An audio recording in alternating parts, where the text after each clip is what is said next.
stop me now.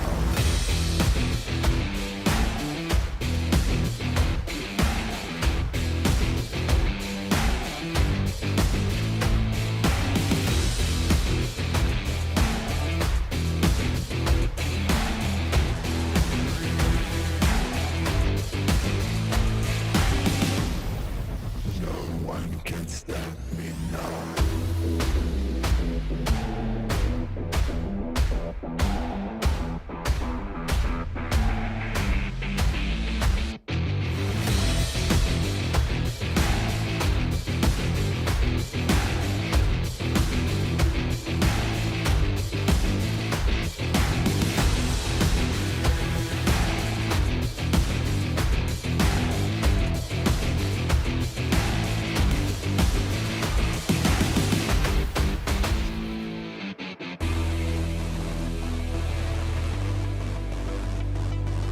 No one can stop me now.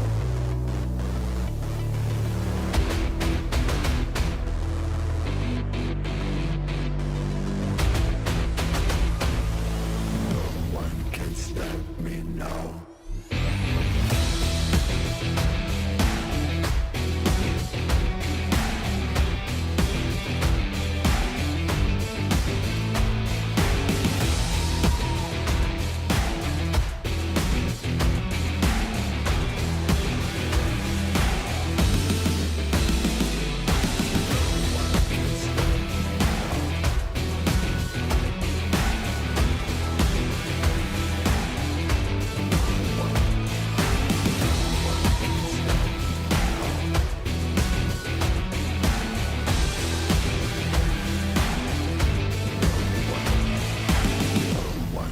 stop me now.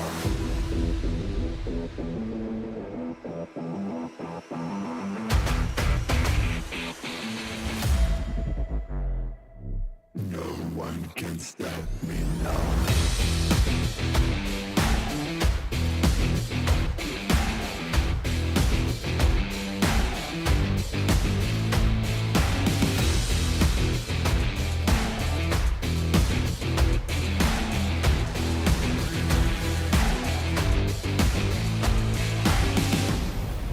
No one can stop me now.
Welcome, ladies and gentlemen, to Overwatch Champions Series Japan. I am Unknown at the commentary, and with me today I have Wolf on the expert analysis. Hello, Wolf. Hello. It's been a while, Unknown, since we've cast together. I'm looking forward to this day of Japanese Overwatch with you.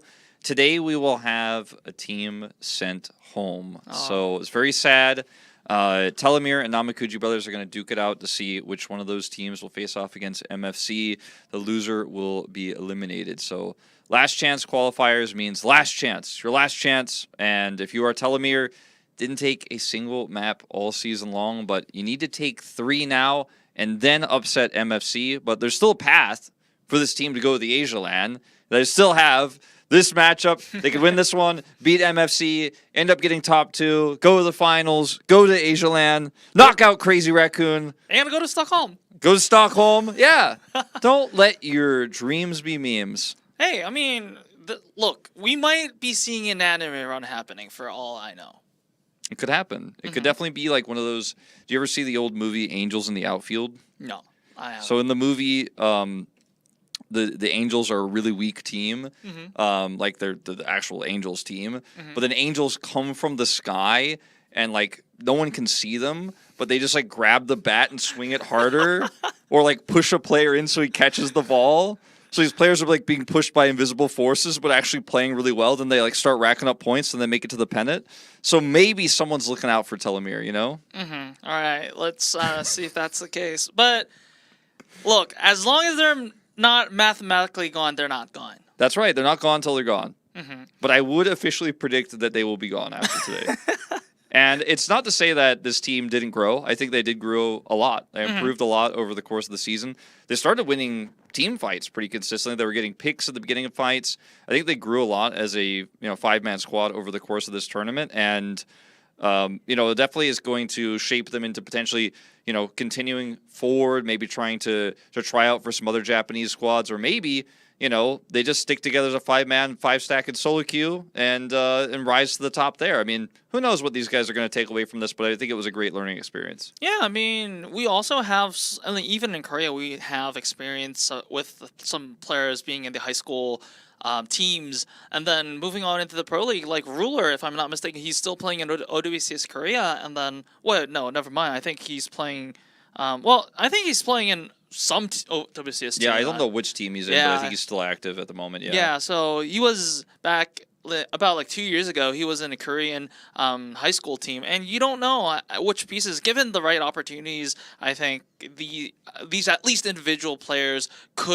we could see them around in the professional Overwatch scene for a while. So, I mean, of course, they're not gone yet, but we're not ready to say goodbye. But even if we do, it's not like, I guess, the end of their Overwatch career for them. Yeah, not necessarily, to say the least. And we'll obviously have a few seeding matches after our LCQ. So today we're starting a little bit early. As Telomere players are very young, right? They need to be able to continue with their studies, make sure they're in bed at a reasonable hour and stuff like that. So they are a high school team. If you didn't know, they're from N-High. That's what the logo kind of indicates. So we'll see if they can get it done today, but because of that, they're playing first. Then we do have those 2 seeding matches to follow, which should be pretty interesting. Yesterday we had some pretty one-sided matches. Maybe that'll be different today.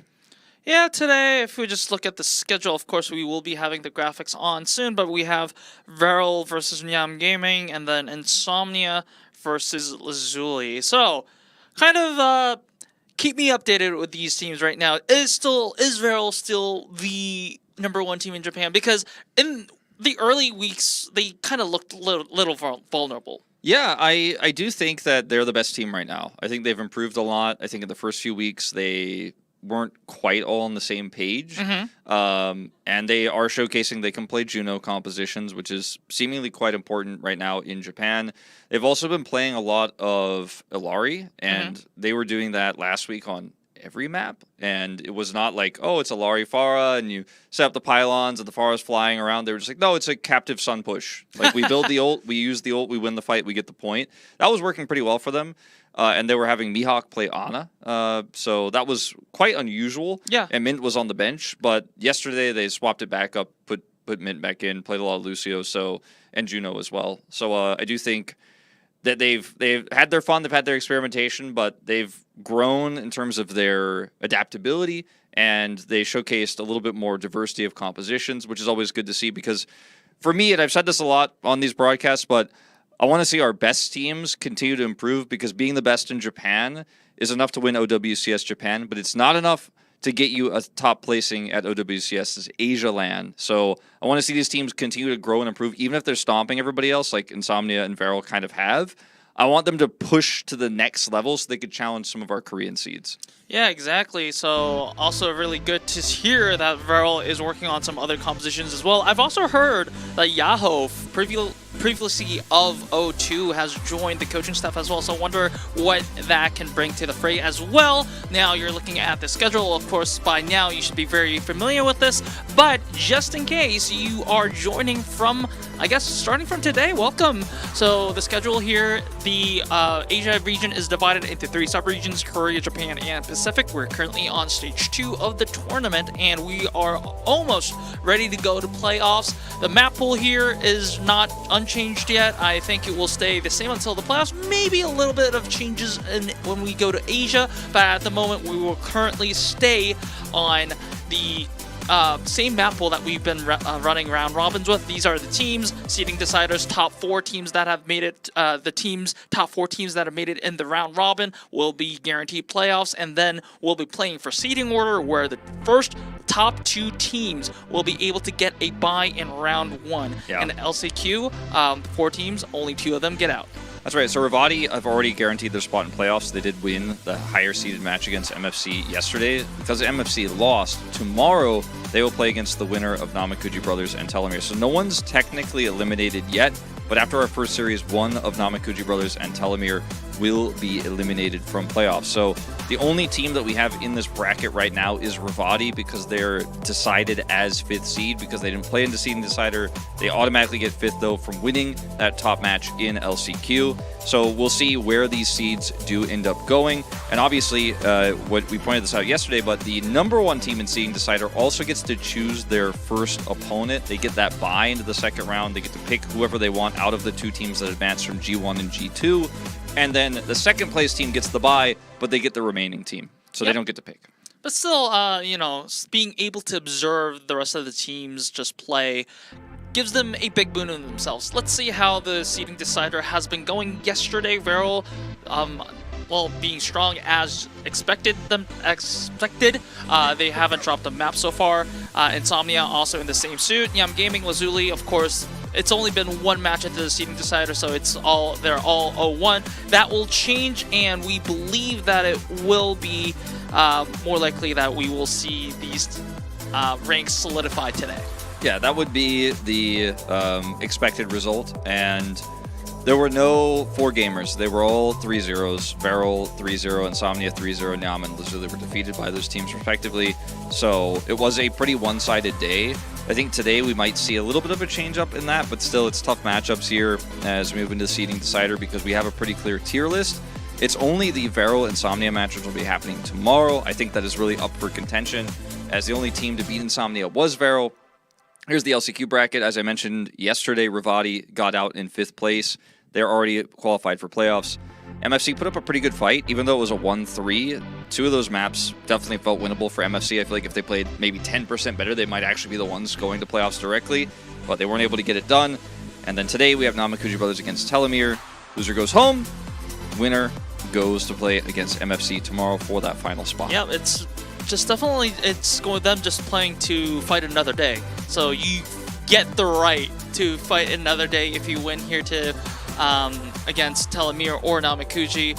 And of course, it's going to be a very difficult uphill fight against MFC Supreme, who, to be honest, didn't have the best group stage, round robin stage, but still, they actually kind of were very competitive against even the very top teams. So it's definitely going to be an uphill fight. But hey, who knows? Playoffs is all about momentum. If you get that momentum going on today, who knows where you're going to stop? Yeah. They played some pretty unique stuff yesterday. MFC, they played Junkrat. They were playing a little bit of Juno themselves, with Frogger playing that almost exclusively throughout the series. So they came really well prepared. They also picked New Junk City and played Genji there, which is common on that map, but that map is pretty rare. So tried to throw some curveballs. I really was happy to see that. As here's our playoffs bracket again for some reason, but this hasn't changed, of course, and so well, that leads into this. Yeah.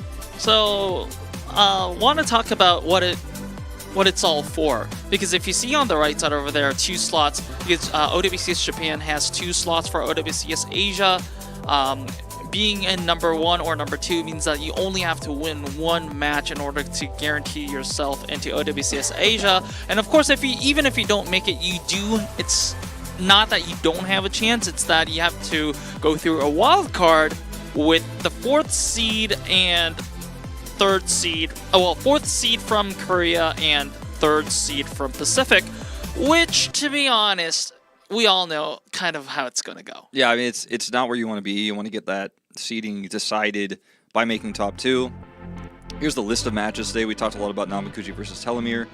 VARREL versus Nyam will be our 2nd series. So, again, VARREL looking very good.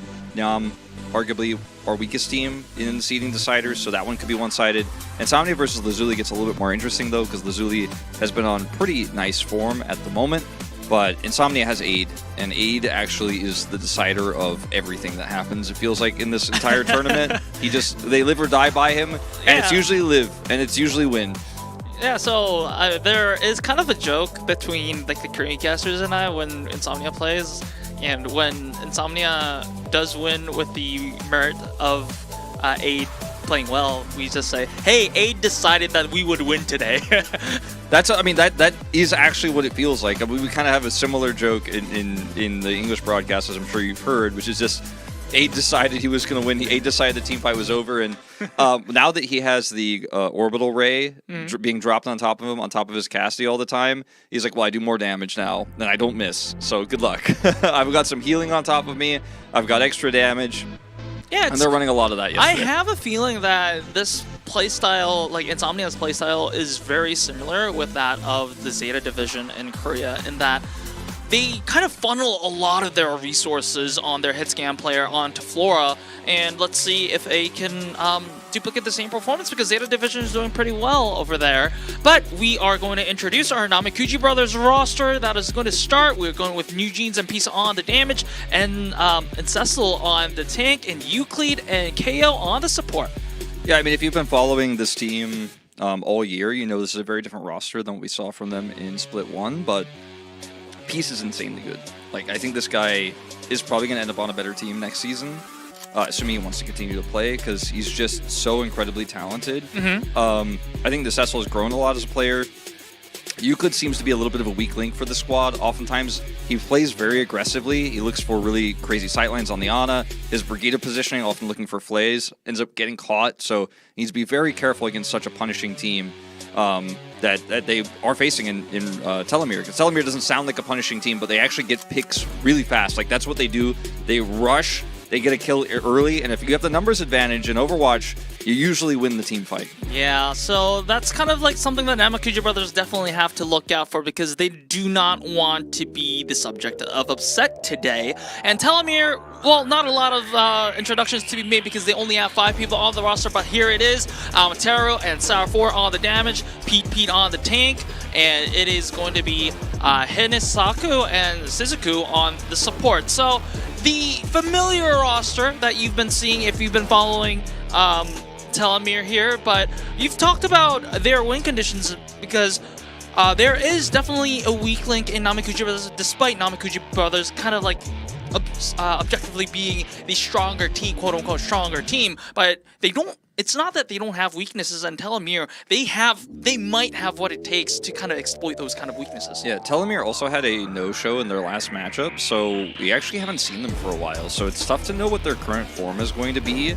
because they had that forfeit loss. We didn't get to see any gameplay from them. We don't know what their read on Juno is right now, so big question mark for them. And this roster obviously isn't going to tell us anything, because they're a 5-man team, right? They don't have any subs. Often we can get a hint sometimes when you see the support lineup of what type of play we are going to see. But with this roster today, anything goes, but they are so good at setting up picks. It's what happens after the initial kills that they sometimes get a little bit confused on.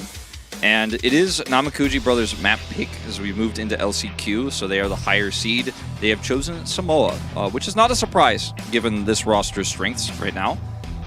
Alright, so against Samoa, things get compared to other control maps, you would expect a little bit more close quarter combat, which means that I think is a show of confidence from Namekuji brothers that, hey, we're the mechanically superior team. We can, like, if things get close and dicey, like, we can definitely out-mechanics you. Or is there anything else to that? I mean, I think Necessel's a pretty good Ramatra player, so you have the Volcano angle there if you want to play that. Mauga, not really their strong suit, but their Winston play has improved a lot, and maybe we'll just see them continue to pick maps where Winston is viable, because outside of Volcano, you can play Winston definitely on both other types. All right, enough talk about pre-match. We are going in. So, ladies and gentlemen, we are going to Samoa.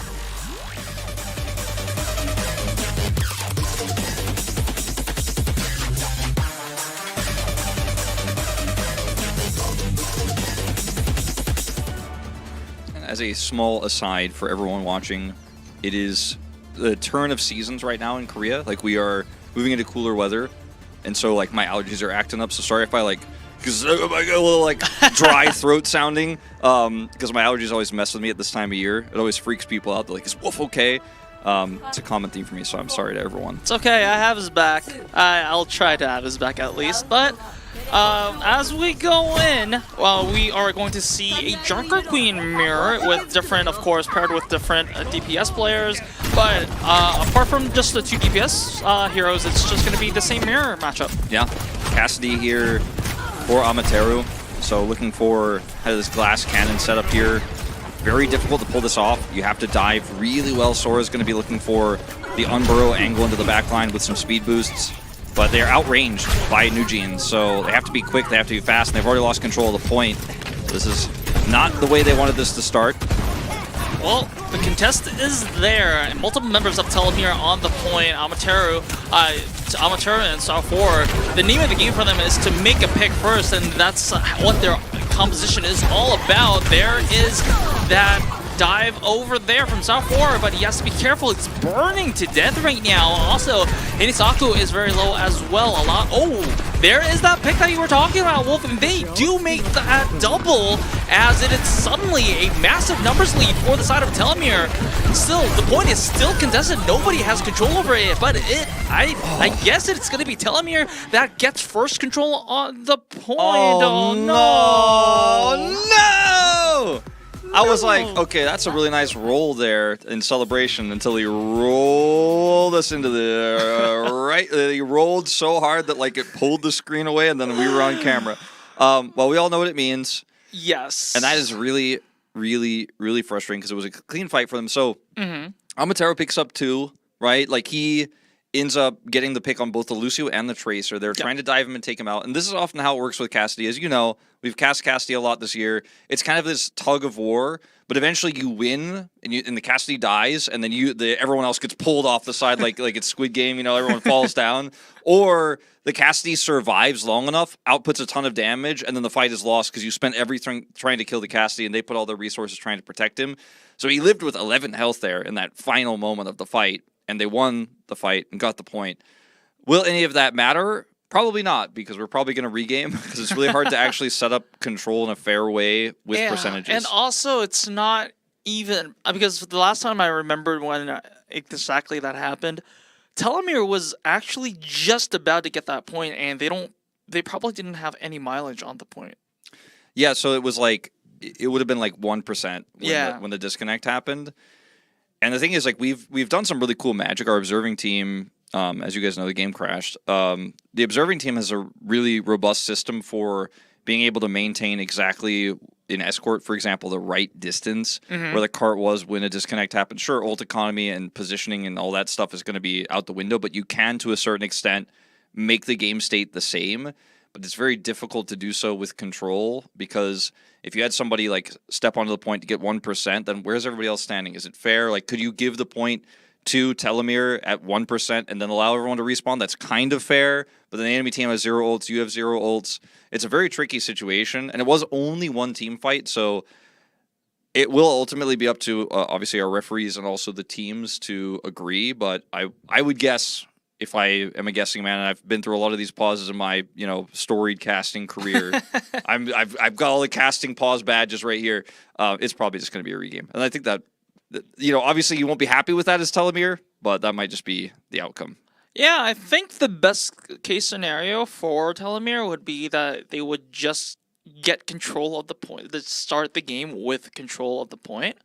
That is, I think, possible because, you know, how it usually is done is that they get everyone out of the lobby, there's only the observers, and then you have one tracer each from either side. Well, in this case, you probably don't even need that, so when the gates open and the point is activated, Telomere side, I guess in this case, the red team side, tracer would step on the point, and as soon as it's capped, The game is pause paused. Yeah. pause the game, kick out the observer that was playing the tracer, and then get everyone in. Yeah. So that means point control at 0% will be on Telomere's side, and then everyone ends up starting from spawn.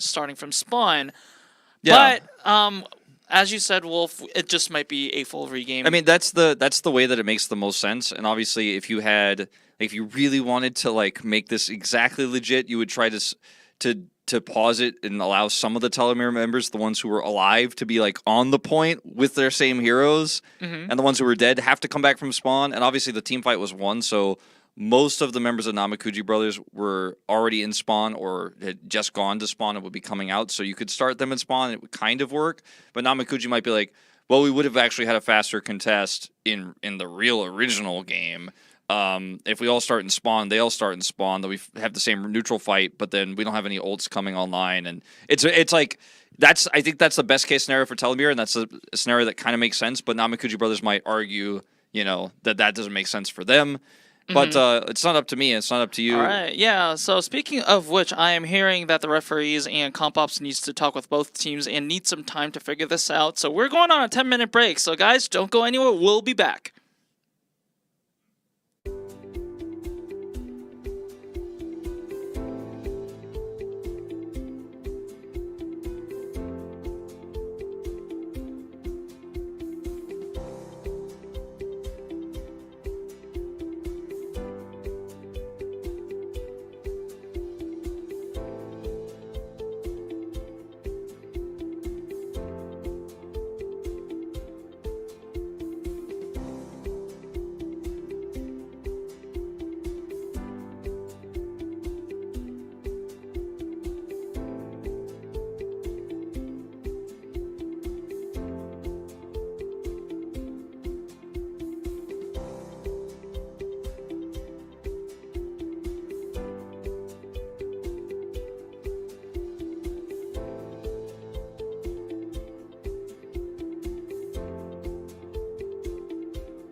Welcome back to Overwatch Champions Series Japan. Well, it was a little bit of an extended break. I did also see like the usual karaoke, Korean-style karaoke extra time after the initial timer. But That's like if you know, you know. if you know, you know. Yeah,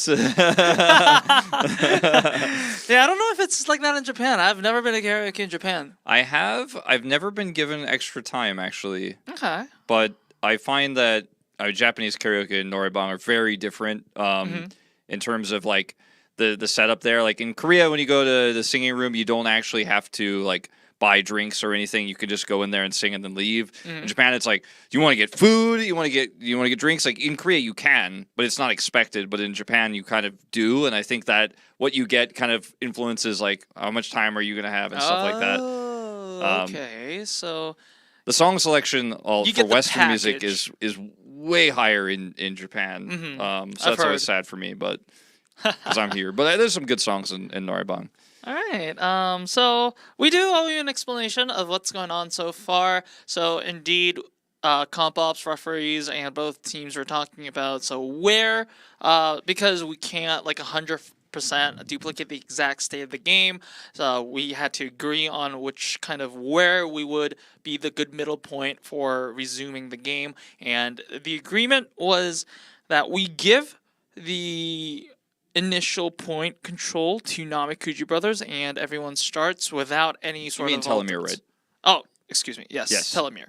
Telomere will get like basically at 0%. The game will be paused there, and everyone's going to come out of spawns. Yep, exactly. So kind of what you predicted would be the outcome before we ended up getting the official word. Yeah, pretty much. And I think that it's both teams will not be 100% satisfied because they had some good ultimates going on, and also technically Telomere didn't cap the point yet. They were at about like almost like 90% capping the point, and there were no contest. There was no contest anyways because the team fight was already won. But of course, it's the closest you can get probably, and so it did exactly the why it took so long is because we did exactly as I told you before. The observers got into a new custom game. They started up. They waited for doors to open. They waited for the point to be activated, and just cap at the right time. Pause there. Get everyone there. Get everyone invited. And it seems like we are ready, but I'm not hearing any calls about actually starting the game. So Yeah. So the things to note, if you weren't there or if you can't remember, was that Namekuji brothers had majority of a Bob online and 80% of a Kiriko rush. The Kiriko or Kitsune rush, Kiriko's Kitsune rush. I always want to call it Kiriko rush for some reason. Anyway, and then Telomere also had their own Kitsune rush available, but the Kitsune or the Kiriko. Now I'm just mixing these up. The Kiriko was dead, so like she wasn't there or anything like that, but she would have been able to get back to the point quickly. So some ults obviously lost on both sides. Fairly favorable in terms of ult loss for Namekuji brothers, but obviously the point cap went to Telomere, and that's very favorable for them because that's going to tick up to a few percent before we have that next team fight, and neither team will be able to, like Kitsune rush in or anything like that. I do wonder if, since they're going into spawn, if they'll just insta-swap heroes and swap to something that's crazy strong for like an ultless team fight, or if they'll stick the same. I'm imagining they're probably going to stay the same and just keep running the same heroes and just try to play that Cassidy fight again as Telomere, and then the Ashe to try to outrange again for Namekuji. But we will see. New Jeans has an opportunity to get this fast flip if he can get that pick. They almost killed the Cassidy. Yeah, they almost killed the Cassidy, but they weren't able to do so. So that was the crux of that first team fight. Yeah, I think both of their team comps make sense considering their win conditions, but it was just to the execution.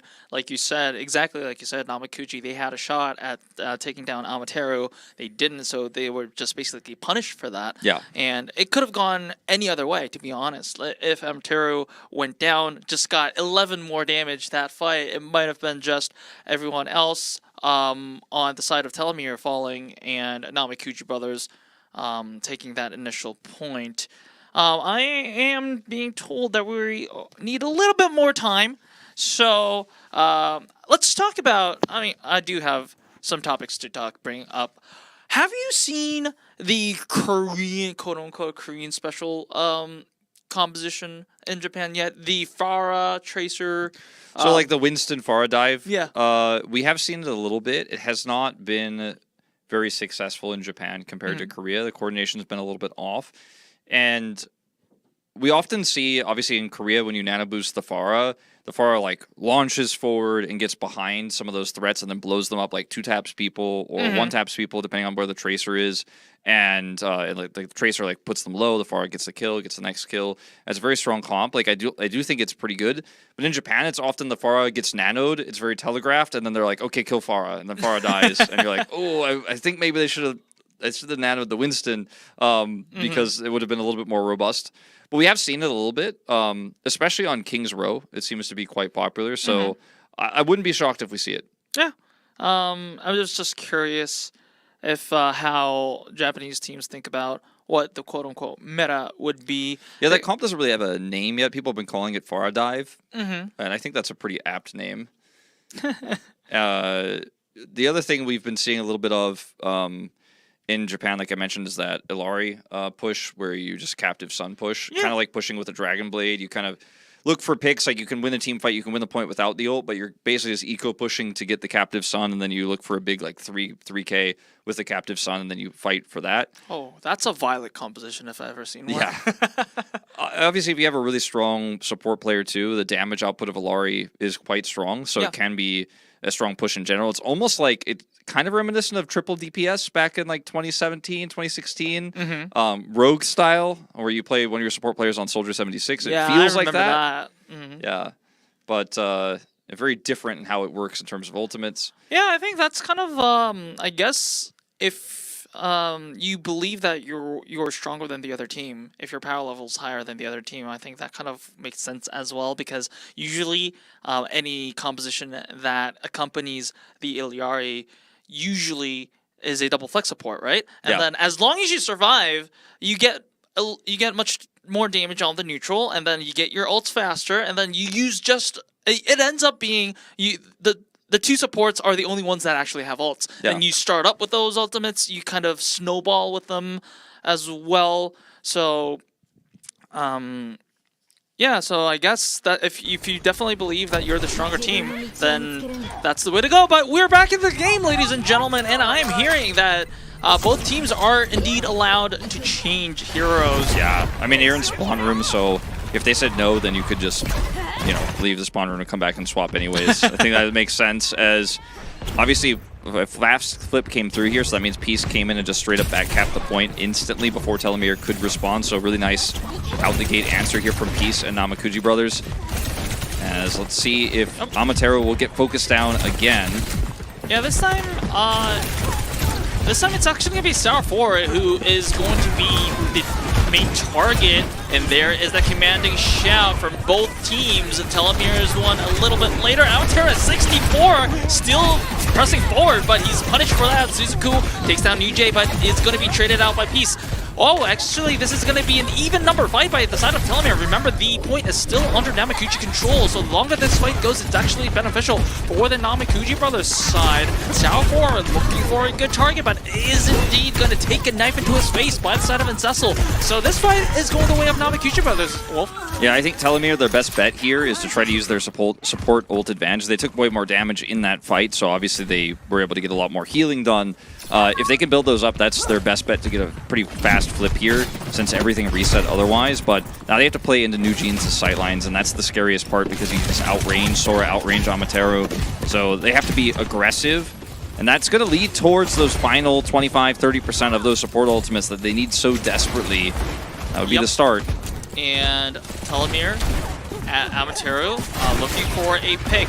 He needs to replicate what he did in the first fight if Telomere has a chance of winning this round right now, because it is already down to last fight territory. That was a little bit of boosties from Nugeen's over there. Peace looking for a fat pulse bomb, is spotted out, so is going to have to use the recall. Early Kitsune Rush from Telomere, and Ajax. Also, I think that was an Ajax over there, and what a good bob from the side of Nugeen's, and this is going to be it. That's it. That's the first round to go over to Namekuji brothers. 100 to 13, all they get after everything that went down. But yeah, I thought, you know, they were playing that pretty well initially. You know, they got Pieces recall also. You know, he was trying to look for that pulse bomb. Opted to recall instead of going for the Mega that was right there. Was a little bit surprising, but anyways, at the end of the day, the supports got their ultimates, but just a little bit too late. Hinasaku focused down before he can hit the ground and drop the beat, so he's taken out. That sound barrier denied means the fight goes Namekuji's way. And we're going to move into our second round now with Euclid showcasing the Juno to start. Might just be for the Hyper Ring, and then he swaps. Let's see. Yeah, usually a lot of people just use the Hyper Ring and swap to the Kiriko to get back as quickly as possible. That is going to be the case. By the way, I need to mention about the fan predictions. 95% in favor of Namekuji Brothers. I mean, looking at the first round, it definitely seems like Namekuji Brothers are not overrated. But we'll see how it goes right now. New Jeans trying.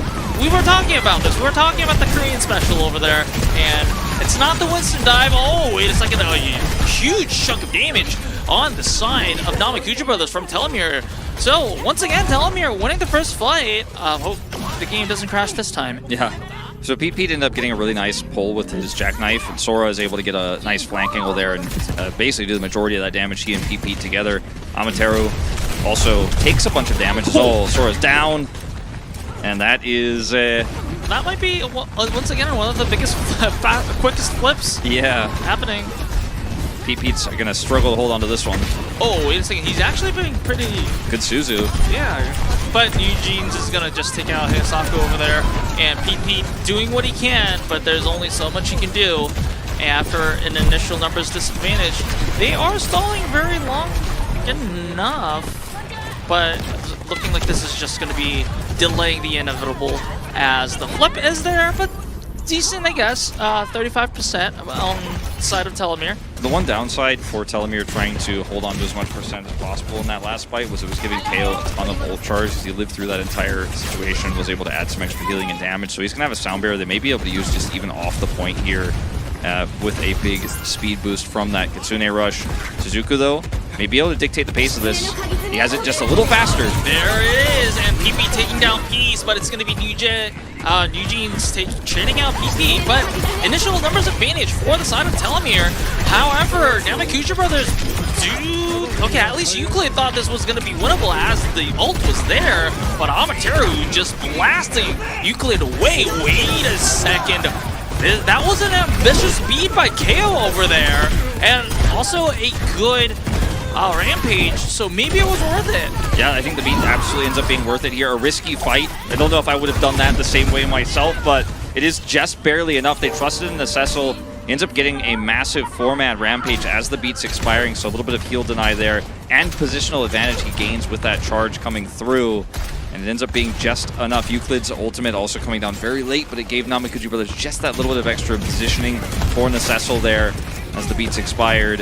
67% here. PP is going to have a similar rampage here, or the Tectonic Shock is going to have to find value, but Peace will be able to match here.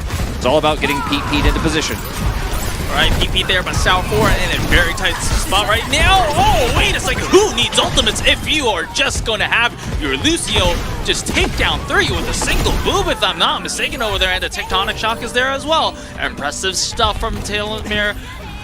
Responding immediately with the team kill after getting wiped out themselves. If he had just gotten right-click kills in a Limbs, he wouldn't have 61% of ult. I think it was environmental kills just on that low ground there around the Mega. It's a really nice position there on the wall. We didn't see it obviously on screen, but it looked like he speed boosted over and ended up getting those environmental kills. A huge win for them, super ult efficient because they didn't have to use anything, but KO's down already. Also, Amateru taking down Terra. This is good news for the side of Telomere, and PP still holding on to that rampage. Doesn't even have to use it. Peace takes down Sour 4 in that Venture fight, but I mean, it doesn't really change the grand scheme of things as Telomere. It's kind of weird to say this, but Telomere is in control of this map. I mean, they really are. Right now. They really are. Hinasaku, because of that set of kills, is so close to his sound barrier, and that might just be what seals the deal here. All they have to do is play patiently around that, and they should be golden. Namekuji have almost no tools. Oh, huge on Burrow. All right, Amateru trying to get everyone off the point, and UJ taking down PP. So this is actually going to be the worst target to die for Telomere right now because they had the rampage. Oh, that's gonna be rough for Telomere. The overtime was there, but it's gonna be Namekuji Brothers making that flip. So now They have to rush off the point. it's gonna be Desperation Touch territory now. Okay, Sora is going to get in here, force the overtime. Here comes the Kitsune Rush. Barrier dropped as well. All right, that was a good rampage from Pete over there. Might be able to make it through. Numbers, well, very even for Telomere and Namekuji Brothers. 2 versus, no, actually it's only going to be PP now, but can he do it with 30? Oh, okay, I was about to say with 31 HP. He almost made it, but it's going to be KO, the last survivor of that bloodbath of a fight, and it's going to be Namekuji Brothers taking Samoa, but on Volcanoes it was fairly close. Yeah, it was very close. I guess Lucio's ruled the day on this one. I noticed, so there's a lot of chaos, right? And Peace was able to pick up that 3K. He definitely won them the map. Obviously, KO getting the final kill there makes it look like, oh my god, KO carried, but he had a health advantage. Lucio's damage is buffed. He killed a Junker Queen that was super low. It was cool. It was very important. He was the last man standing. He actually had his sound barrier waiting if he needed it at the end of that. It was at like 98. But something weird happened where Telomere's sound barrier didn't go off, and it didn't look like he was killed, so I'm not sure what happened with that, but I noticed he dropped the beat, but I didn't see the barrier actually hit anyone, including himself, so may have just been delayed by something. Maybe it was Peace, knocked him up, and then he just was, juggled a little bit and couldn't actually get to the ground during the animation, so didn't end up having it there. But I think if they have that, with the Kitsune Rush coming through, they should have a pretty big advantage, but then instead, Pete dies, and it ends up being kind of a disaster. They have the re-aggression. They try to contest one more time, but it was kind of a tough situation there for Telomere. Kind of got a feel for those guys because they had some really good fights, right? But with the advantages they have, sometimes they can't put the pieces together to take those advantages and extend them into bigger advantages, and they often kind of drop the ball after getting nice leads. That's something I've just noticed about watching them over the last 21 maps they lost, or 18, obviously, with one of the matches being a forfeit, but it's just that they look so good at starting off fights, at the beginning of maps, at the beginning of team fights, but it's what happens later that gets a little bit trickier. And I think that makes sense because they're a high school team that is just not going to have the same coordination, the same experience as a lot of these other pros. Yeah, also, I guess, macro management, as you would say, in these kind of situations are also something that's, I guess, not inherently there. It's something that you nurture together as a team, and of course, like you mentioned, being a high school team, I am assuming that these teams don't get the same kind of scrim time that professional teams will be having. Definitely not. And yeah, so I guess the lack of experience there kind of shows, but I think, like you said, in the pre-match, Telomere definitely looks a lot better than when they first kind of showed up on the stage on OWCS. Telomere, at least on Volcano, they were one fight away from winning. Yeah. And, I mean, they got the first cap on the first point as well. They had a really good Cassidy setup. They were pretty clutch, right? Who knows how that map would have went. I mean, they might have still lost it even if we didn't have the crash and everything else. But they're looking improved. They look better every week. So that's the kind of growth I wanted to see. Even if they drop out here 0-3, that's the end of their tournament. And they went a total of -24 across the entire tournament with 18 maps lost in a row, then 21 after this one. That's okay if you grow. And I think they have shown already they've grown a lot. So they're not out yet. But with as close as Volcano was, maybe on their map pick with their side selection, they might actually have the ability to bring us to a 1-1. They might put a series on these hands right here. But tough to know where they're going to take us. Cassidy has been, if you want to run that type of comp, historically pretty strong on push. So we will see if they want to take us to Colosseo, Rinasapi. They've taken us to a wide variety of maps because they have had a ton of map picks, so it's really hard to know or predict what they're going to do next. Yeah, so I think they're just trying out things at this point. Of course, I've been also mentioning that scrims are not also a thing, so even Telomere might not even know what kind of maps are good for them as well, because yes, we do say that, hey, this map's good for a specific tactical setup, but hey, I mean, it doesn't really matter if you're not on the very top level, so there are just some maps, despite what's good or what's bad on that map, is just good for you. Yeah, and it will be New Junk City, so that's a new one. So far, only Miku Fan Club Supreme has been picking this one up. So we saw it yesterday with a Genji comp from Tayo. Even if I didn't tell you guys that, you probably knew that because it's really common on this map. It's Tayo, right? They played a little bit of Mei here as well, if I'm not mistaken. But we'll see what the game plan is going to be here. I feel like we have seen Telomere play a lot of Mei as well, especially against tougher teams, because it's one of the easier heroes to pilot and just basically outplay a better team by just putting up a wall, dropping a blizzard. Yeah. So I'd expect either Genji or Mei to come out from them here as well in New Junk City. Yeah, I think definitely, like you said, Mei is a really straightforward and also a really good choice in a sense that your win conditions are really simple. Just isolate and conquer, but divide and conquer rather. But ladies and gentlemen, we are going to New Junk City.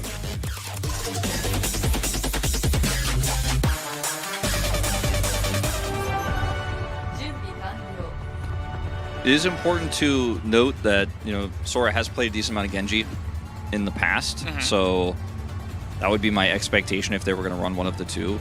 We've also seen some weird stuff on New Junk City with like Bastions and in Korea specifically. Falcon's last stage played Bastion, they played Torbjorn. I don't think that's what we're going to see here. And based on what we see already locked in, it looks like it's just going to be Cassidy once again with the Junker Queen, which is also quite common here. Yeah, because it's mid-range, right? Especially on the first flashpoint, it's kind of like not too. You have to fight inside the arena. Yeah, right? you don't get to use long sight lines really well unless your opponent's making a mistake. So having this more mid-range, high damage output is quite strong. Ash, I think, is viable here as well, but I'm gonna play around the Cassidy. The difference here in compositions being Peace running his trademark Tracer and Sora running the Venture. Yeah, I mean, we've been seeing this Venture composition in Korea, this map specifically as well. I think Fnatic and also Vec Dejan really like this composition. And, I mean, I guess it works out. Sora taking out two, but Peace also, competing for that spotlight as each of these DPS players takes down two. But with Telomere on the tank, having that tank, wait a second, I was about to say that Telomere with the tank should be able to just drive Namekuji Brothers away, but they are taking some time to do that. Yeah, Peace having no recall makes it difficult for him to actually stick on that point. And look at that. Eugene's down. Pete saving Sora's life here. He's going to re-engage. Oh, he can easily disengage as well, yeah. So that's kind of like the idea, just Sora just making everyone annoyed on the side of Namekuji Brothers, where elsewhere Pete and the others make things happen, and Shizuku taking down Peace. So this is, once again, Telomere showing some good stuff early on in the game. Once again, an early start for them. Slight advantage in Sound Barrier. Don't think it'll be too consequential here. The Observer's showcasing this as well. Inisaku has it right away. May identify he has the advantage there, but they need to find an angle before he can just drop it blind. As Nugeen's is trying to flank. And, I mean, right now he doesn't really have great ways to set up damage. This is a really nice concave that Telomere have set up. Deadeye to break out. Yeah, Deadeye to kind of like flush out everyone on the side of Telomere. Wait a second. Did that be the only registrar on Saku himself? Looked like it. Yeah, so Nugeen's taking down Sora. And I'm gonna tear it down as well. So Shizuku does make a trade, but the general flow of the fight is that Namekuji is gonna win. Telomere, once again, I mean, I just don't want to speak ill of this team, but they've had so many times where they had a huge advantage and they just let it slip in their hands. The positioning there for Telomere was great because they have the concave and they have the Venture, and they can re-engage with the Venture so incredibly well if they hit that sound barrier and trade it. But Inisaku's had some puzzling ones today. Again, it's still a mystery what happened with the last one. Alright, now he's looking for a pulse. Yeah. Oh, wait a second. Finds a double with that Deadeye, which is something that we don't really see that often. So early payback from the side of Telomere, and that's going to be the point flip right after they lose that fight. So wild one here is I have no idea how he was able to set that one up. Let's see. Oh, this is the Kitsune Rush.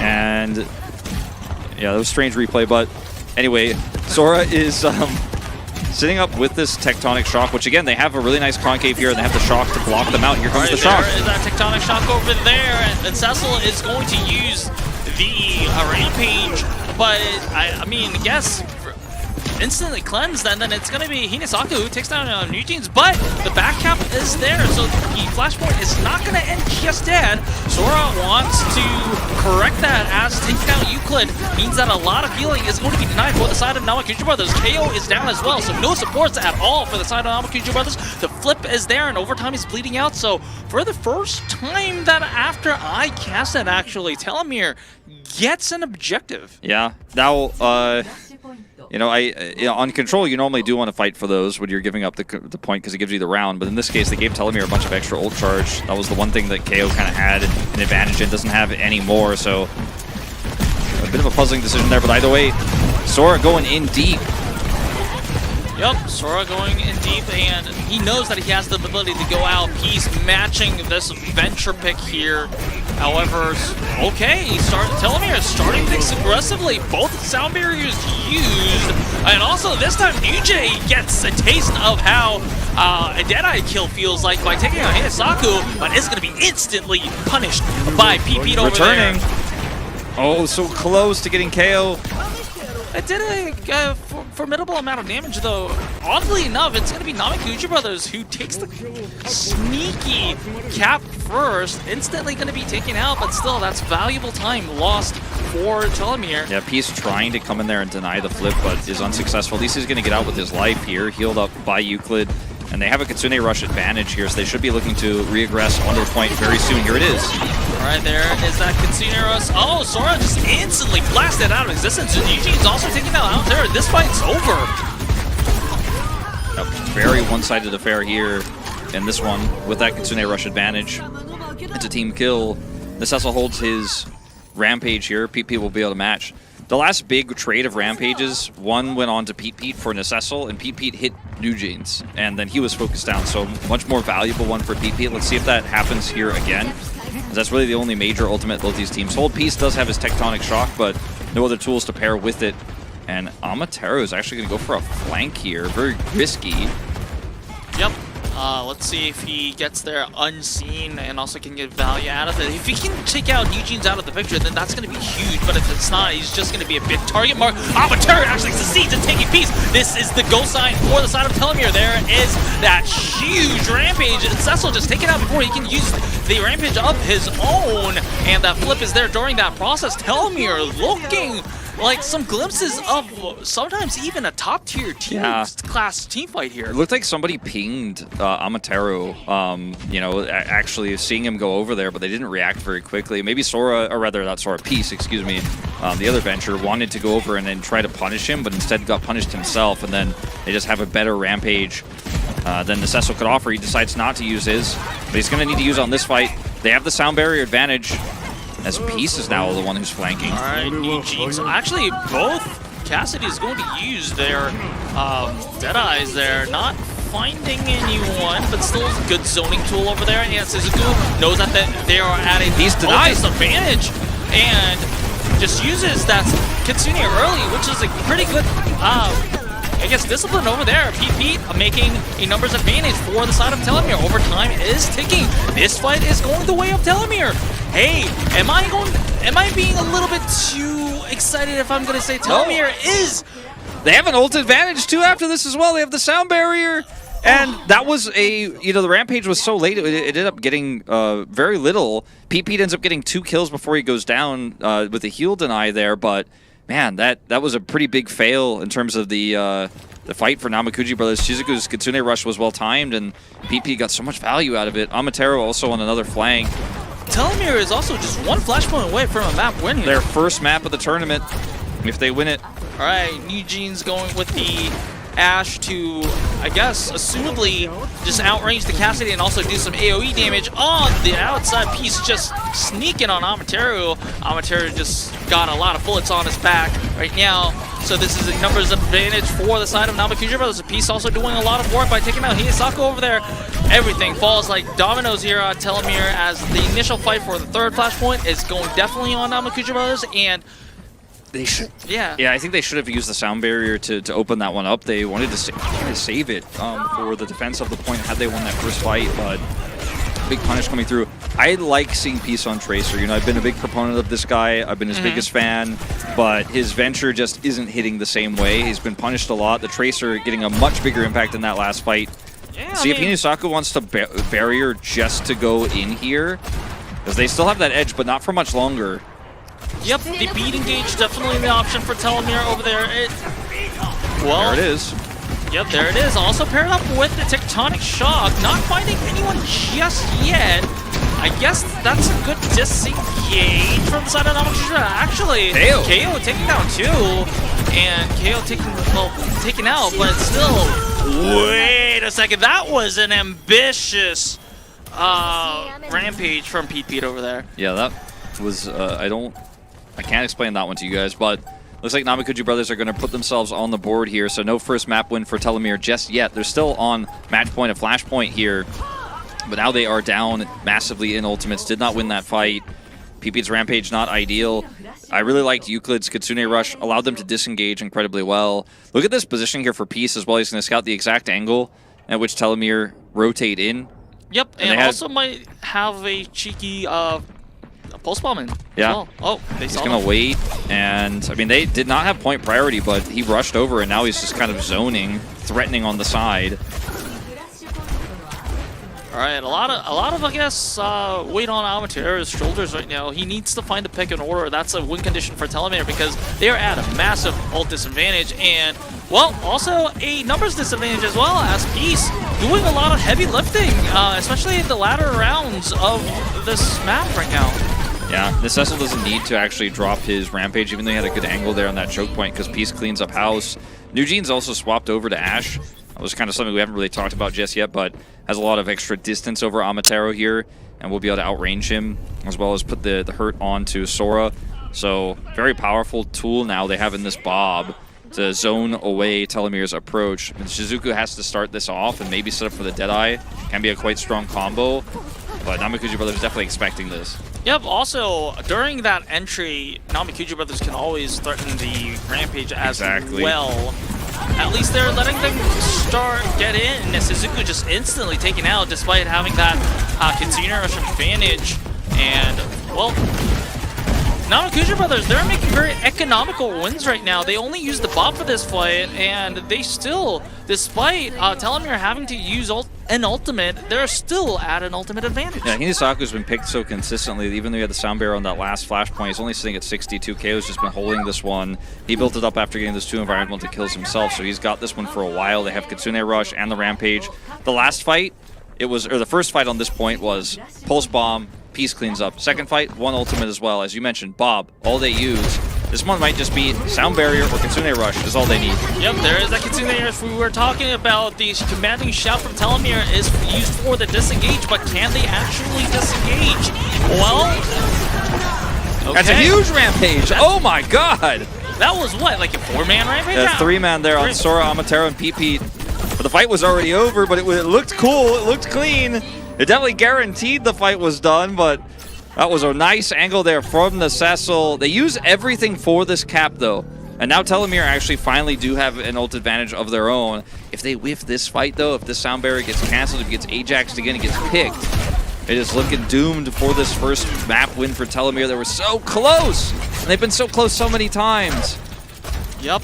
And Amatero starting things up by zoning everyone out through with the Deadeye, but Pete just doesn't give a damn, and he just takes out Amatero a little bit late of a sound barrier. Doesn't find much value. You just want a little bit more than that if you want to win the fight here. They also stick onto PP from Peace over there. It looks like.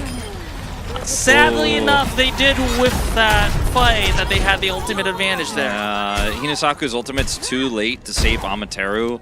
Bit of a miscommunication there. He's going to desperately swap over to Reaper. And then PP's positioning there at the end, I think, was hoping to get a Rampage angle there. But I'm glad he didn't, because if he had and used it, I think he would have lost the fight anyways. It wouldn't have his Rampage. So at least they have that. But Hinasaku is picked again. This might be the end of the map. Yep, also, time is running out, and nobody was there to touch. So as close as Telomere was to the sun, they were not there. Well, that's a little bit sad, but in the end, it is a competition. Namekuji brothers, credit to them for being back on the back foot for 2 flashpoints and then just coming back. That was basically a mini reverse sweep. Yeah, I'm sad because I want to see Telomere find success. And maybe does that make me biased? Maybe it does. I don't know. But I want to see them stick the landing because they've been so close. I mean, 2 flashpoints up, ult advantage. They messed up a few fights. And it almost makes me wonder if these players, because obviously they're very young, they don't have a ton of competitive experience. They have a lot now. I mean, they have a whole stage of OWCS Japan under their belts. But maybe when they start to get close to victory, when they start to win, that's when the hands get shaky. And that's when the comms get messy. That's when the things get a little bit muddled up because you're like, oh my god, we're going to win our first map. But then the enemy team stays calm, right? They're down 0-2. They're down on ultimates, but they have a better Kitsune rush. Their target selection is better. The punish plays coming through from Peace. Sad reality, though, is that now they're 2-0 down. Namekuji brothers is 1 map away from moving on to face against MFC tomorrow to see if maybe they can get that last playoff spot. Yeah, and also that on the other side of the coin means that Telomere is 1 map away from exiting this season's tournament, sadly. Of course, not trying to be biased, but I just can't help that Telomere is almost at that boiling point where they're at like 98, 99 degrees, and just even if they end up losing 1-3 or something like that, just ending your season without a single map win and with having a single map win is vastly different, especially for your development, because once you have that confidence that, hey, we had a map win against a professional team, then that kind of gives you the confidence to kind of like, hey, I can do this, I can go on, and that's going to be a massive difference. But we'll see whether Telomere can make that happen or whether Namekuji brothers is just going to close out with a clean sweep after a short break, so don't go anywhere.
stop me now.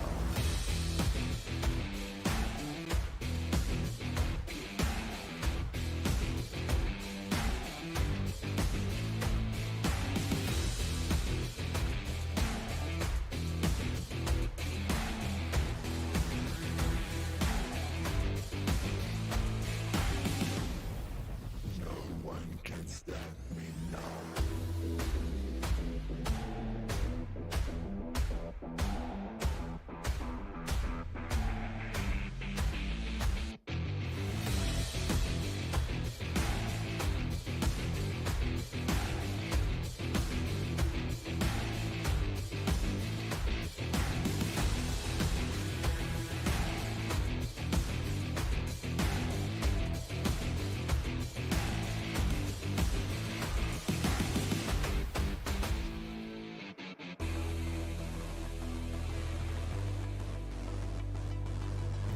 one can stop me now. No one can stop me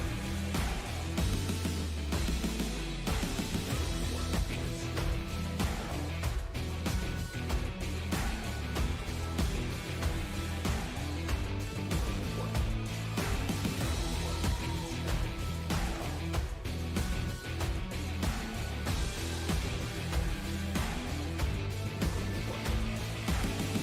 one can stop me now.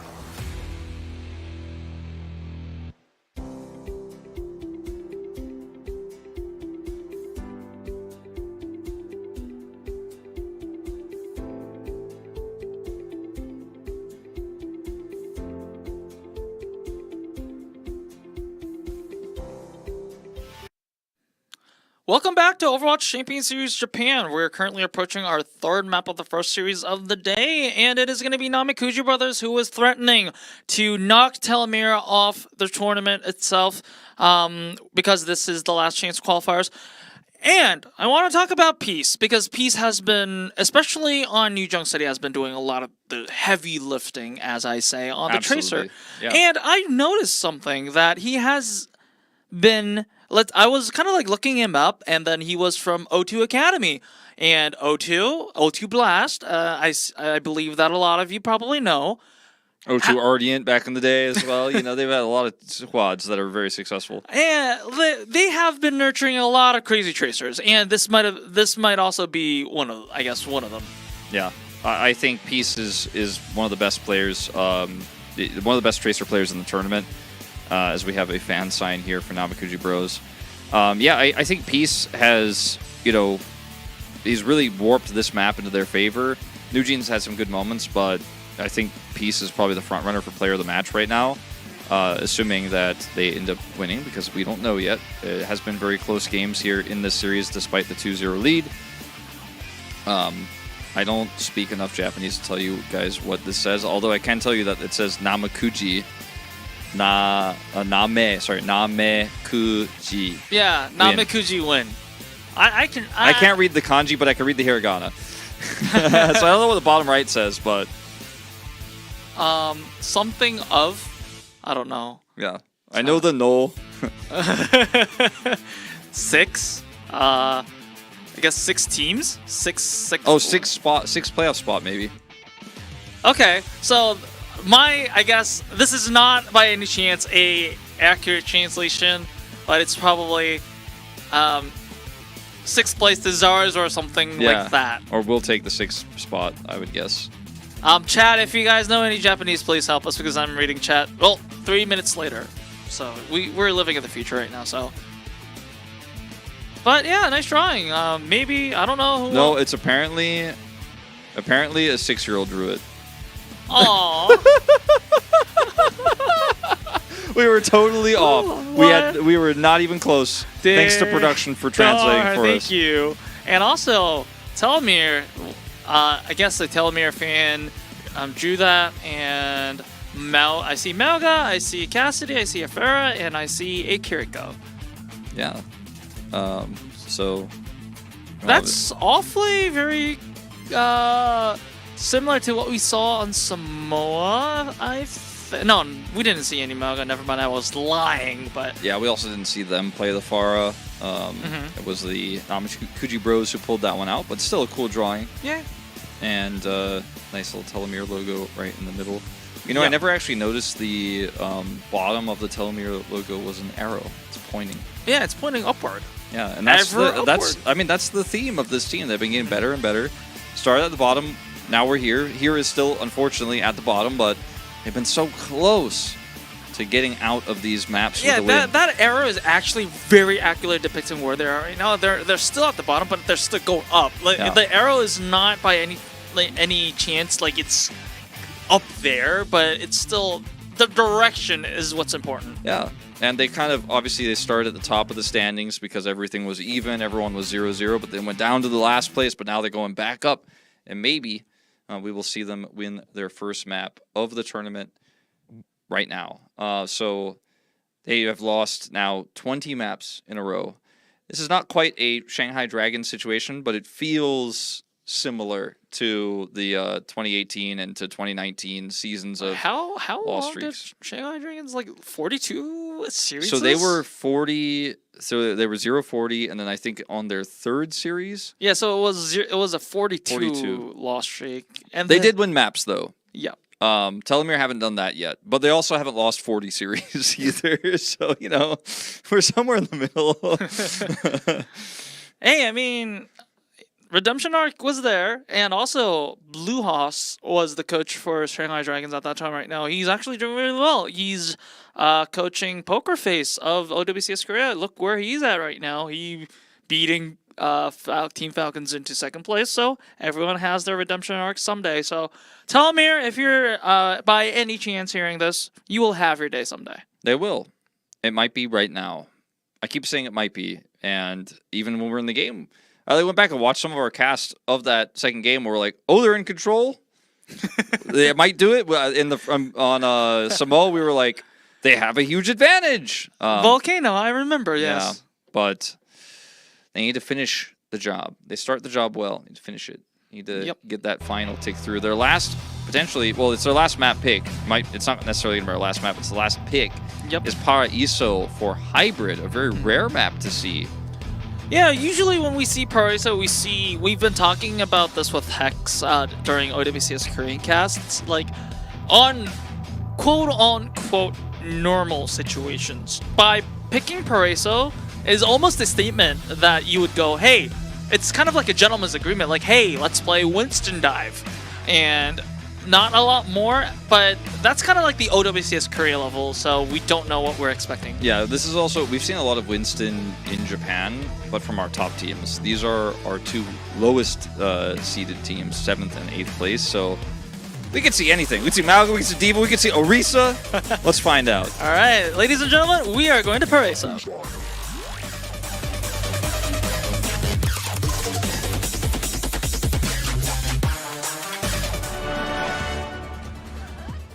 Alright, Club Synesthesia. Synesthesia, yeah, maybe. Wow, that's a long name for a club. Also, it's like, hey, Wolf, you want to go to Club Synesthesia tonight? It also has an E on the end, so it's like is it a club or is it a clube? Clube. Or is it a club? I don't like that. Let's not use that. That doesn't fill me with joy. Alright, but I do love those cable cars. Hey, but hey, Winston's. Yeah, Winston's on Briggs. Ooh. Tracer. And probably Ash, but starting off with Widow. I mean, if New Jeans can get a pick out of it, why not keep on going? But I do agree that it is going to be the Ash. Oh, wait a second, Amateur taking down Peace. New Jeans is like, I swapped to Ash, but wait a second, I can't be outdone. He swaps back to Widow. As soon as he saw Widow. Oh, and then back to Ash. Alright, I can see the team comes over there. I was like, New Jeans was like, no, no, there's an enemy Widow. I can beat the Widow. It's like, team's like, no, just go with the Ashe. Yeah, how about some dynamite value? Let's have some peel for that enemy Winston. He's like, okay, fine. All right. This Essel's like, I'll take him out. Don't worry, leave it to me. All right, but I mean, once again, good start for Telomere. Drawing first blood. And Amatero though. Yeah, see, and Cecil, see, he's probably on the comms right now. He says, see, I got this, alright? Yeah. You just keep on the Ashe over there, my friend. And Eugene's just doing that. But with the numbers advantage, Namekuji brothers, okay, huge numbers advantage, I correct myself. They should be on course to take that point because nobody is probably going to live through that aggression on the side of Telomere, and that's going to be as early as a point A you can probably get. Maybe you can get a second tick contest, but I mean, judging by how late PP just fell over there, it's probably not going to be a contest. Also, Eugene's can try to stop him from getting onto the point. Looks like Peace threatened the Widow here, and he does get on. Sora is trying to do what he can, but it's just basically taking time off the clock, I guess. Yeah, I mean, so... Wait a second. That Nano! He's going to have Primal, but there's no teammates, so I don't think he should use it. And after what we saw with the Rampage on New Junk City, I was glad to see that he did not press Q this time around. So... You know, this map reminds me of the A part of it, of Numbani a lot, and Widowmaker just never was viable on Numbani, even in Overwatch 1, as Amatera does fall, because you're just too exposed, you're too vulnerable, you're too fragile to dive, and there's not a lot of ways to peel for the Widow, and if you do peel for the Widow, she doesn't offer any damage back to the Winston, so it's quite hard to actually utilize that, and Necessal did take Amatero out, as we were kind of jokingly saying. He's like, no, you don't kill the Widow, I killed the Widow. He did. They had full control. Telomere with a bit of a contest, but I mean, this is still a huge time bank here for the bros, who now have both support ultimates. Now this is going to be the Winston Nano from the side of Namekuji brothers. No sleep dart yet, and it's just going to be Amatero taking down once again. And on off screen, just a Bob takes down Sora. Probably Sora just tried to, you know, pressure Eugene's, and then Eugene's was like, no, you got to deal with Bob.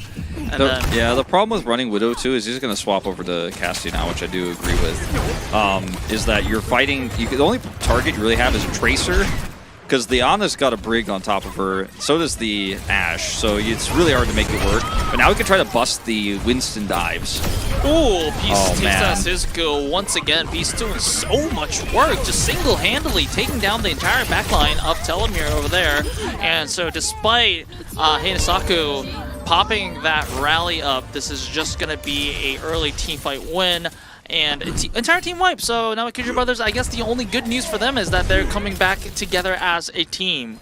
So it's not like the respawns are kind of weird or anything. They're not staggered. Back. Yeah, they're not staggered. Ever the optimist, unknown. That is the good news. The rest of the news is all coming up Namekuji, as they also now have that primal advantage. They don't need it right here, but it will be useful when they try to contest for C. And this is why you play Ashe, because she can peel for herself.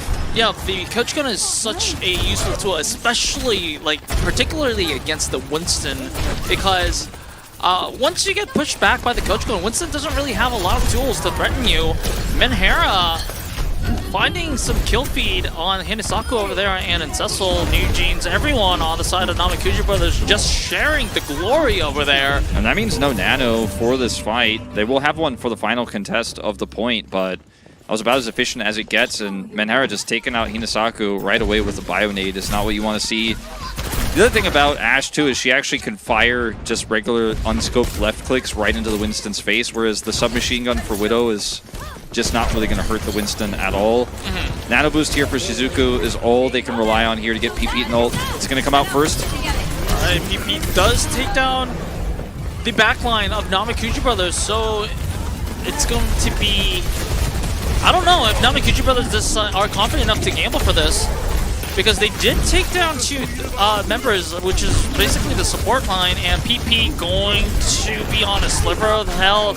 It's going to be taken down, so maybe Namekuji brothers, this is going to be it. 4.18 meters left. Cecil is going to take a leap back, but Namekuji brothers, they have all the ultimates in the world to close this out here and now. Amatero's already revealed himself as well, so there's no flanking. But there's that Nano I was talking about. And Necessal is just going to rip through this back line. Reaper already using the Wraith. Down he goes. Yeah. And now Primal is at the ready. I don't even know they need it. Just using the rally just in case and making that stun, just dissuading everyone from Telomere from touching the point, and there it is. Very clean. Yeah, I don't think that, apart from the headshot from Amateru very early on in the game, I don't think Namekuji ever stopped the cart. Yeah, unfortunately, not really.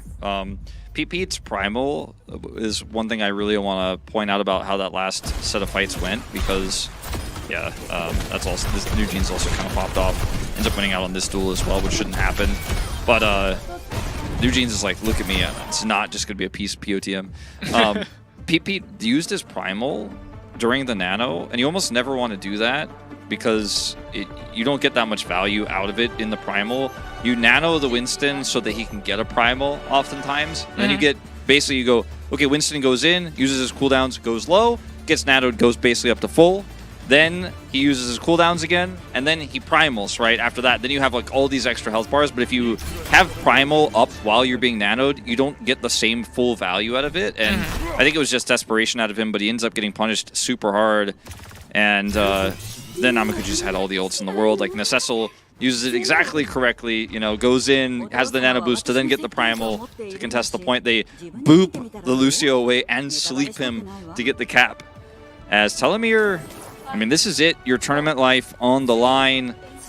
Didn't win any maps of Overwatch if you don't win this one, and they have to match a 2-minute time bank to have a chance in overtime. As they are going to run a very unique composition here. Juno, Ana, Doomfist, Widow. I don't know if I would call this a comp, but let's see what they can get done with it. All right, initial hook shot from Altera didn't register. Sora looking for a flank, trying to make Peace's life a little bit hard, but Peace is on the Echo, so should be having enough verticality to run away from Sora if needed. And if you can win, why run away, I guess? And Doomfist trying to look for a point of entry, does approach and get, big bio. Yeah, big bio nade, but still just no follow-up, I guess. And it's going to be Pete who's going to be pressured into beaming down to death and has to fall away. It's really hard to use Doomfist on this map because, you know, you need to get up onto the high ground and then combo, and that's, you know, means you've used part of your combo to actually close the distance, as you can see in that angle we had on Pete there. Now he's getting low, sitting at half health. They don't have a Nano for him just yet, so such a fragile fight here for Telomere. And Shizuku's dead. Shizuku down first means that early Nano disparity is probably not going to mean anything. Big nade here from Menhera as well, keeping his whole team alive. And this push is stifled, but this time at least they will have the Nano boost for Pete if he wants to try to make that play happen again to contest high ground. But you're going into a Primal Winston, sleep, potentially a shield bash. It's just so hard, and he is going to swap actually, which I think makes sense. The Doomfist is just hard to make work here.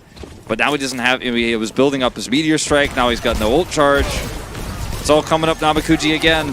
Well, I guess Nano is going to be the saving grace, but he's instantly just pushed back by Euclid, if I'm not mistaken, over there. And then it's going to be Pete instantly the punish from Namekuji there. Sora does take down New Jeans, but it's not going to mean a thing if everyone else on the side of Telomere is just going to fall down, and even Sora going to be beaming down to death.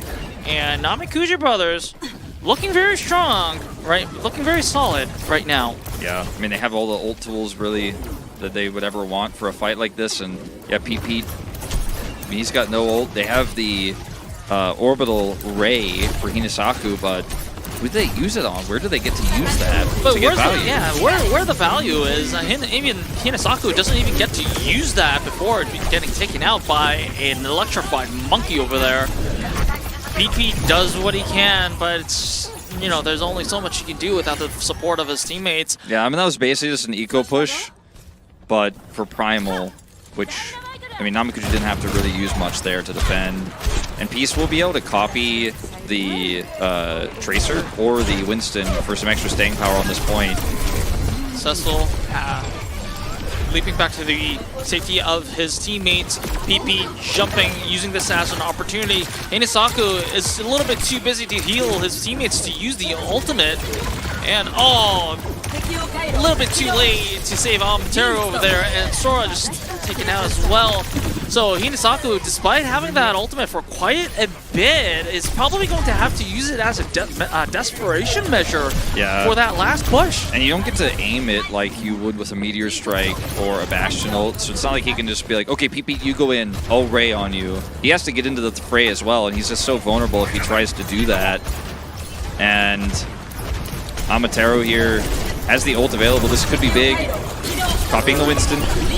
So double Winston right now. Here is that orbital ray. Amatero half health Sora, but PP has to use the Primal Rage just to survive. There are 2 Primal Rages going on right now. Still, the kill feeds are in favor of Namekuji brothers. At least PP gets Euclid, but both supports down for the side of Telomere. So any HP that Telomere has right now is going to be final, and it is going to be 0. As ladies and gentlemen, Namekuji brothers will be moving on the LCQ against MFC Supreme, and unfortunately this is going to be the end of the tournament for Telomere. But hey, it was quite a run. Those first 2 maps, definitely they kept it interesting. It was a very, very tough tournament for this high school squad, and ultimately at the end they finished regular season 0-7 -21. It was really -18, but they didn't play their last series, but ended up falling in their final LCQ game against Namekuji Brothers 0-3, which they also lost in regular season to 0-3. Namekuji Brothers, they were one of our underdog teams in Stage 1, obviously a different roster. Still an underdog in this tournament, but we're the favorites this time around and did end up winning this important series. Now they only need 1 series win against MFC. That should be a really interesting one tomorrow to decide our final playoffs team. And now the only question we have left is who is player of the match. Eugene's making a case for himself on that last map, that's for sure, but I still got to go Peace myself. Yeah, I feel if I have voting rights, I would definitely go for Peace right now. Because recency bias may go for Eugene's, especially on Paraiso. That Ash was a little bit too nasty for, you know, Telomere's tastes, but still, I think it was Peace that had the influence, like, throughout the entire map, especially on New Junk City, where basically, Namekuji brothers were almost conceding. They were down 2 points. They were down ultimates and carried. And it was single-handedly. The pulse bombs were clean, the flanks were clean, and also the target acquisition for just the backline specifically was really on point as well. And we've been joking about O2 making monster tracers, but this may be a start of a very impressive tracer player coming. Of course, like you said, Namekuji brothers, when going against some of the bigger teams in Japan, they are usually the underdogs, so looking, even the likes of Peace and Eugene's going to have to face a lot more scarier DPS duos later on in the tournament, but still, once again, I have to talk about momentum and confidence here. You definitely feel good about this win, and when the confidence flows in you, you don't know what's going to happen, especially with this kind of young roster, where it's usually kind of like a in baseball, when you're on a very hot streak, you just even go hit against the best pitchers in the world, right? So you don't know what's going to happen.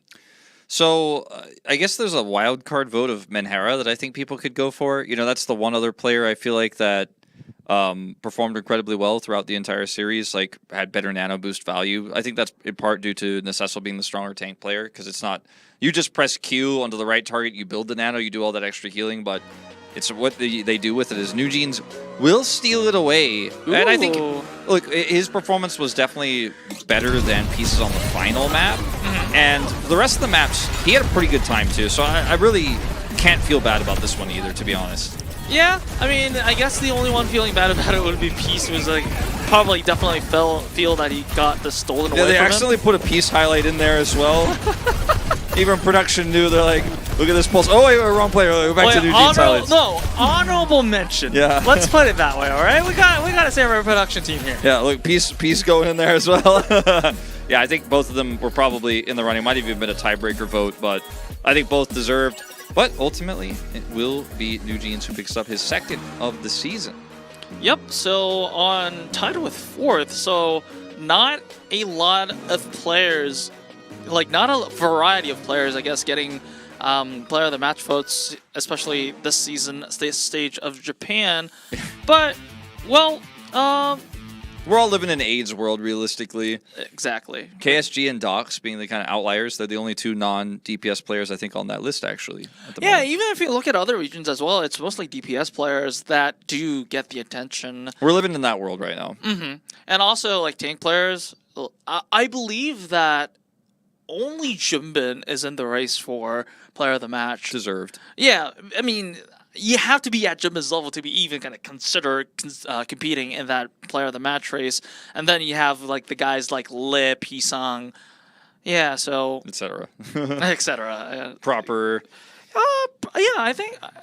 I mean, he's not in the running for first, but I mean, he's one of the. He's there. So, but all right, that sums up our first series of the day. It was a bit quick, but still. I do have to give one final mention to Telomere that, hey, you guys did really great. I mean, of course, you didn't, numbers-wise, it's not like the best record in the world, but hey, you guys are high school students. Not a lot of high school students can even make there in the first place. You guys are there because you earned yourself a spot in that high school tournament. So keep your heads high. We definitely will be expecting to see you in some form of in the future. So goodbye to Telomere, but right now we have 2 more series to cast. So after a short break, we'll be back with our second match of the day.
Welcome back to Overwatch Champions Series Japan. We are currently approaching our second series of the day.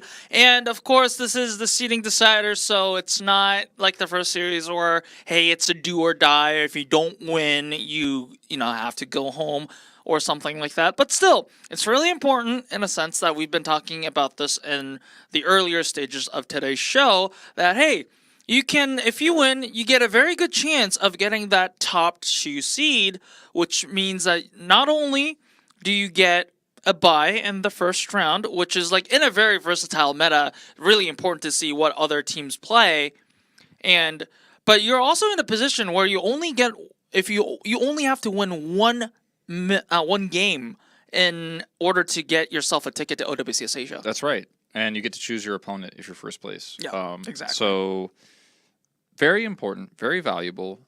We do have 2 clear favorites today in VARREL, and I would say INSOMNIA in the second series. But we'll see. LAZULI has really leveled up quite a bit, and INSOMNIA looking a little bit,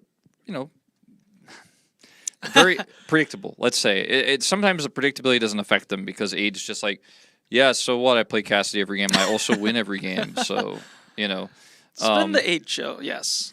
We'll see what Aid and Milgaro have planned for us. But first, it is that VARREL series against Nyam. Nyam looking like the weakest team of our top 4, even though they were, just basically tied with LAZULI. Obviously lost the head-to-head, or LAZULI lost the head-to-head, so ended up being in 4th. But LAZULI ended up being a stronger team. So it's kind of like 1st versus 4th effectively here for VARREL. So I think this one might be one-sided. They have a really good read on the meta. Their Juno has been very good. I don't know if they're going to play it today. They played it a lot yesterday. But, the sky's the limit for this team right now. The coordination is so good. KSG looks to really have re-solidified his position as best tank in the league.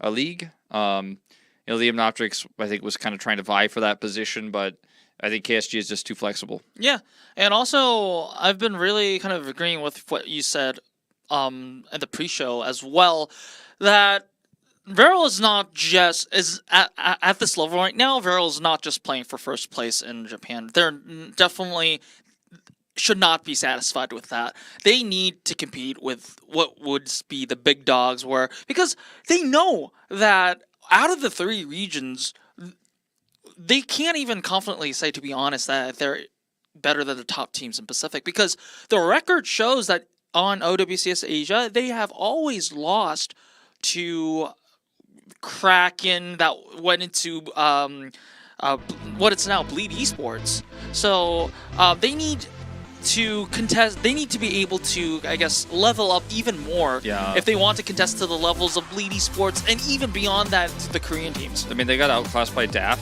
as well at the last LAN you were mentioning. So that's our first matchup of the seeding deciders. We already had Namekuji eliminate Telomere from the tournament. Then INSOMNIA will play against LAZULI in what should be our closest game of the day. Still could be one-sided as INSOMNIA is just so good right now, but we will have to wait and see. I think the biggest question mark for me will be what VARREL wants to play today into Nyam, because is it Juno? Is it more of those Captive Sun pushes with Mihawk playing Ana? What sort of style are we going to see? Are they just going to play Winston, Tracer, Ashe, and play respectfully against Nyam? Those are the questions we don't have the answer to just yet. Yeah, I mean, I think VARREL does have the room to a little bit experiment a little, because as long as they get that win against INSOMNIA, they should be able to, not lose their first place on the seeding deciders. So let's see how they go with Mihawk starting. So Mihawk and Cloud starting. So this means probably implies a double flex support, like you've been saying. Maybe the Ana for the Mihawk and Cloud on something like the Illari that we're seeing on screen right over there. Yeah, I mean, this is minus the Diva. If you replace it with a Winston, this is like the comp that they were running a lot with this lineup. KSG just likes Diva, and he's been playing it a little bit recently too. So, we'll see what they do end up running, because we did not see this in their matchup they played yesterday, the Illari that they've just completely swapped over to Juno. But that was with Mint in, so some clues here maybe that we'll see some Alari. Tough on control, but they made it work in regular season. So their opponents have a very robust DPS line. Daisy, formerly also of Insomnia, Undersea's former teammate, and Scarlet, who is, I would say, probably top 3 Pharah right now in this tournament. Like, I think he's better than Shui. You know, that would be the person who probably is below him in 4th. But, you know, it's predictable, and it's playing into VARREL. So I don't know if he'll be playing Pharah. His Genji's pretty good. Dox, also, he was one of the tanks we were talking about in the list of POTMs. He is a very standout tank player, has done a lot for this squad. Mimosa, very good Lucio player. His Ana is decent. There's some angles here for Nyam. Yeah. But they just have to play better than they have been. Otherwise, I think this is going to be a 3-0. Yeah, also this NyamGaming team is also one of those teams that play around, I guess I would say, their non-support players for, say, a lot of this team revolves around their DPS and also their tanks. So these are the playmakers where the supports are more like, hey, we'll keep ourselves alive long enough for you guys to make those plays happen. So that's also going to be, I guess, maybe one of those weaknesses. If the support line of NyamGaming just explodes before any of these other members of NyamGaming can do anything, then that's also a loss condition for NyamGaming, so they have to be careful about that as well. I feel like Kyuki and Nico haven't been as dominant as they were in Stage 1, so I think for Nyam, you really just need to be careful with your support positioning and try to play around your DPS, because I'm not saying Daisy and Scarlet are better than Nico and Kyuki, but they don't seem unbeatable. They don't seem infallible right now. Gods can bleed and all that, you know, like casters always say, but I do think Scarlet in particular has been such a standout. Daisy, I feel like, doesn't look as strong on this roster. It's a downgrade for him team-wise, but he's still been a pretty good Tracer play. He's pulled out the Echo a few times as well, even though that was Undersea's role in the past. Map selection is VARREL's, and we are going to Lijiang Tower. Wow, Lijiang Tower. So this, well, of course, a lot of controls right now have their own metas, but Lijiang Tower has a meta within its own map, especially in Control Center over there. I would say of the maps to play Alari in Control, this is your best bet, and because we have Mihawk starting, maybe they are going to be running Alari on this map, especially on Village. She's just straight up strong, because if you get control of the point first, those pylons just heal you. It's like if you've ever played against Symmetra there, imagine having that on your team as healing. It's pretty crazy. Yeah, so let's see what shenanigans VARREL is up to, because VARREL chose this map. But ladies and gentlemen, we are going to Lijiang Tower.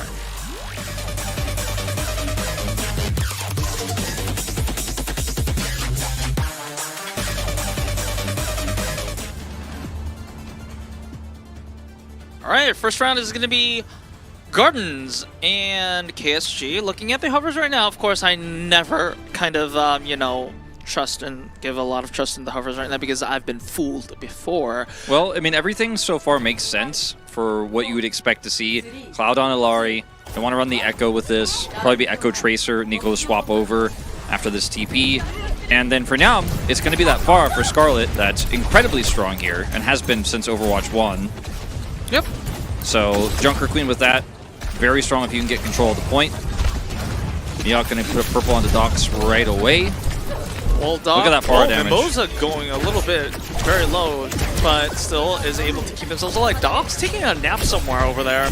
Okay, woke up, but it's going to be Kuki who's going to beam down Scarlet. Remember, Echo was the traditional, or rather theoretical, counter to the Pharah, so kind of a, I guess, weak point for Scarlet over there. NyamGaming, although they did concede initial control of the point, they are fighting back and making the trades happen. And the flip is there. Just like that. Can they keep it, though, is the question, as Dox falls again. No support ultimates here, no backbone to this comp. VARREL should just be able to rush back in. KSG does not make it through the window there, but we'll be able to get on the point. And the flip is coming through very swiftly here. And there's no reason for Daisy to come in here and give his life for a contest. It would only buy a second or two and lose way more for them, so they need to regroup. Now that Dox has respawned.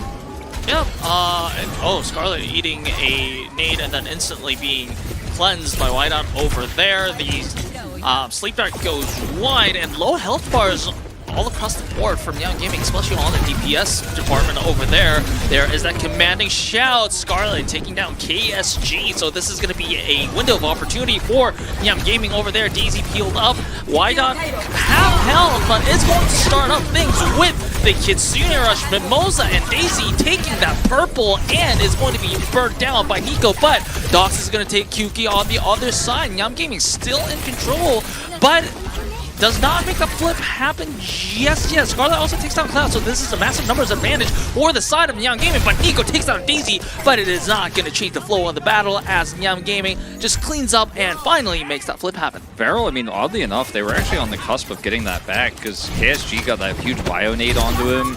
Mihawk did a ton of work there, and if he gets a primal off, Nico's pulse is big. Like, VARREL actually almost just got away with that. Worst case scenario for them would have at least forced multiple ultimates here for Nyam. They still have set ultimates here to try to push into the lead.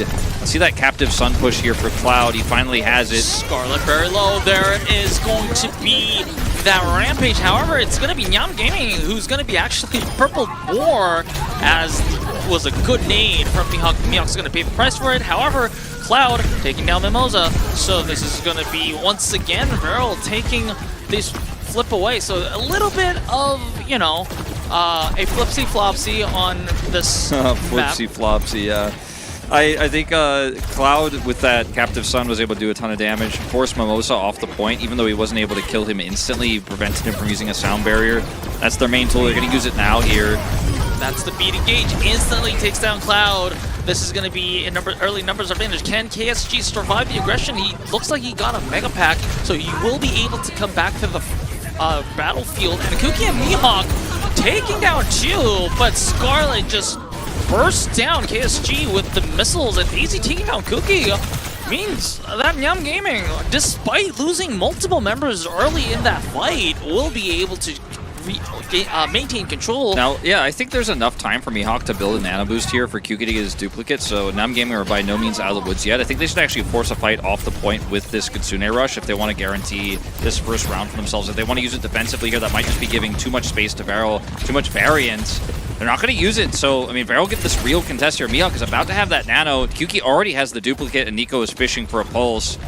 You're never really in control against VARREL. Dogs very low, but is going to use the commanding shout to keep himself alive. Also, the increased healing rate from the Kitsune Rush is going to help, but it's not going to help Scarlet being taken down by Nico.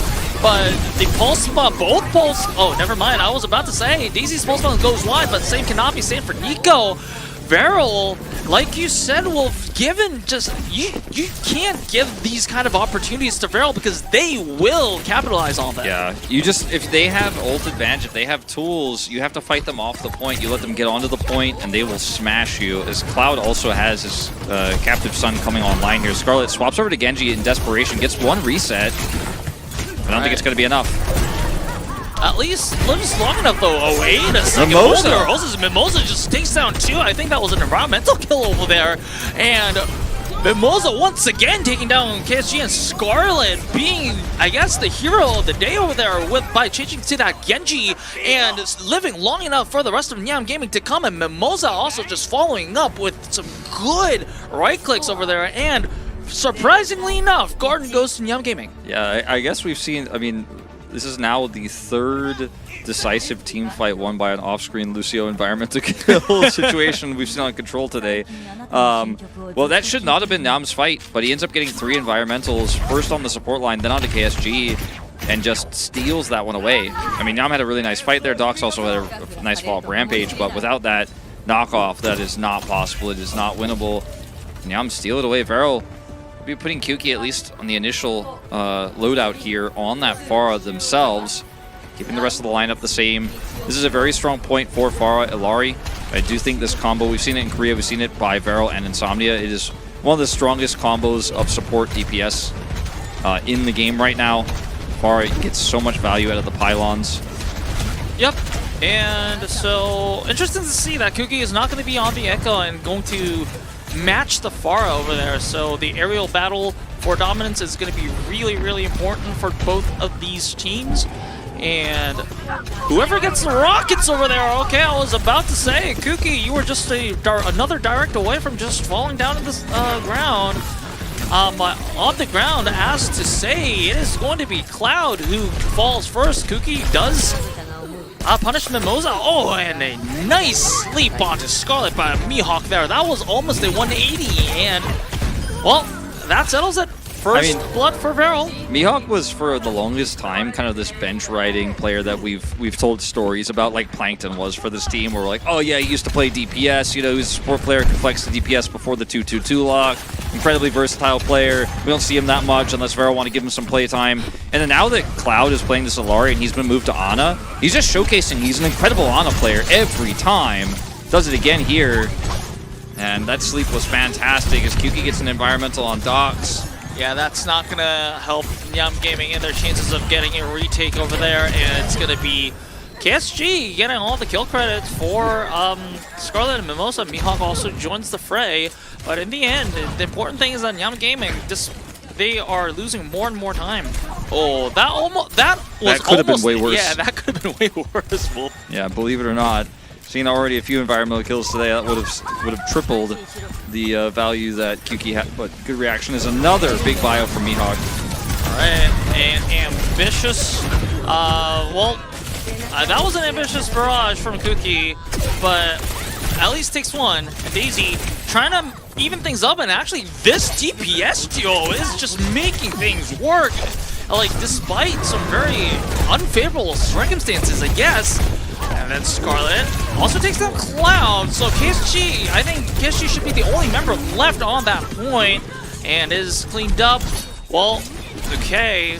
Nico is there to touch, but it's only just going to delay and get them a few more, I guess, a single more percent. I actually like that Primal. Usually I'm not a big fan of late ults like that, but bought them time, and if there was a mistake made by Nyam, or if he secured a kill, Mihawk has Nano, and so they get some more percentage, but also now he has the Nano anyways for this next fight, as well as Captive Sun. They have a huge ult advantage. There's the Nano. There is that Nano, and also the Captive Sun that you were talking about. Early kill onto Wydon, and then it's just going to be a bloodbath. Just in favor of VARREL, just NyamGaming dropping a few members, and then they have to just fully reset at 81%. This is probably going to be last fight territory for NyamGaming. They only have one chance for a retake. And, well, to be honest, they do have enough tools. Yeah, they definitely have the tools, but can they get to the point is the bigger question. Docs is purpled. Sound Barrier has to be used early before they get to the point. Oh, and this is going to be... Okay, I was about to say that isn't the biggest rampage in the world, but it did get them an early numbers advantage, and Farah very low, so Scarlet also doing a lot of stuff, a lot of good stuff for NyamGaming, but the question is, do they have enough damage to take out KSG? Because KSG is also very close to that Primal Rage. Okay, KSG at 95 HP has to back off, so going to give point control away. Yeah, it was really patient. I mean, I feel like 9 out of 10 Genji's ult there. Scarlet's like, no, we win this, we play this safe, we have the ult for the next fight. So they have that ready for VARREL's next attack, and he needs to get backline access. Daisy, once again, is looking for it. Well, Daisy doesn't need the pulse bomb for taking down Mihawk, and well, the Dragon Blade doesn't find anyone, but I think it does do enough damage for the rest of NyamGaming to clean up VARREL. And although it's an overtime in favor of VARREL, it's not going to be that way for long as NyamGaming makes the flip again. That was really smart. I think that was Nico who got the back cap while Nyam were diving the support line with the Tracer Genji. So it was like, yeah, you guys won it, but what did you really gain? You gained half of what you would have had if we didn't actually get this cap. Now we have the Primal. In this longer fight, Mihawk might be able to build Nano. And Kitsune Rush, again, not going to be used off the point here, not having it fast enough this time around. VARREL have so many tools coming online. I feel like it's deja vu. All right, Wydot starting things up with the Kitsune Rush. VARREL has to be very careful not to drop any members. Okay, Kuki just blasts away Easy and Wydot, and then also Nico there as well, so overtime. And this is probably just a celebratory barrage. Docs. Or, I mean, yes, of course, it was to prevent Docs from touching the point, but still... Yeah, celebratories, some fireworks in play. So, yeah. Lijiang tied up 1-1. Those don't roll over to the next round, so might as well press Q. That last fight was very predictable in that Kitsune Rush for Wydot was coming online just a little bit too late. That was the only tool they had to mitigate the push, and Mihawk was going to get his ult. And then Nam were like, how do we stop this? They were a little bit split up trying to catch members and then got punished. And again, VARREL, you know, if you give them just that extra edge, the time buys they were able to get, the back cap, KSG's ultimate. Love watching this team's coordination. Nyam, though, keeping this one close. Mimosa wasn't able to get a few environmental kills there on that second round, and I don't think he'll be getting any on this one. As Kyuki is flanking here, unseen by Scarlet so far, reveals himself. All right. Uh-oh. Wait a second. A trade. Well, whoa, wild fight. Yeah, this is a good wild fight. Actually, NyamGaming taking the better trade here, despite Kuki being the one just starting the Rockets first, and then in an unspotted location, it's going to be NyamGaming who pushes out VARREL and will get that first cap. Maybe I spoke a little bit too soon. Still contested. And everyone's back on the side of VARREL, so we actually don't know. Big Bio and Cloud is doing so much work right now. Same with Scarlet. As the first cap will be VARREL's, despite a lost team fight, despite a poor trade. They just couldn't deal with KSG on the point. Cloud did so much healing. He's actually sitting at 62% of this cap. This is off the first cap alone. Ooh, a big chunk of damage, and another big bio nade by Mihawk. Just makes sure that KSG finishes off the backline of NyamGaming, and everyone is just on the back foot after that. Yeah, I mean, they've been running for the hills, try to respawn, regroup. As VARREL will have this Pharah choke point control. This is where it gets really scary on control tower. As you can see here, like, you're trying to walk out into all this AoE damage from Kyuki and the Winston cross while he has that cleave damage. It's just so incredibly powerful. This is why Pharah Winston is so popular in Korea right now. And Captive Sun also in a choke point is a disaster, so need to try to break through, but they have no way to do it without the Kitsune Rush. They could just slowly use speed boost to push around. That's what they're going to do, but they take so much damage. And also, this is about the compositional strengths. Oh, I was about to say the compositional strengths of VARREL, that because they are running the double flex support, they have the ultimate advantage on the support line. He primals it. And also, Nano onto Nico just does enough damage to Daisy. And Kuki just finishes Docs up, so this is going to be cleanup duty for the side of VARREL, 69% and running. Almost up to final fight territory for NyamGaming if they don't make the flip happen. I mean, they have 5 ults for this one. If you can't win with this one, you're not gonna probably don't deserve the map, right? Like, and you're not going to get it because you got, only one fight left. So Captive Sun cannot destroy their chances. I mean, they need to play around this really well. Most of the sound barrier, maybe the opening here. All right, this is going to be the opener, like you said, with the Kitsune Rush. No, KSG very low. Also, Nico low as well. KSG not finished up, so this is all going to convert into that Captive Nano Sun charge. Captive Sun is going to be covered up by Mimosa's sound barrier, so good counter over there, and slowly but steadily, NyamGaming is going to take the advantage, but it took them 3 ultimates. They still have 2 bit. Wait a second, I was about to say that Kuki and Mihawk, despite just falling after that, was, well, I mean, Mihawk ends up getting a bunch of ult charge for that and gets some disjointed members here from Nyam who need to actually regroup and get back on. I don't think it'll be that huge, but the ult charge alone is pretty significant. I don't think Cloud should have Captive Sun there. Obviously, they had the sound barrier, so it didn't end up being value, but they got the sound barrier out. I mean, they had to do that one way or the other. As Rampage comes through, it's big. Yeah, that was big. That was a 3-man Rampage. There's no Kiriko to cleanse that. So once again, NyamGaming is going to probably just have the better fight here.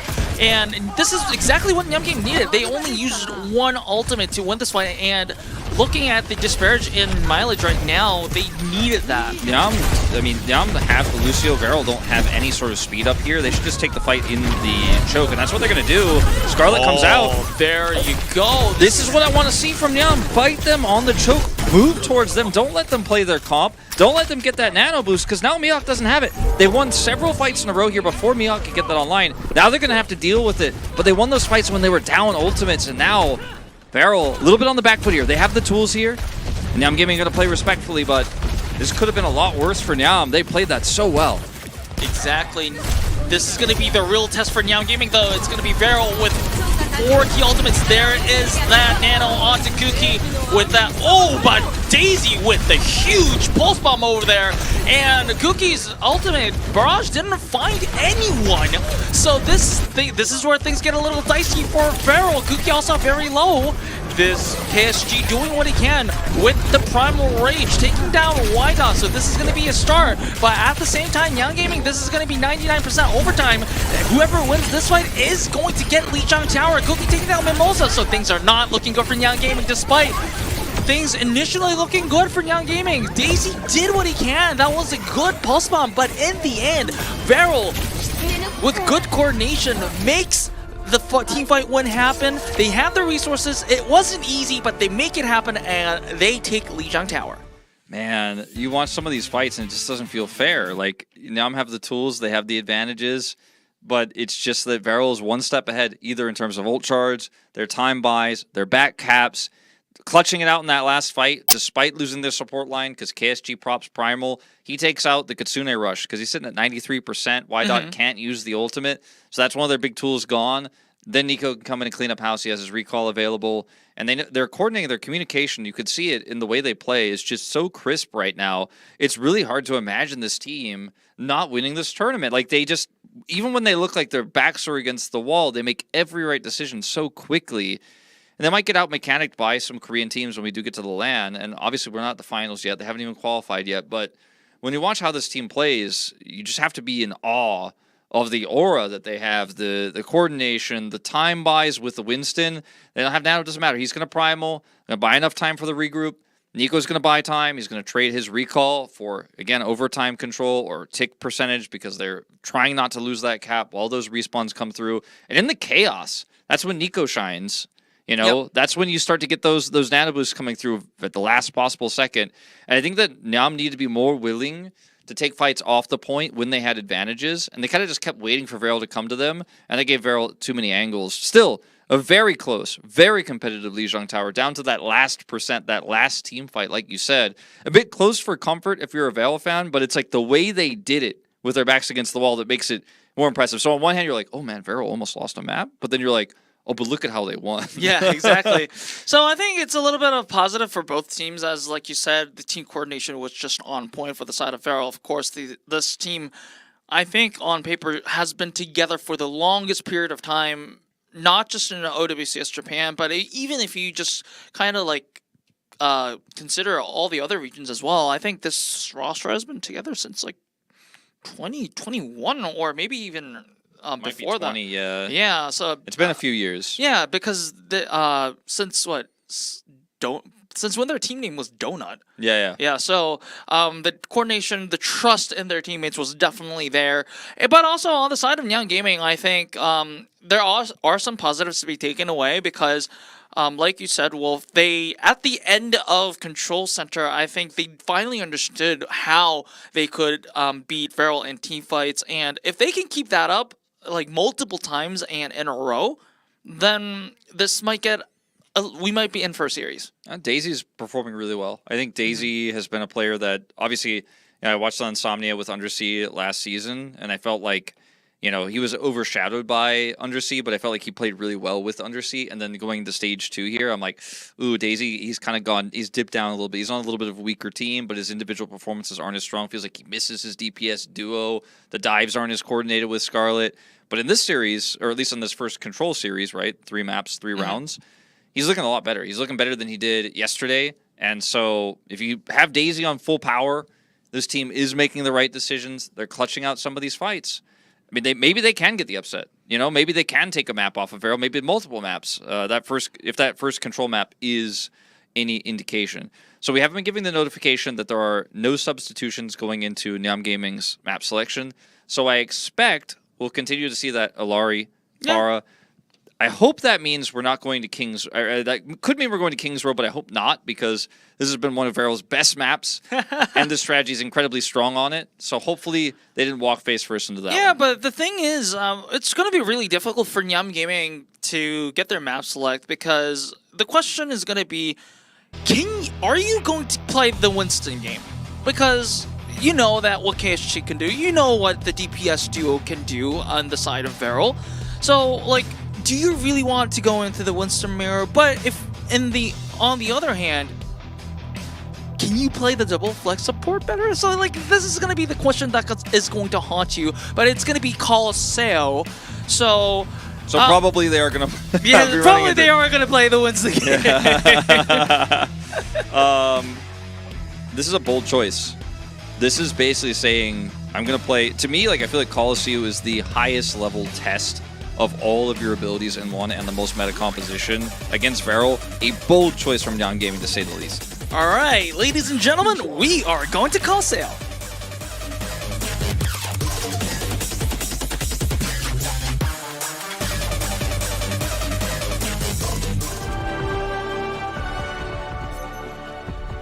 Okay, looking at their hovers right now, they probably heard us, and they're like, no, we're not gonna play the Winston game. We saw KSG play a lot of D.Va here recently, and it is very strong for high ground, low ground contest. Very strong into Widow if you expected Widow was coming out, and also decent into Pharah, and that's kind of been Scarlet's best hero this season.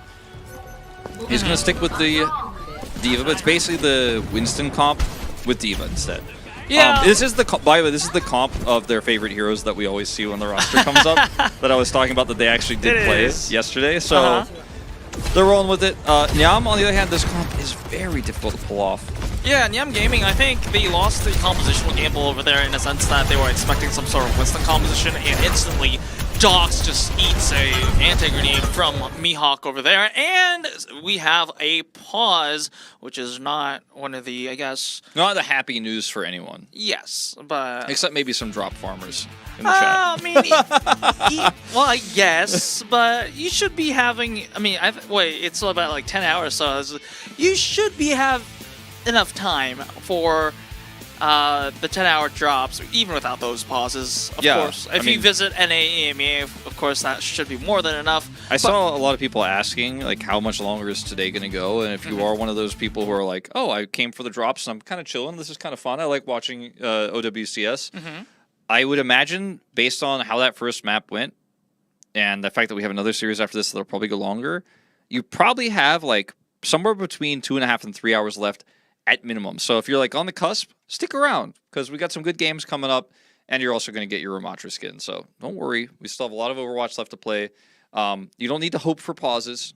Yeah, you definitely don't. But we have one anyways, so we'll get you guys the update on what's going on as soon as possible. The good news is there is one piece of good news, which is that it happened as the spawn doors were opening, basically. So you know it's very early on the map. The robot hasn't moved at all. There's going to be some sort of long shenanigans for, like, we need to make the competitive integrity. Like, it's basically right at the beginning of the map. Yep. So, if it happened, like, 2 minutes from then, it could have been a disaster. But it happened basically at the beginning. Especially on a push map. Like, you have to be observers have to be very, very careful on how they want to make that push management happen. So, usually, I don't want this to come... this situation particularly to come to this, but when there is a push disparity between those two teams, we take a screenshot of what the latest, like, I guess, progression was and how much time was left. And then we have the two observers come in and on the tracer. And then they have them contest.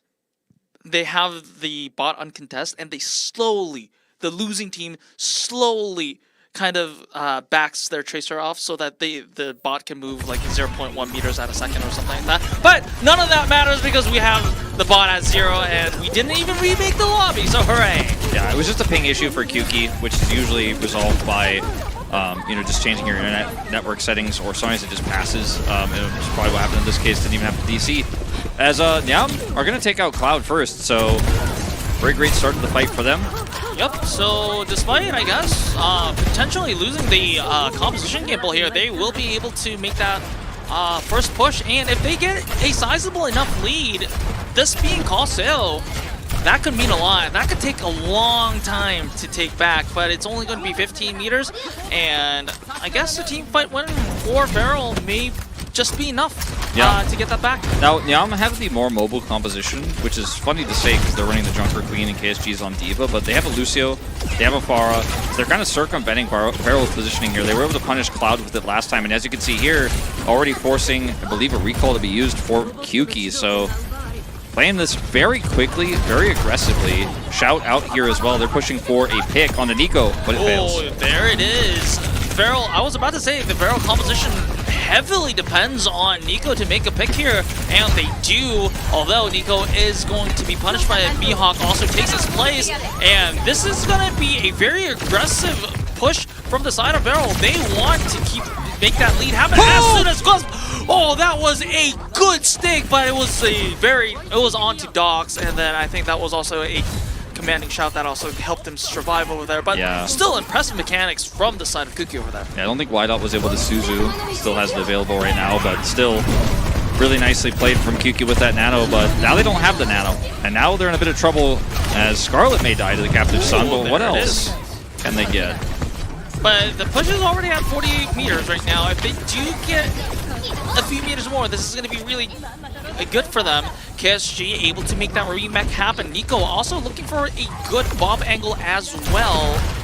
NyamGaming looking they're approaching this with extreme caution right now. Dogs has the Rampage, but needs a good angle. This is as they at least need to send the bot into I was about to say they needed to send the bot into a very straight place, but it's going to be enough to take down Nico. So this is the go button for NyamGaming right now. So Nico taking down Cookies. This is just going to be cleanup duty for the side of NyamGaming, but they KSG? do have about like 30 meters to go. Yeah, their bot is going to finally start moving. KSG is not getting demeched. Like, he's playing this so well, and this is just what he keeps doing. He just keeps stalling out, buying time. Mihawk and he are working together so well. Look at how much time he's buying. There's up and down, up and down, up and down the thrusters. Back to his armor. He lives, and this cart is just not moving. VARREL are like, yeah, we lost the fight, but what did you get? You got nothing again, man, and this just keeps happening. You got to do more than win team fights against VARREL. Their stall tactics are insane. Yeah, their stall. Now he's got a nano boost. You're never winning. The stall tactics and objective management is so on point on the side of VARREL, but Kuki is just taking down on that May. So once again, this is a go button for the side of NyamGaming, but what can they get? Daisy very low. Scarlet also very low as well, but still managed to live. But Daisy is going to take down KSG, so this is step 2 of that aggression. VARREL finally showing a little bit of weakness, and this is finally prime time for NyamGaming to make that push happen. Yeah, I don't think you can stall this push, as this should be able to match the distance now. The Captive Suns have been, let's just say they haven't been captivating. And obviously KSG bought a lot of time with that last fight, but I actually feel like, you know, our initial read was NyamGaming has the inferior comp. I'm actually starting to change my mind as, Big Purple here on the Y-Dot. Oh, Mihawk is just going to fall first, though. Mimosa taken out as well, treated. NyamGaming suffering a lot of losses here. Yeah, Kyuki swapped over to the Mei. They also swapped Nico onto this Sojourn, which is great for a scrappy team fight with Nano Boost at the ready. They also put Cloud back over to this Juno, so he can actually hyper ring them closer to the fight. So even though it almost was a distance lead here for Nyam, VARREL had a swift team fight there to punish, and the Bionade from Mihawk onto both supports was super massive. Mimosa's taken out, can't get that sound barrier up in a longer fight. And the cart is halted. I mean, it's 5 minutes in. We're so low distance here. It feels like we're basically just fighting at the first point over and over again. We're never going to get out of this initial point. Kyuki now has a blizzard and a kill. Taking a good headshot onto Daisy over there. This might be the checkpoint that you wanted for Wolf over there, because VARREL, they have the ultimates, they have the blizzard like you said, and they also have wait a second, I was about to say that they also have the self-destruct over there. The Mimosa, no ult. Yeah, Docs doesn't find a lot of value, but okay. That was so close. I mean, so basically they knew Kyuki had already used his ice block, so they wanted to punish him there, and with the slows coming through on the Docs, he was like, the only way I get out of this is Rampage. He also actually connects with one, but they're not able to get the kill there. It was such a close fight. Mimosa was so close to Sound Barrier. If he's able to hit that, I think they definitely turn after the Blizzard. So close and yet so far. 20 meters now behind. It was that elusive checkpoint I mean, I guess hasn't been taken. Yeah, that's probably gonna be the good news for the side of NyamGaming over there. But Scarlet is just gonna be taken out early by the side of KSG, and despite Mimosa using the beat for the engage, this is just gonna be VARREL using just the orbital ray and the overclock. Of course, those are two ultimates, but still, I mean, if I were VARREL, I'd take that every time of the day. The orbital ray builds so quickly, so it's a pretty inexpensive ultimate, and it is super high value in a scrappy fight like that where everyone's kind of caught bunched up in a choke point in a room like that. Mihawk is close to his nano, and overclock isn't, I mean, it's a very impactful ultimate, but it isn't necessary for VARREL to win team fights. On the side of Nyam, with no sound barrier anymore, it's going to get a little bit tricky. See if they want to dupe Mei here, or if they want to go for the Diva, because I think both are good options. They could even steal the Ana. That's still good. Yeah, that was a good purple on to both support members. That, I mean, that doesn't get the follow-up damage, but still dissuades Nyam and just delays them for a few seconds, which they really needed. And like you said, this is going to be the main duplicate. Can he get that Blizzard? The disengage is there, and also the peel from KSG is just impeccable. So not a lot of damage done. Also, already the duplicate is going to expire without any value. DayZ's just going to do things on his own accord by taking down Nico, and Scarlet also beams down Cloud. So this is also a start. Yeah, now also expended here from VARREL very desperately, and KSG can't get the remake, so this ends up being a huge win here for Nyam. Very ult efficient. As DayZ, like, he just took Nico out of the fight. The way he did that, he almost looked like he didn't even look at Nico. It's like he just ran past him and dropped the pulse bomb in his pocket, like, while he was running by. Nico's like, what's that? And then it blows up. But yeah, I mean, VARREL, they still have the Blizzard, but you know, they don't have a lot of positional advantages to utilize it as the shout comes out. Mimosa here, still desperately trying to build up that sound barrier. VARREL need to find a way to get value out of this, or just kill Scarlet. Yeah, just kill Scarlet and just deny everyone gets the push. Mihawk is just so good at finding these targets. Wait a second, that was a very ambitious one, but it actually works out. But okay, I was about to say, I don't know. I don't know about that one. It's traded for Blizzard, you know, and it was a desperate angle he saw. He thought maybe, you know, in a longer fight, like that, those denies with the healing coming through from Mimosa, maybe they can win that out. But I just can't agree with the usage. Yeah, but NyamGaming had the follow-up damage to make anything happen from that. Like in the end, also it's a very expensive ultimate. Yeah. It takes a long time to charge. I mean, Scarlet was down. There was just not really, there's not really much they could do with that one. He saw blood in the water. He saw an angle. And it was, I think, now I'm kind of realizing they're kind of running out of time here. I mean, we're at 45 seconds. If they win that fight, maybe they have a fighting chance to take this map and they have ult advantage. Instead, they don't. Yep. Orbital Ray is going to be the big one here in this fight. It's probably going to be the Orbital Ray and the Overclock combo, if I'm not mistaken. And NyamGaming, they start off with the beat engage, instantly answer with the Orbital Ray. Scarlet takes down Mihawk. This is a start. However, Nico, does he find anyone with that Overclock? No value in Overclock. Actually going to be taken down by DayZ. KSG still being KSG right now, taking down White Eye as well. Also taking down Mimosa with the self-destruct over there. And DayZ trying to do a lot of work, so the push is there and the overtime is going to be it's going to start, and this is a fight that basically decides the map. Kyuki going to swap over to Pharah last minute here, try to deal with this composition at range, try to get away from the rampage they expect is coming. That nano boost is everything for VARREL. Mihawk cannot die, but they might actually lose this map. Oh, the sleep bounce of Scarlet was just instant, and oh my goodness, and even eats the pulse bomb over there.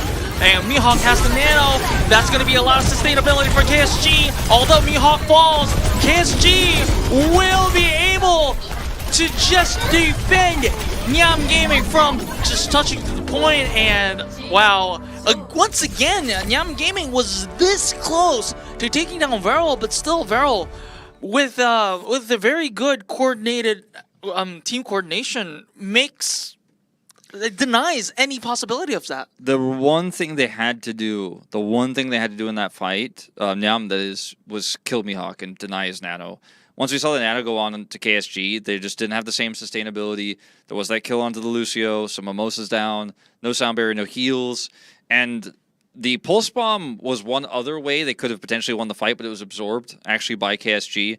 And the D.Va in that situation, when it's a scrappy point where you have to constantly have somebody touching, the D.Va is just flying around like, all right, I'm getting massive value out of my missiles. I'm doing tons of AoE damage. I'm in melee range of people, chunking them down, meleeing them. Thruster damage is coming through. And he's got that extra survivability from Mihawk. Mihawk is purpled and killed, but in the last like 40% of his health, knocks that nano in onto KSG. If they're able to kill him faster or deny that nano boost somehow, then that's how they win that. If they kill him before he gets it, which I think they were trying to do, then it's a completely different story. Maybe they win the map, actually, but they failed. It might have made all the difference because, remember, this patch is on the new extended death timer patch, and given that it was overtime, that would have been, what, like 12 to 13 seconds, and that would have been more than enough because although NyamGaming did not cap the point, the so-called butt scratch is only 7 seconds. They still have more than enough time for NyamGaming to push that remaining amount, which wasn't that much. So I think that nano from Mihawk made all the difference. Now it's going to be the question of whether NyamGaming can make the reverse sweep happen or whether VARREL is still going to assert dominance. But we'll find out after a short break, so don't go anywhere.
All right, we are back to Overwatch Champions Series Japan, and this looks like a VARREL cheer sign. I can definitely see who everyone is, to be honest. On the right, I mean, I can identify one player, Nico, on the right, because he always dyes his hair in a bright color. Yeah, I'm just looking at some of the stuff. Hashtag OWCS Japan. I see one that says hashtag on the left there. A KSG fan as well. And yeah, I mean, impressive drawing. Like, it's kind of like the anime style drawing, so kind of like very Japan specific. This is a Japan special. Yeah, it almost looks like it could belong in a Persona game. yeah, definitely. Yeah, it's almost like if you changed it into like more cell shading, it could be like Persona 4 or something. Yeah, it's very cool, very nice art style, very clean. I like the shadows on the hashtags and stuff, so it's really easy to see them on a mint colored background, by the way. So feeling like a little bit of a mint shout out in the color. So that's cool. Yeah, VARREL, I mean, of course, they're a really popular team in Japan. Some fans even came all the way to Korea to see them play in OWCS Asia. Looking like they're primed to come. Of course, they haven't locked themselves in yet, but it looks like, by the looks of it, they're not going to get a lot of resistance punching in their ticket to Korea, but we'll see. On the other side, it's going to be a cheer placard for NyamGaming. This time, I know who everyone is now because they have their names on top of their plushie over there. But the one on the top right just says Y period. I don't know who that is. Oh. Who could it be? Who could it be? I only know Y dot. Y-D-O-T. Well, I believe that it's a Kiriko player, so maybe.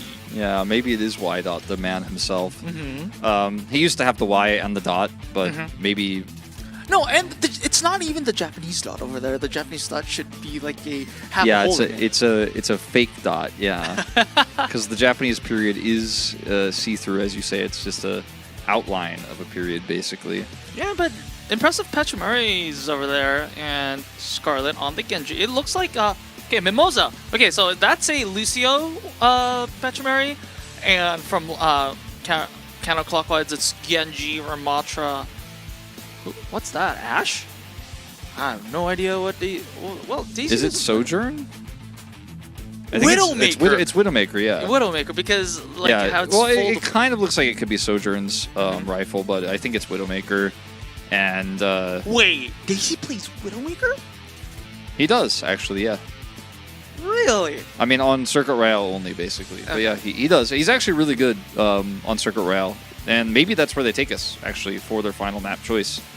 If he thinks he can outplay Nico on the other side. And last time they faced off against each other, he did get the better of him at long-range hit scan a little bit. So that could happen again. Looks like we're still in the map selection process, so bear with us a little bit. Chat, we've been watching the Mercy slander a little bit between some of these maps. I've been seeing a little bit of some Mercy discussion going on. You guys, hey guys, you guys Mercy, keep it together. Mercy's not even in OWCS right now. Like, it is actually, by the way, I think we've seen every single support played this season in Japan. Really? Every single one. Even Mercy? Yeah, of course, for boost shots out of the spawn gate. I think every hero has been played. Zenyatta was played. Juno's been played. Lifeweaver was played. What else? Ana, Kiriko. Obviously, Brig, Kiriko, Lucio.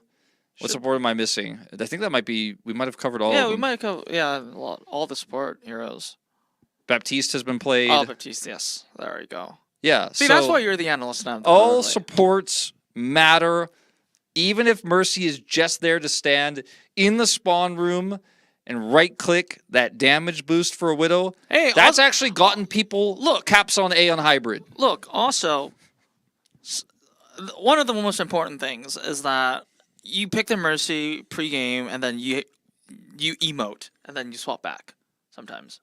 That also counts. I mean, yeah, but also Widow shot boost, like boosted Widow shot that kills somebody, you get A on King's Row.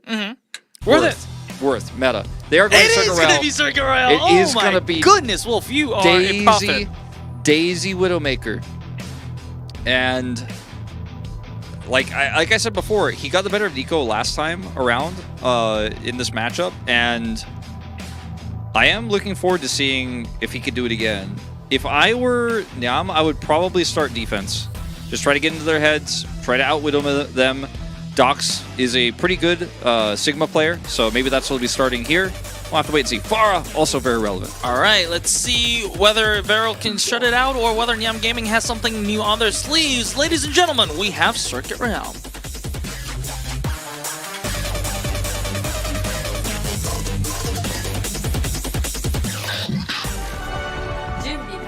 Early on in the season, they played against each other, right? It was a long time ago now. It was actually their first matchup of the season, both of them. Nyam actually narrowly lost 2-3. And that was when the beginning of the season we were like, oh man, is VARREL not as strong as we thought? And then we were also wondering, is Nyam stronger than we thought? I think we were kind of right on both. VARREL has since recovered, but Nyam proved that they were a strong team. They're going to attack first, it looks like here, with Dox hovering the Ramatra. So it might be like Ramatra, Genji, Mei, Ramatra, Genji, and this Sojourner is what they're showing now. Yeah, we've been seeing this composition in Korea a lot more and more these days. A lot of teams are moving away from the Sigma. VARREL on the Diva is not something that's also surprising me, but still, let's see how it goes. Mei is a little bit of a surprise for me on the side of NyamGaming, but still Daisy, like you said, this is going to be a lot of this is going to be dependent on whether Daisy can make a pick or not. Let's see if he does, as so. Nah, the shot's going wide so far. Cookie just instantly just strong aggro with that power freeze over there. Scarlet, oh, even despite that, deflag is going to be purpled and has to just wait out for it. Still, not a lot of violence here, not a lot of kills yet, fairly low affair so far as NyamGaming is trying to approach the first bridge. Okay, Nico here, trying to charge up some rail shots. He's going to be under pressure. Oh, okay, Kuki has to once again be forced out the crowd freeze, and slowly but steadily NyamGaming is gaining ground. Although there's no pick so far, they do enough damage to VARREL to just back off until they have to heal up. Yeah, if this corner goes though, Daisy actually suddenly online. Daisy actually suddenly relevant, but it's going to be threatened by KSG. Doesn't get the pick, not initially.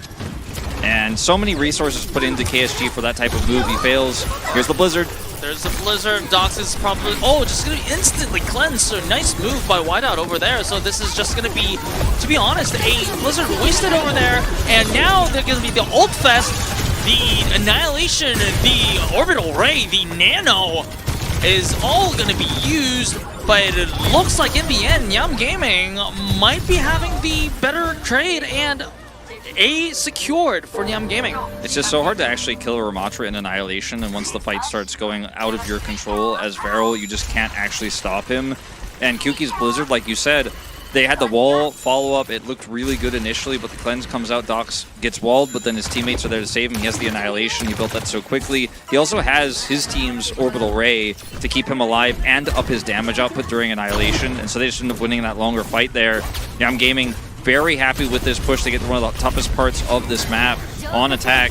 Daisy swaps over to Ashe here. She's going to get a little bit more value out of the Dynamite in this situation. Kitsune Rush is at the ready, as well as that Hyper Ring. Kitsune Rush right over there, and before that, Dox takes down Kuki. That's a big need from Mihawk over there, but the damage is already done. NyamGaming, they are on the front foot, and VARREL just have to back down. Maybe a last moment touch before the cap happens is probably going to be the only option. Nico starts things up with the overclock. Let's see if they can find any value. And Scarlet just answers with a blade on his face, and Nico, that's just going to be Nico down. And Mimosa is going to be punished by KSG and throws the bomb, Diva bomb over there. And Daisy is just going to take out, well, I mean, everyone in the side of NyamGaming is looking for violence here. NyamGaming just woke up. Scarlet and Daisy collapsing on KSG there, preventing his remake. VARREL wanted to use everything there for the stop, but they were just shut down. Really nice Kitsune Rush into the Hyper Ring to actually speed up and get on top of the VARREL members to get that initial pick, and then the longer fight went really well with Scarlet's Dragon Blade coming through. KSG now going to swap and match the Ramatra here. They will have a nano boost for him. And Kuki will have that Blizzard shortly here, but this time bank is pretty insane here for Nyam. Feeling very happy with how those last few fights went. Is KSG going deep? I don't know about this. Oh, KSG very low. Has to use the nano just to save KSG. I don't think that's probably the optimal way that he wanted to use that nano, but still, I mean, gets Daisy. So, I guess it was worth it in the end. Yeah, definitely a strange turn of events, but he has the nano boost as well as the left clicks coming through from Cloud. Is now going to toss down the orbital ray, and that's just a ton of healing output. Nico gets Mimosa though. Also, Dox goes down, but I don't think NyamGaming should be particularly concerned at the current moment because they are so ahead in the ult economy right now. VARREL just has to use it for the sake of stabilizing because they have been giving up so much ground and they have to take away as much time as they possibly can. Now, it's worth it here for VARREL to actually use everything about Blizzard to get back control of this archway because that's where Blizzard's going to be at its strongest. That's why the observers are showing Kuki here. Yeah, if a Dragon Blade comes off here for Scarlet, past the archway, he can get some work done, but if the rest of the team is blocked out, there's no follow-up, it becomes very difficult. So Nyam need to actually push through this archway before they ult, and they have been successful here as Daisy's on a nice flank. Oh, he misses the shot. Yeah, if that was a double headshot, that would have been an easy kill for Daisy over there, but trade of Juno's over there. Scarlet just doing a lot of work, but Mihawk just, well, a lot of melee kills over there, funnily enough. But in the end, this is going to be numbers advantage for the side of NyamGaming. So, but VARREL will be having the spawn advantage. So until VARREL just groups as 5, NyamGaming will be able to. Oh, that's a nice. This is best case scenario for NyamGaming, to be honest. They were able to get to the archway. There's no Blizzard. Now this archway next to the spawn, or next to the point, which is next to the spawn, is the last Alamo here kind of for VARREL. As Nico's trying to find this flank angle here, doesn't have great line of sight. I mean, he's got line of sight advantage, but he can't actually hit anybody because they're out here on the balcony. Daisy looking for an angle on this Bob. There is that orbital ray. Bob just obliterated out of existence over there. And Nico at a sliver of health. Also, Mihawk just taken down before that nano was there. So this is going to be a little bit dicey for the side of VARREL. Probably a little bit of desperation just touches. They cannot afford to lose any more members. And as I say, Scarlet is just guarding the doors of VARREL, just denying anyone that is trying to come out. With a swap to Widow here desperately, but I just don't think this is going to be enough. Yep, and then also Bernie, he just has to end the Blade Annihilation. Yeah, the desperate nano onto the Widowmaker just shows how much of a pinch that VARREL was in. And NyamGaming, like, just suddenly well executed their win conditions so good to the point that it looked like it doesn't look like a team that is down 2-0. Yeah, no, it doesn't. I mean, Nyam's fights around Kuki's Blizzard were fantastic. They were like, you're not going to Blizzard this archway, we're not going to allow it, we're going to wrap around. Then they had that Bob angle, which Bobs were traded and both were taken out, but it bought enough space for VARREL to get to where they wanted, or for Nyam to get to where they wanted to be. Ended up getting that pick with Dox rolling the Annihilation. Scarlet's Blade is fantastic. And even the Orbital Ray ends up playing a part in this, but they have just faster rotational power. What they have that VARREL doesn't have is this Kiriko. And the Kiriko is going to give you the ability to out-position what VARREL are doing. Now, what VARREL have is the ability to anti-people right to have Nano Boost, but Nano onto a Ramatra isn't ideal. They used it in the last fight to keep KSG alive. They narrowly won that one. But as you mentioned, Nyam aren't too bothered. They have ult advantage. They use the Nano Boost. Nano's not that great in this comp. And now Daisy gets to play Widow on defense. This is the part that I was most excited for, because last time he played this one into Nico, he won the Widow duel. He wins them all the time on this map. And Nico's not even going to try to match him, at least here on the spawn, out of the spawn. So Daisy, this is his playground now. This time he has default sightline advantage. Yep, and also last time Cookie used the Blizzard, it was a good Suzu from Whiteout, so I guess that's a little bit of a small counter in that as well. NyamGaming starting to... Okay, they just give up the first corner and just want to defend on the bridge, which is totally fine. And Nico getting access to the high ground. KSG starting with the Ramatra. Still neutral.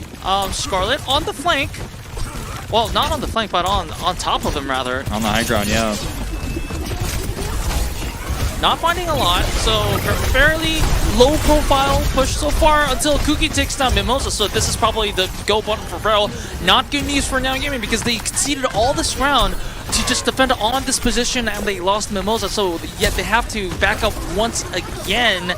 And they have to make a choice whether they're going to commit or whether they're just going to give point A and get a favorable high ground for point B. Mei chasing a Genji is a weird affair, but it is going to be in favor of Kuki in the 1v1. And he's not really alone. He's not really 1v1ing. Gets a ton of ult charge off of that ice block as well. Daisy gets a pick, but it's too little too late. And now VARREL just kind of steamrolling this one. Oh, wait a second. Cloud is going to make just rather be safe than sorry and just uses the Orbital Ray. And also Orbital Ray is one of those ultimates that come really quickly. It's so fast because you just left click your way to massive healing output. And it was 4:45 when he expired on that one. Let's see how quickly he builds it here, as there's just a really nice tempo ult to gain control of the point, but also that corner control they're looking for here now, trying to already contest the archway. They want to force a fight before this Dragon Blade is ready. Obviously they don't know the charge for Scarlet, but they know it's coming soon.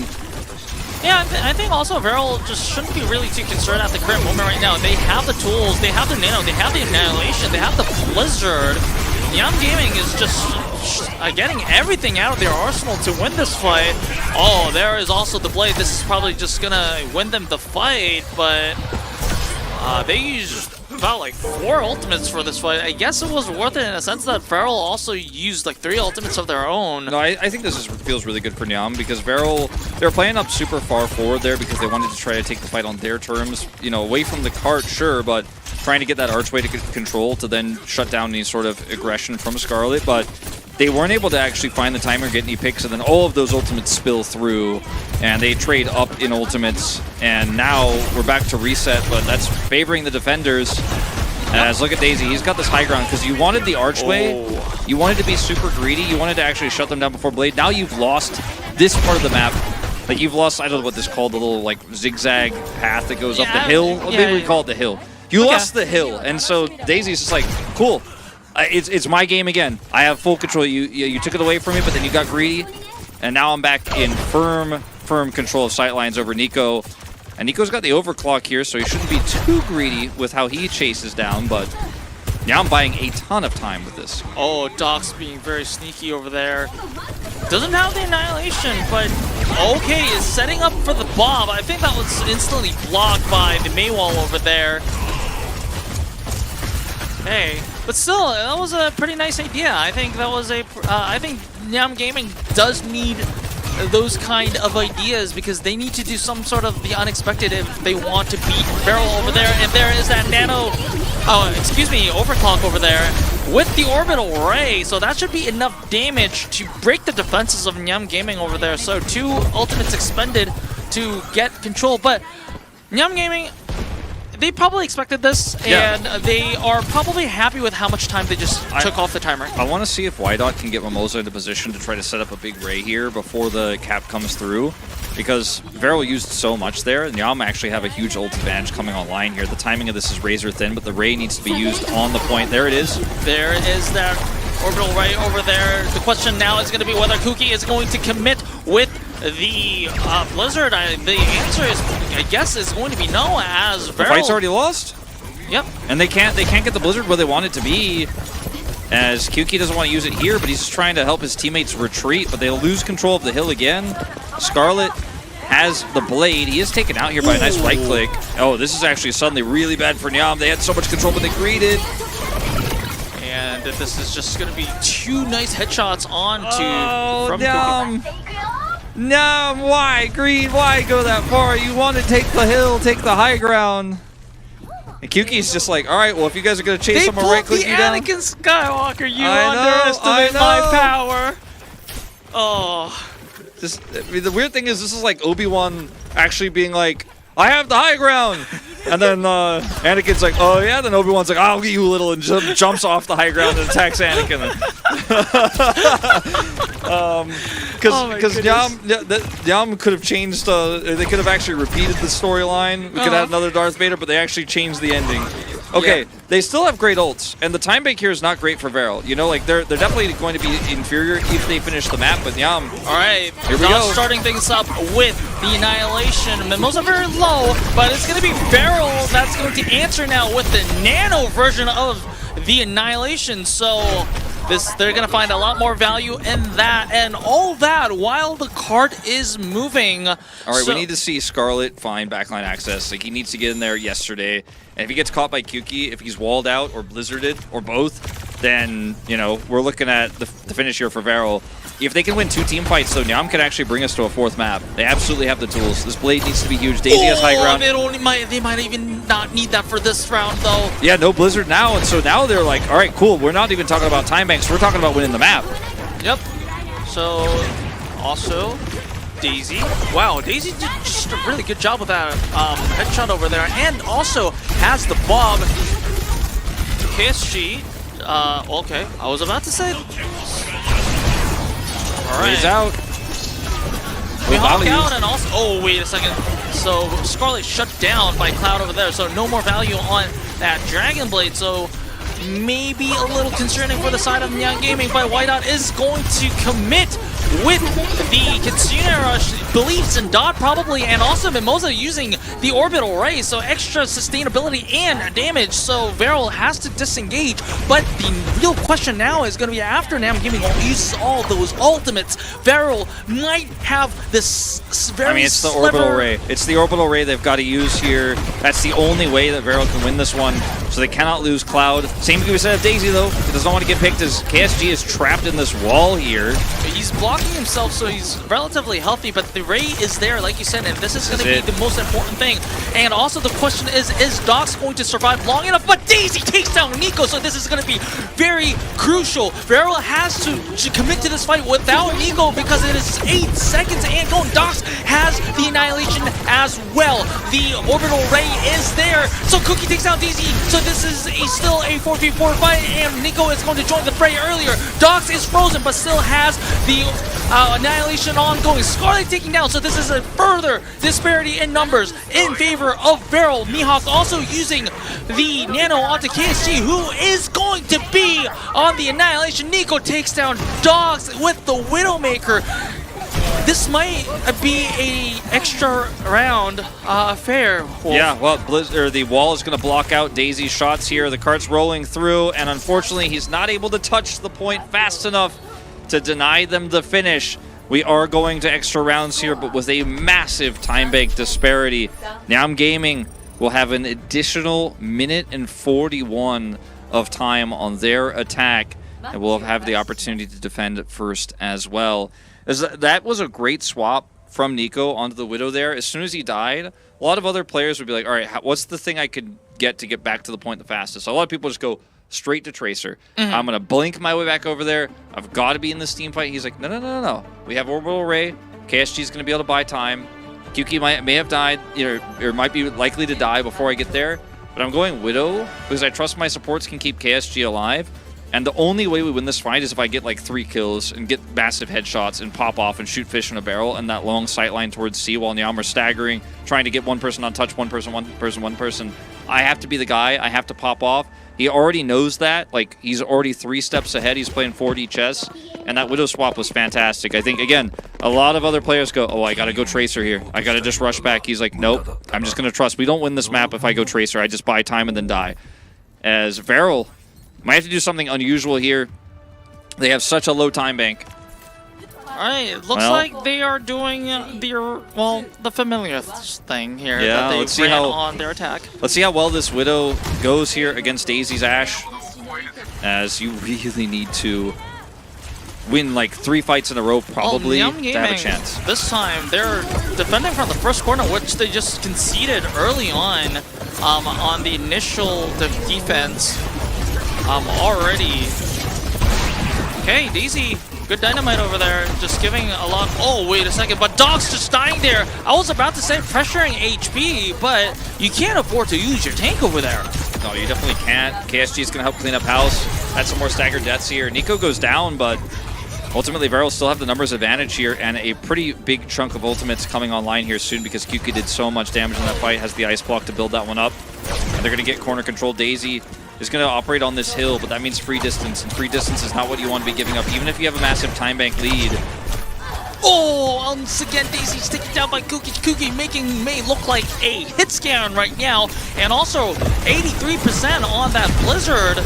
They might be just taking point A and taking that hill over there. I mean, they're basically just constantly getting picks, and NyamGaming are never able to regroup. That's why Nico swapped over to Venture, because they can actually push through super aggressively here, dive, push that Widow away, or rather Ashe in this case, away, and just take hill control ultless. And Kyuki still has Blizzard. Just going to be riding the cart, pushing around this corner. If KSG gets a big annihilation, man, we might be actually saying that VARREL are favored to win this before Nyam's massive time bank even starts, because this is just more distance than you're supposed to get with 1 minute, and the ult economy is in their favor. Yeah, they didn't even start using ultimates, so this is going to be the real problem for NyamGaming over there. And the orbital ray, the blizzard, the annihilation is there. There is that annihilation. Daisy uses the bot for, I guess, the contest for the point, but then can Dox survive? Well, I mean, Dox is okay, but Scarlet clearly isn't. And of course, NyamGaming uses all their support ultimates, but it is going to be the late nano, so maybe a little bit more value in that. Dox, will he? Okay. No blade for Scarlet. He dies in the fight at 99%. And this card is just rolling. Are we going to see an overtime finish on this map? I mean, we're still a ways away from that, but the pace right now starts to make you wonder. As down goes Daisy, they are split. These are staggered respawns to come through as the cart rolls through to B. And Kyuki still hasn't had to use that Blizzard yet. Tectonic Shock is going to be available. It's hard for Daisy to get sightlines when they're this far up, and they can actually just dive on him. He's going to swap over to the Sojourn here. But, I mean, this one already feels like it's over to me. I mean, mentally, you've got to be feeling crushed as Nyam here. Annihilation ready for Dox. They also have the Genji Blade, but nothing to pair with it. If he just gets Blizzarded, then the cart keeps rolling. So Scarlet needs to find some sort of angle. Just don't know what that angle is going to be. Right. He's spotted already. Yep. And Nico off screen takes down Why Not. This is not where you want to be, but Daisy takes down Kuki. So, and Dox and Scarlet finally get some value out of their ultimates. So maybe this is going to be the end of the push for the side of VARREL. They don't even have any ultimates. KSG, but still living longer than he probably should be. And while he did fall, and this is going to be the end of the push, but man, that was one hell of a push from VARREL. Dox was finally able to set up that annihilation, and the Dragon Blade was the value they were looking for. But this has got to feel crushing for Nyam. 1 minute, the time bank, and the map is nearly completed for VARREL. You and I talked about this off camera during the break about how we're wondering what VARREL's thought process is right now in terms of what comps they're running, because some of the comps they're running don't feel necessarily efficient. They don't feel top tier. They're not as meta, but they're making them work. And we're seeing a lot of close games for them here at the end of regular season, going into this tournament as well. But you look at how they play when they're like, okay, we only have 1 minute. Let's play the best comp possible for this 1 minute. And how they played that out. The swap for Nico onto the Venture for some extra dive, taking that hill control away from Nam. You're like, I don't know if VARREL is actually playing their best necessarily, or if they're just hiding strategies. It's hard to know in a tournament like this. This is seeding deciders. We saw this last stage for Korea. There was a lot of memery. But VARREL, I mean, that was an incredible push. NyamGaming need to match. They have a big time bank, so that's what they can kind of rest on a little bit here. That's gonna put their minds at ease. They're gonna have to have a fantastic pace, and if you're going for a Genji comp, your ult economy is what your push is based off of. So it's not always the most time efficient. This first blade from Scarlet has to be so good if they're going to be able to match this distance. Yeah, and also they probably just have to win some fights without ultimates if they want to match the push of VARREL, and which is not going to be easy by any means. It makes you wonder if maybe he should just be playing the Mei, but he won't. Alright, Nico on the back line on the side of NyamGaming, trying to make life a little bit miserable. Scarlet taken down, but Nico and Kuki traded out. I guess Nico was a little bit too greedy in that sense, and KSG just going to fall out soon after that. I mean, as I mean, as durable as KSG is, if he's not going to have anyone beside him, he is going to fall. Yeah, I think the idea here was basically just to buy some time on cart with the wall and then hope to build most of that orbital ray. It was not successful. Like, yeah, he built a lot, but he's only 6% ahead of Mimosa, who also built a ton. They can operate on this hill now instead. Really, for VARREL, you just need to win one team fight to start to feel pretty good about your chance of winning this map. If you can do it before the ult break, you might be able to win it off of 2 fights alone. As Kuki sped up here. Alright. The wall is there, also, but still, NyamGaming looking like they're relatively okay. They're still pushing VARREL out, and I think VARREL, they're just waiting for the ultimates here.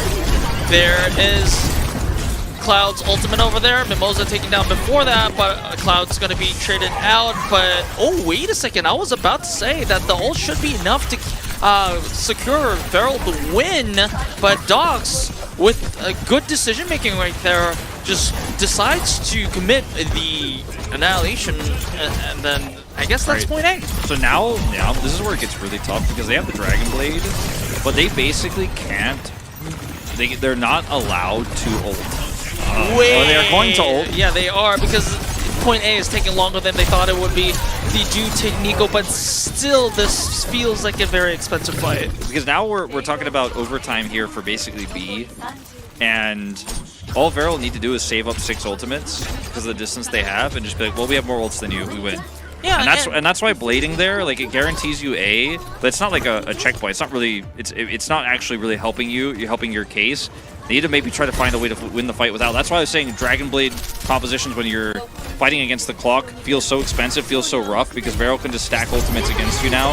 Yep, and Wydot knows this. He's starting a little bit early, but Dogs is sleeping right now. Overtime is taking VARREL, finally using things. I mean, the ultimates that they have been saving up on their arsenal, looking like Nico is not going to be so fortunate, but NyamGaming is going to be the more unfortunate victim, as VARREL, they still assert dominance in this Japanese region and is going to close out the series 3-0.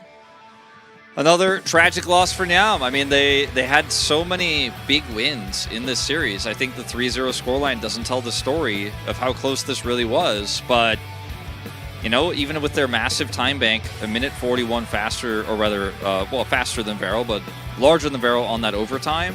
VARREL just has this incredibly long push. They're just not able to actually fight ult efficiently. They're not able to actually get any momentum. And the VARREL just stack ultimates and use them in that last fight there. Didn't even need to be the fight they had to stack ultimates on, but they saw their window. They saw the Dragon Blade is down. This is our timing. We're going for this one. KSG sets up the fight. Kuki gets massive value. It's over. It's done. It's a 3-0. Close. Again, like, we were one team fight away from Nyam taking push on Colosseo. We were 1% away from Nyam taking control. So, like, it doesn't get much closer than this. It's one of the closest 3-0s you'll ever see. But if you're just, like, surfing Liquipedia, you'll be like, oh, yes, as I expected, VARREL 3-0. Watch the VOD. They'll tell your friends to watch the VOD. Because it was not just what Liquipedia said. You know, but have them press that little I button at least to see, like, the points and stuff. Yeah, I guess this is probably going to hurt for NyamGaming, because they knew that at some moments that they had it in their hands. It's not... Of course, VARREL did play well, but it was also... There were some moments where NyamGaming kind of thought... It just seems like NyamGaming kind of, like, threw it out the window themselves. Even... especially on that Circuit Royale defense, VARREL had no right going that far with just 1 minute. Yeah. No, it shouldn't have happened that way. VARREL played the defense once they knew how much of an attack they had, though, so efficiently, and that's what the advantage you get from having that second defense. KSG will pick up player of the match. Yeah, well-deserved. I think it's absolutely well-deserved. He had so many fantastic performances. He and Mihawk really working together well, and that's kind of what the meta is like right now. You know, it's not just KSG who deserves the credit. Mihawk deserves a ton of credit as well. But, you know, Docs just was outclassed in this matchup. I think there was a world where you could have said, I want Mihawk to have it. I think he deserves it. I think there's a world where you could give it to Kuki as well, but I would have voted for KSG. He is just, he's so insane. He's our best tank player in the region, and he'll pick up his 4th player of the match. Yeah, and also I would definitely agree on that, KSG vote, because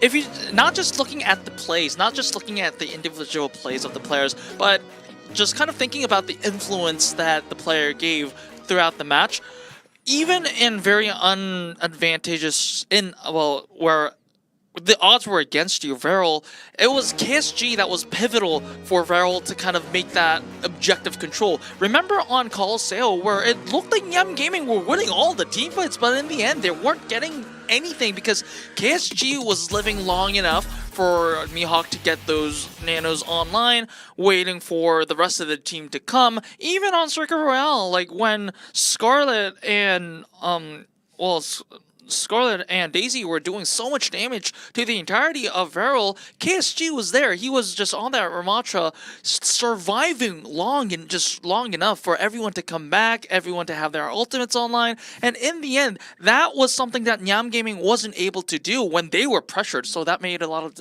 difference. Yeah. I'm seeing Twitch chat teasing me. I think I was the one who said save up 6 ultimates. No, but it is true. I mean, because 6 ultimates is the myth now. So, yeah. I mean, I've cast Overwatch 1 for many years. I'm sorry, chat.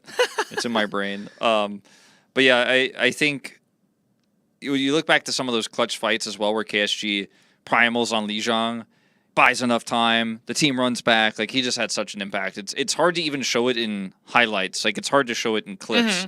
But he deserves it.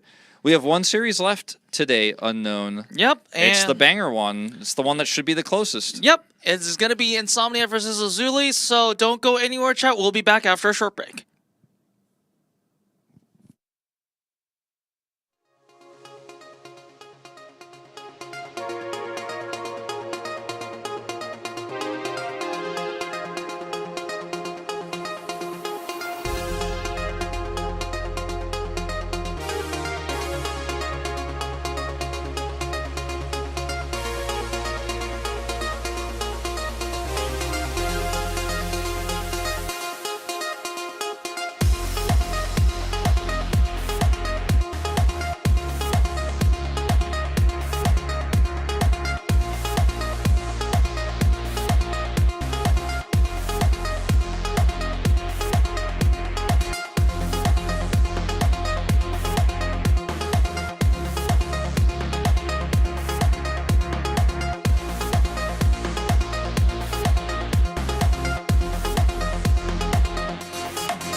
one can stop me now.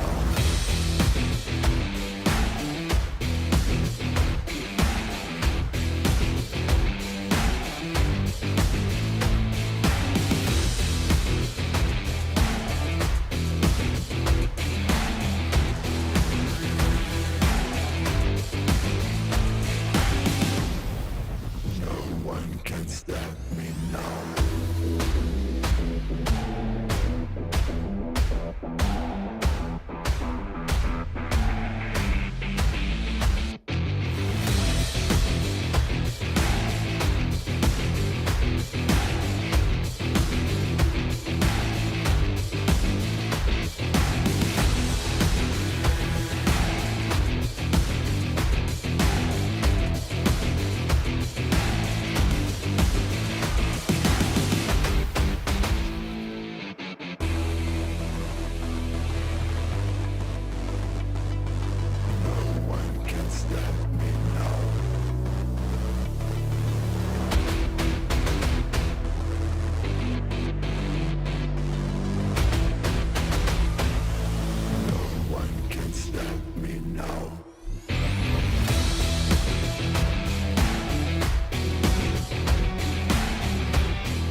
Welcome back to Overwatch Champions Series Japan. We are approaching our third and final series of the day, and this one might be a series, Wolf.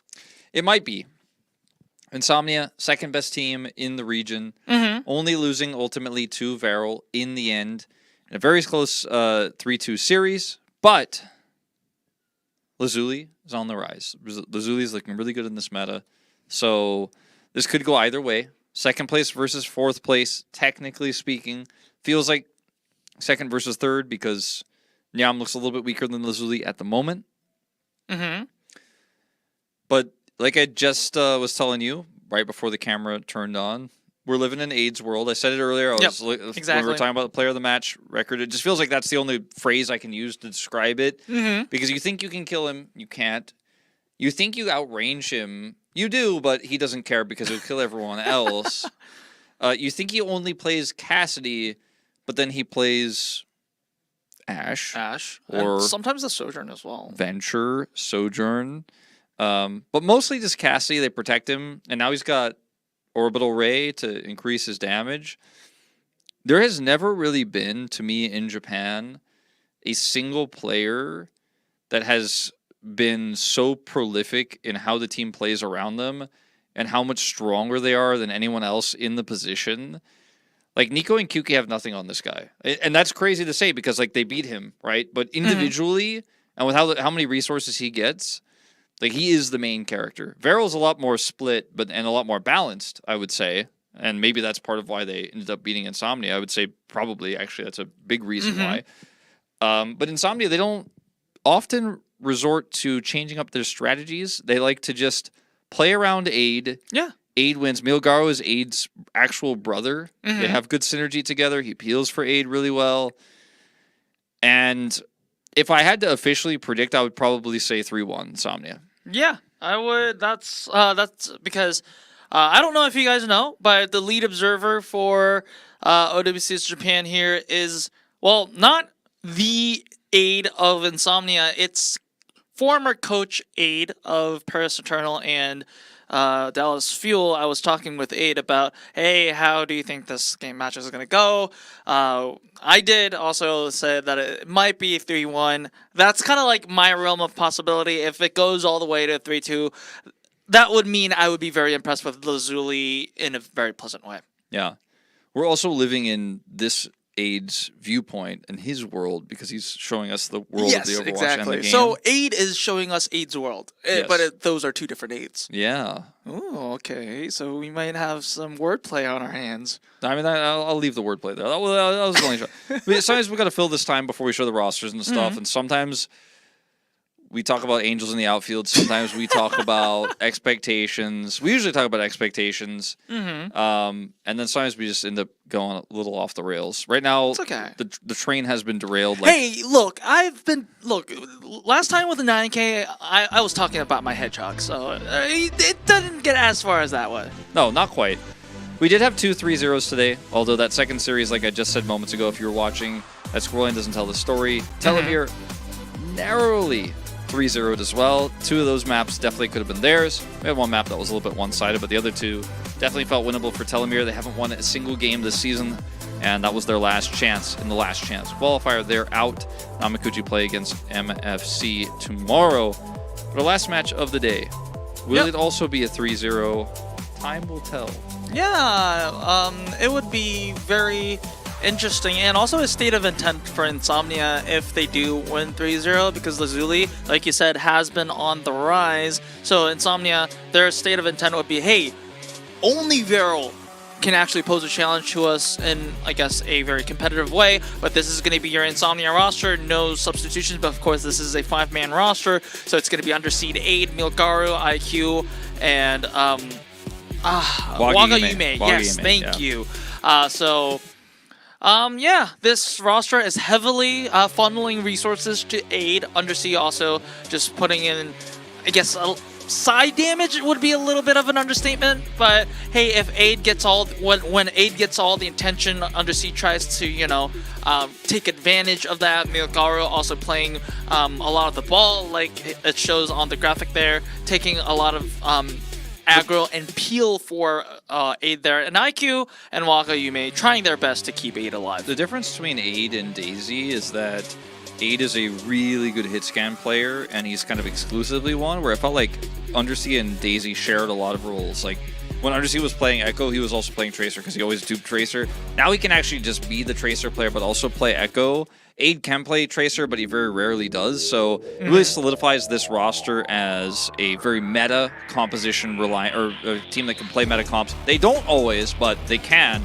Anyway, let's move over to Lazuli, because Leonoptrix is also an ex-Insomnia member. He was their tank last split and is now playing here for Lazuli. We did see Godsum play D.Va yesterday. It was pretty interesting to see.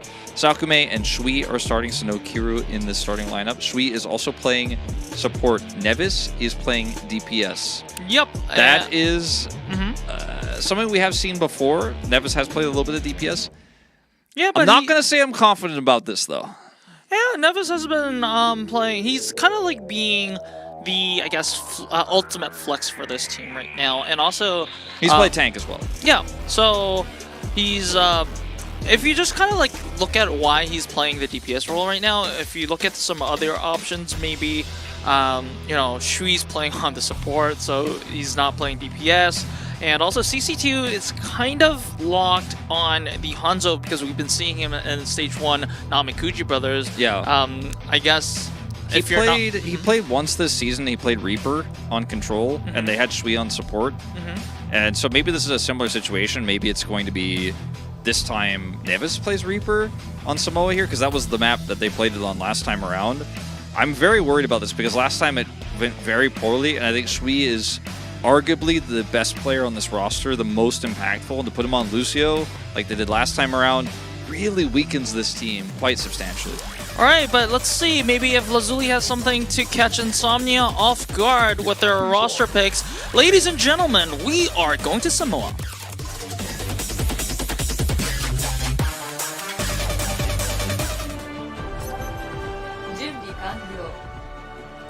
Alright. Indeed, Junbi Kwairyo means that preparation is complete. Aid, no surprise on that Cassidy pick. Of course, on Samoa, a lot of mid-range shootouts, a lot of mid-range opportunities, so Cassidy makes sense. Let's see. Shui on Juno, Nevis on Mei. Alright, so I mean, I get the idea. Shui kind of wants to be DPS and support at the same time.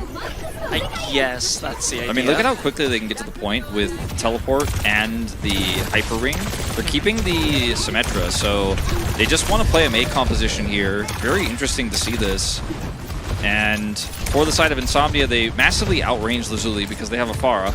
And the Pharah is just simply not answered here whatsoever for Lazuli. Yep, the TP immediately just taken care of by the Pharaoh over there, and Leonoptrix taking down Aid. So this is basically Insomnia's win plan just out the window. Wow, okay, so definitely, it looks like Lazuli took Insomnia off guard as Aid is forced off that Cassidy. So stage 1 of Lazuli's win plan is get Aid off the comfort picks and wholesale changes on the side of Insomnia compositions. It's straight up just a counter to Aid. They're like, okay, well, you guys keep protecting this guy. We'll literally teleport on top of him with some of the highest damage output in the game and blow him up and kill him. And unfortunately, Undersea, he did a ton of damage. No one could deal with him, but they didn't get any limbs. Like, he does a lot of poke, but there wasn't any follow-up. Aid wasn't able to close the gap there, and then he was collapsed on instead.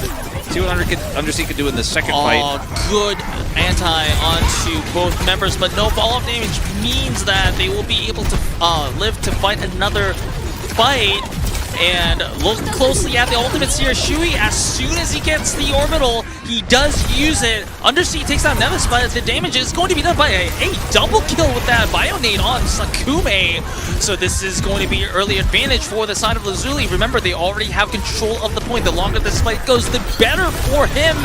And Milgaru just tries to stomp over the members of Lazuli, but it is not going to be worth it as multiple members of Insomnia fall and Lazuli is still in control. Lazuli are really just throwing Insomnia quite a curveball. I really feel like the Venture is pretty I don't even want to say bad, I want to say like horrible into this composition, because you're basically going face first into a comp that directly crushes you. Sakume's Bionades have been fantastic, taking one onto Undersea and then getting the double with the second one there on that last team fight. INSOMNIA have 4 ultimates coming online, but it doesn't feel like they have an edge coming to this one because it's so hard to actually fight into this. Shui is picked first though.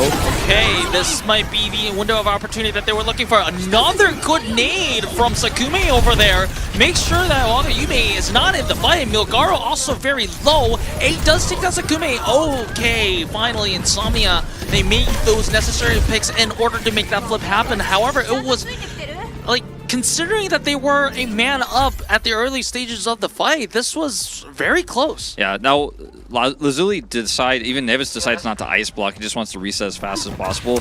They can just teleport this Mei once again and then hyperloop or hyper ring onto the point and drop that blizzard down before the sound barrier is ready. I think that's a goal here for Lazuli. If they can identify they killed Wagayume so fast that he doesn't have it yet, as catching aid would be massive as well. Alright, 8 at half health. So, alright, the cage fight is there. Probably going to drop the... waiting to drop the barrage. Not finding a safe enough. There is the barrage now. Takes down Nevis, but is going to be instantly punished by Shui. So this is going to be a 4v4. Milgaro also very low, but takes down Sakume. So this is going to be, I guess, INSOMNIA in control, at least for the current moment. Alright, Shui taking down as well. The beat is dropped. INSOMNIA wants to close this as safely as they can. Milgaro also taking down Leon Optrix means that INSOMNIA will be able to have some time to keep up with the progress that Lazuli has at 99%. Yeah. INSOMNIA, if they just lose one fight, that's going to be over for them. I do feel like this felt a lot better for INSOMNIA when they had the sound barrier. They had to use it in that last fight. Still in pretty good control here. They have the choke point control. The Pharah is uncontested. Again, there's still no answer for Undersea. And now that they have the point control, it's hard to punish him. Alright, there's going to be the orbital ray. Undersea is going to be taken out first, and Leon Optrix at 95% on that rampage. Also, Wagayume very low, has to be very careful. It's going to be IQ going to answer with the orbital ray, but it's going to be Leon Optrix with Fury on that rampage, and with all the ultimates in the world, Lazuli is going to win that team fight, and they just needed one team fight to secure the first round. So good on, I guess, good job on the side of Lazuli, because I didn't expect this one. Rampage ×2, really the big 2 major team fights for the Optrix were won by Rampage. This is the one here at the end, denying Wagayume a ton of healing, killing him this time around with Sakune's Bionade. And Leon Optrix is very much so our strongest Junker Queen in Japan, and he just continues to show it. He's a former INSOMNIA member. He was playing it last season. He's playing it here again. Fans don't have faith in Lazuli, but they had a great start to this one. Their composition catching INSOMNIA for a loop. I was mentioning Undersea, there's no one to deal with him. He has that choke point control, but once he ran out of his leap, like his rocket jump, whatever you want to call it, a jetpack, then he was just collapsed on the ground. A little bit sloppy there. He's going to swap over to Tracer now, and they're going to run this Rush Mauga comp. Lazuli not changing anything. All right, let's see how things go. Oh, Aid taking down Sakume early. So this is once, I guess this time it's going to be INSOMNIA playing around their win conditions, although it's not going to be the Cassidy that they started Samoa with, but still, Aid finding that those early kills here is imperative for INSOMNIA to win these fights, and that they do with the first one. Lazuli gonna have to regroup here. Still fairly even in ults, but this comp just reliant on teleporters. The last one was destroyed. He has a new one ready to go. Let's see what he can get done with this one. Getting past this Mauga is what they need. Wagayume wants to be, or that's what they want to their target to be. All right, the fake TP so far, and it is indeed going to be the fake TP. Leon Optrix on the point, probably trying to get everyone onto the point as well and just want to fight on their terms. Aid going in. Nevis takes down IQ, so this is going to be a numbers advantage for the side of Lazuli. Remember, INSOMNIA has point control. Leon Optrix taking down 2. 8 does take down him, but it's not really going to change the flow of the fight, as just the remaining members of INSOMNIA are at the back foot running for their lives. Nevis here, starting to build a blizzard, playing very far up here. Doesn't want to use his ice block or he'd find himself isolated, so just decides to kite back. 12% away of that massive ultimate. Again, Wagayume, the main target here for Lazuli. If they can find him, they can deny sound barriers. Shout's already out here for Leo. Alright, let's see if Lazuli will be able to use those fights. Hidden takes down IQ off screen. Wagayume's down. And Wagayume is down as well, so they might even not even bother to use ultimates here. They don't need them, and they've got 5 stacked up now, as well as a pretty significant lead now picked up here in terms of control percentage. Only 6% the lead now, but this is going to be a long fight with all these ultimates traded. And Tectonic Shock very early here for Aid. Yeah, and I think Lazuli just TP'd away from that, so good disengage from the side of Lazuli now. Absolutely. Now it's Lazuli's turn to use the ultimates. The Photon Barrier used, and it's probably just going to be enough to dissuade INSOMNIA away. Aid really greedy with this re-engage here. He's alone and isolated. He will likely be killed. Symmetra turret is up there as well. Looks like he gets out. Okay, we're going to see the commit from Milgaro. All right, there is that. I was about cage fight, but he's going to be frozen. Well, it does in the end with the help of Lazuli. Well, INSOMNIA's supports will be able to make that team fight win, but not. Well, they had to pay a very hefty price for it. Well, look, I thought Aid going back in there by himself was actually suicide. I was like, there's no way. It's not going to work. He's going to get picked. This was a huge mistake. But guess what? Once again, when you think Aid made a mistake, you think it's not the right call. Burrows gets out, baits the team into Milgaro's ultimate, wins the fight for his team, gets back in with 2 kills, and now he's at 60% of another Tectonic Shock. What a huge turnaround here for INSOMNIA. Well, the good side for Lazuli is that they have the Rampage right over there, and it's actually pretty huge on to 3 members. Already takes on Milgaro. Hidden is going to be traded out. There's no follow-up damage to finish. Okay, there is the follow-up damage over there to Undersea. Aid also very low as well. Point still under INSOMNIA control. Aid takes down Shui. So, alright. The delay here actually may dissuade Lazuli from making that flip. So this is going to be a full fight again. He's looking for a Tectonic Shock. He's going to get it. Looks like he wants to wait for a better angle, but doesn't have to use it right here. He's going to save it for the re-engage. Alright, there is that Tectonic Shock, but not before 2 members of INSOMNIA just fall first. And LGC takes down Hidden. So it looks like the Tectonic Shock didn't find the most value in the world. Shui also takes down Milgaro, so this is going to be a numbers advantage for the side of Lazuli. INSOMNIA does trigger overtime, however the flip is going to be there, and 83%. This is going to be final fight territory for all of those teams. Undersea, you cannot afford to be picked over there. He cannot die here. He was so greedy looking for the barrage, but I mean, this is the last fight. Lazuli have a massive ult advantage here. Alright, starting out with the Photon Barriers, and so this is going to just render the barrage useless, and IQ and Undersea just fall at the same time. Milgaro also falling down. Can Aid make the heroics happen? Probably not, as this is going to be Lazuli being very, very impressive and taking first blood. I really liked how Aid controlled a lot of that map. Very aggressive, but that last Tectonic Shock was a little bit greedy. He went in for an angle, right? When he was at like 95%, had that flank angle, builds it, and then doesn't drop it. And on his way out, he's now out of position. He gets picked. It's really, really awkward when he tries to use Tectonic Shock and then is picked. But the composition from and like INSOMNIA absolutely could have won that map 100%. But Lazuli looking a lot cleaner.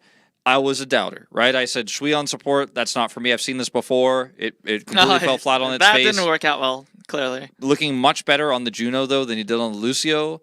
And seeing Nevis play the Mei, that seems like a Nevis pick, right? Mei is kind of a tank anyways. Like, Nevis has played a lot of tank in the past. And they just played so well around the Photon Barrier. The teleports were good.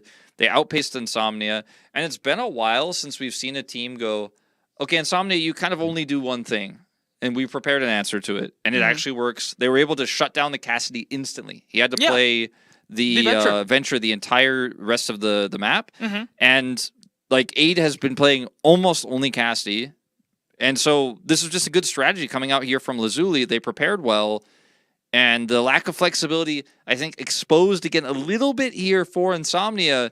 And you know, maybe this really changes their headspace and mindset moving into, of course, tomorrow's matches, but the playoffs as well, if this continues, because Lazuli, has a pretty good chance of beating them there, and maybe they do it to them again. So finally, I'm happy to see INSOMNIA get pushed a little bit out of their comfort. Yeah, so definitely we've been mentioning this early in the map right now, but step one of beating INSOMNIA is pushing Aid out of his comfort zone, because Aid was such a pivotal figure in any INSOMNIA win plans. So kind of like disturbing that kind of messes up INSOMNIA's game plan as well. So it's interesting to see how INSOMNIA will react to that. Maybe they force a map pick that you have to play the Cassidy on. Maybe like something like the I'm not the analyst here, so I'm just throwing buying guesses here. Maybe something like Colosseo. Colosseo is my main feeling of where they'll take us. They have also liked to go to Suravasa when they lose map 1. It's rare, by the way. They have a lot of 3-0s this season. But going to Suravasa means that you can play the Cassidy. You can also play Sojourn, right, or Ashe if you're more comfortable. But I mean, it's Aid, so he's going to be happy to just play Cassidy, have speed ups, and then get into range of his opponents on that first flashpoint. Is very strong on every other flashpoint. Deadeye zoning is incredibly strong. And then you can put Milgaro on Winston, for example. And we've also seen Batiste, Mauga, Deadeye stuff where you cage fight, Batiste, Immortality Field, Deadeye combo people. That was something that we've seen INSOMNIA run a lot. That's very strong on Suravasa. So those are the two picks that I'm kind of leaning towards, Suravasa and Colosseo. King's Row, alternatively, could be an option, but I feel like very punishable with even a similar strategy to what we saw LAZULI do already. We'll get probably a hint when we see subs, because I imagine that we probably will see Shui back to DPS, Nevis back to support, or maybe we'll see Kiru in instead, depending on how they want to run this. But my guess is that that's what we're going to see. If we don't see any swaps, then maybe we're going to Suravasa. Maybe they're going to try it again with the Mei by Nevis. All right, so let's see how that goes. We're still waiting for production to confirm, also actually Compops to confirm those kind of information. But yeah, overall, I still have to be very impressed. I'm still very impressed with how LAZULI planned it out and also executed. I think also I have to also make a shout out for Sakumi as well for those bio nades as well, especially on the earlier stages of Samoa. Those nades were really, really important to single out some targets. And also, sometimes when I saw it in Cass's and LAZULI games, sometimes maybe it was because of the communication. They had some issues with target acquisition, target focus. But once you have a purple target, like that's kind of like a universal sign to like focus that target. And then, ooh, okay, I am seeing that no subs. Okay, I think we're probably going to Suravasa. All right, let's see if that's going to be the case. And it is! Yeah. Ho, ho, ho. Well, I've been casting a lot of Japanese Overwatch this year. I'm starting to get reads. I'm starting to feel like I know what they're thinking, and if you want to play if you're going to play the same style into what has historically been a great Cassidy map for INSOMNIA, then you keep Nevis in, you play Mei again, you run it back. But it is very, very greedy on Suravasa. A lot easier, I think, on Samoa, so we'll see if this pays off here for LAZULI, or if we're going to go to a 1-1 scoreline and stop the 3 Overwatch. Stop that 3 Overwatch. Exactly. I mean, hey, 3 Overwatch is, well, very sad to see if it's just going to happening all day. But ladies and gentlemen, we are going to Suravasa.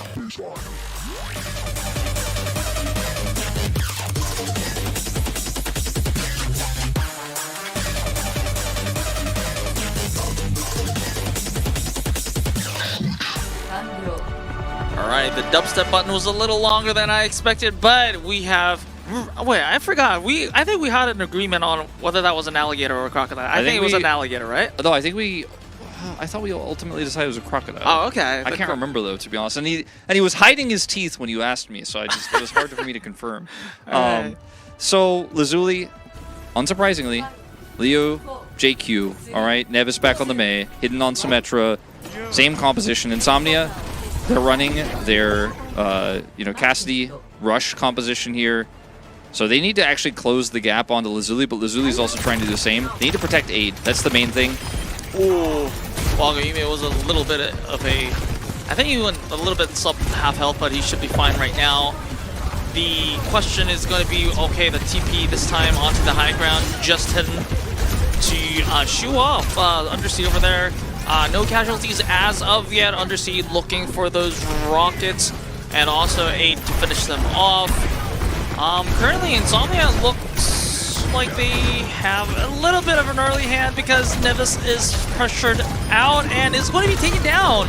So this is Insomnia this time, finding their win conditions and executing them. Without ultimates, LAZULI need to kill someone basically instantly, otherwise they can't win the fight. And then Undersea is just unanswered, and if Aid just hides for most of the fight, and then once the first pick comes through, then he comes back in and starts doing his damage, it's super easy to play out here for Insomnia. Because like I said, Aid is like, oh, I gotta get close to him, I'm playing Cassidy. Then he sees this combo, he's like, okay, I'll stay away. Undersea, you buy time.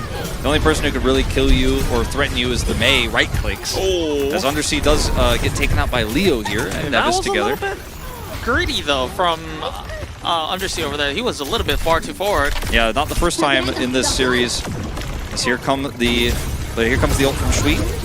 Yep, there is the orbital ray over there, and some good kills all around from the side of LAZULI. So that was a team fight, just one with one ultimate. Insomnia, they still have a lot of time to come back. Yeah, and it was really won by one pick on the Undersea, and then the ultimate helps guarantee the subsequent fight goes their way before Insomnia can start setting up ults to then out-trade them.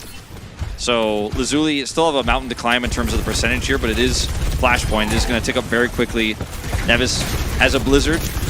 Would like to use it here on the front line. Very low, also slipped as well, and anti.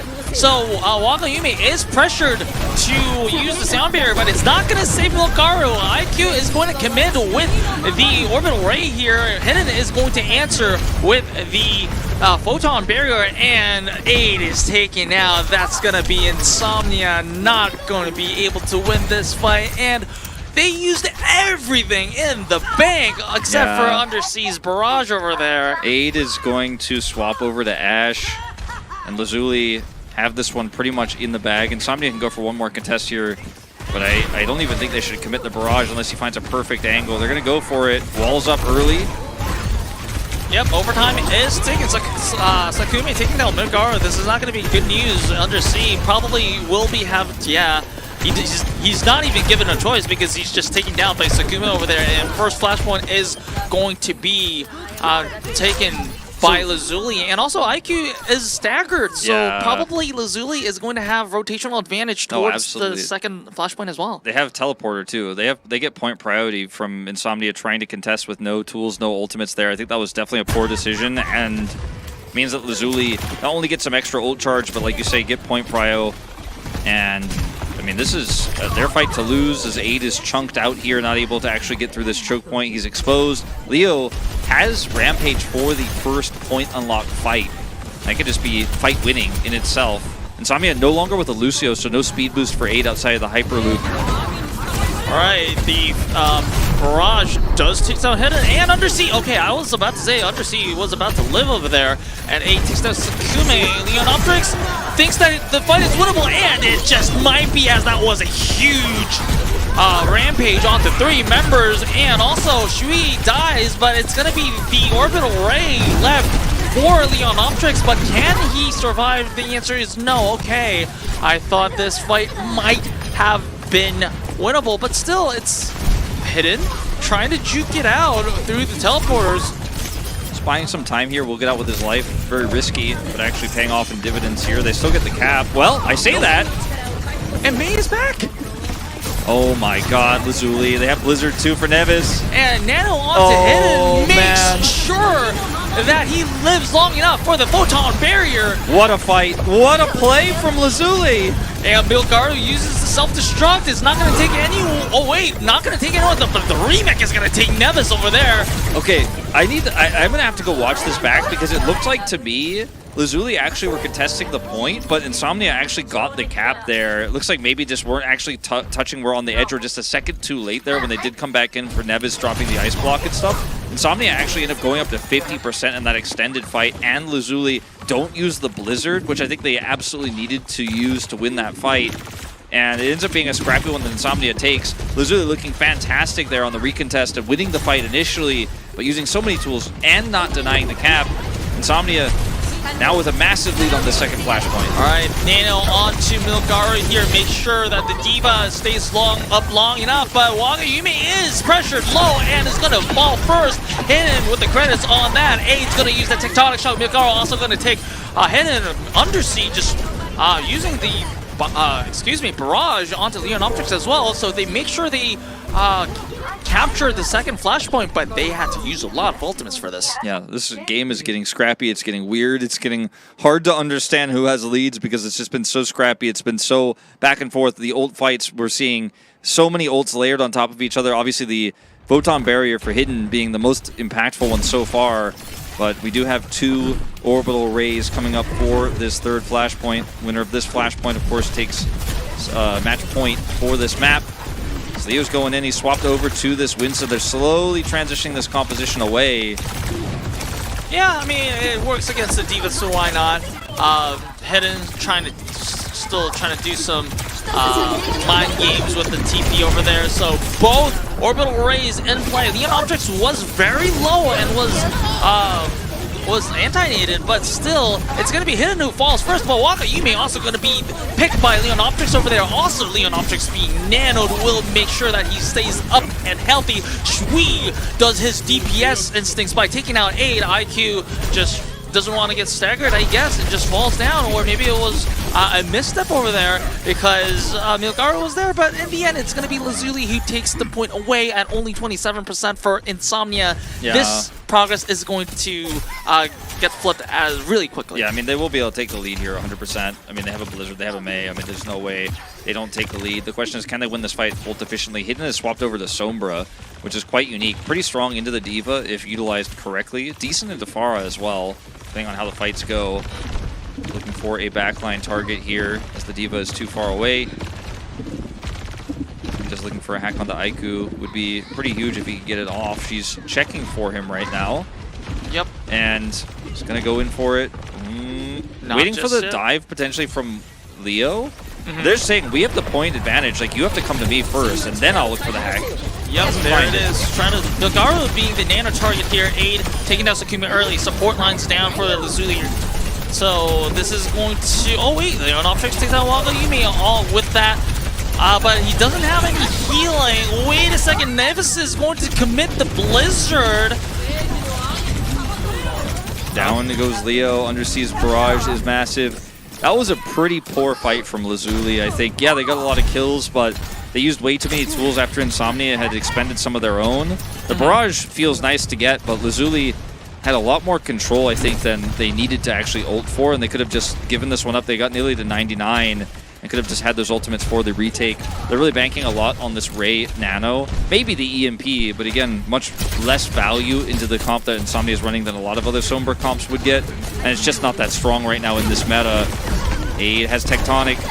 Oh, Undersea hacked, but will he be able to survive? He looks like it. He will. Aid. INSOMNIA, they have some good tools of their own.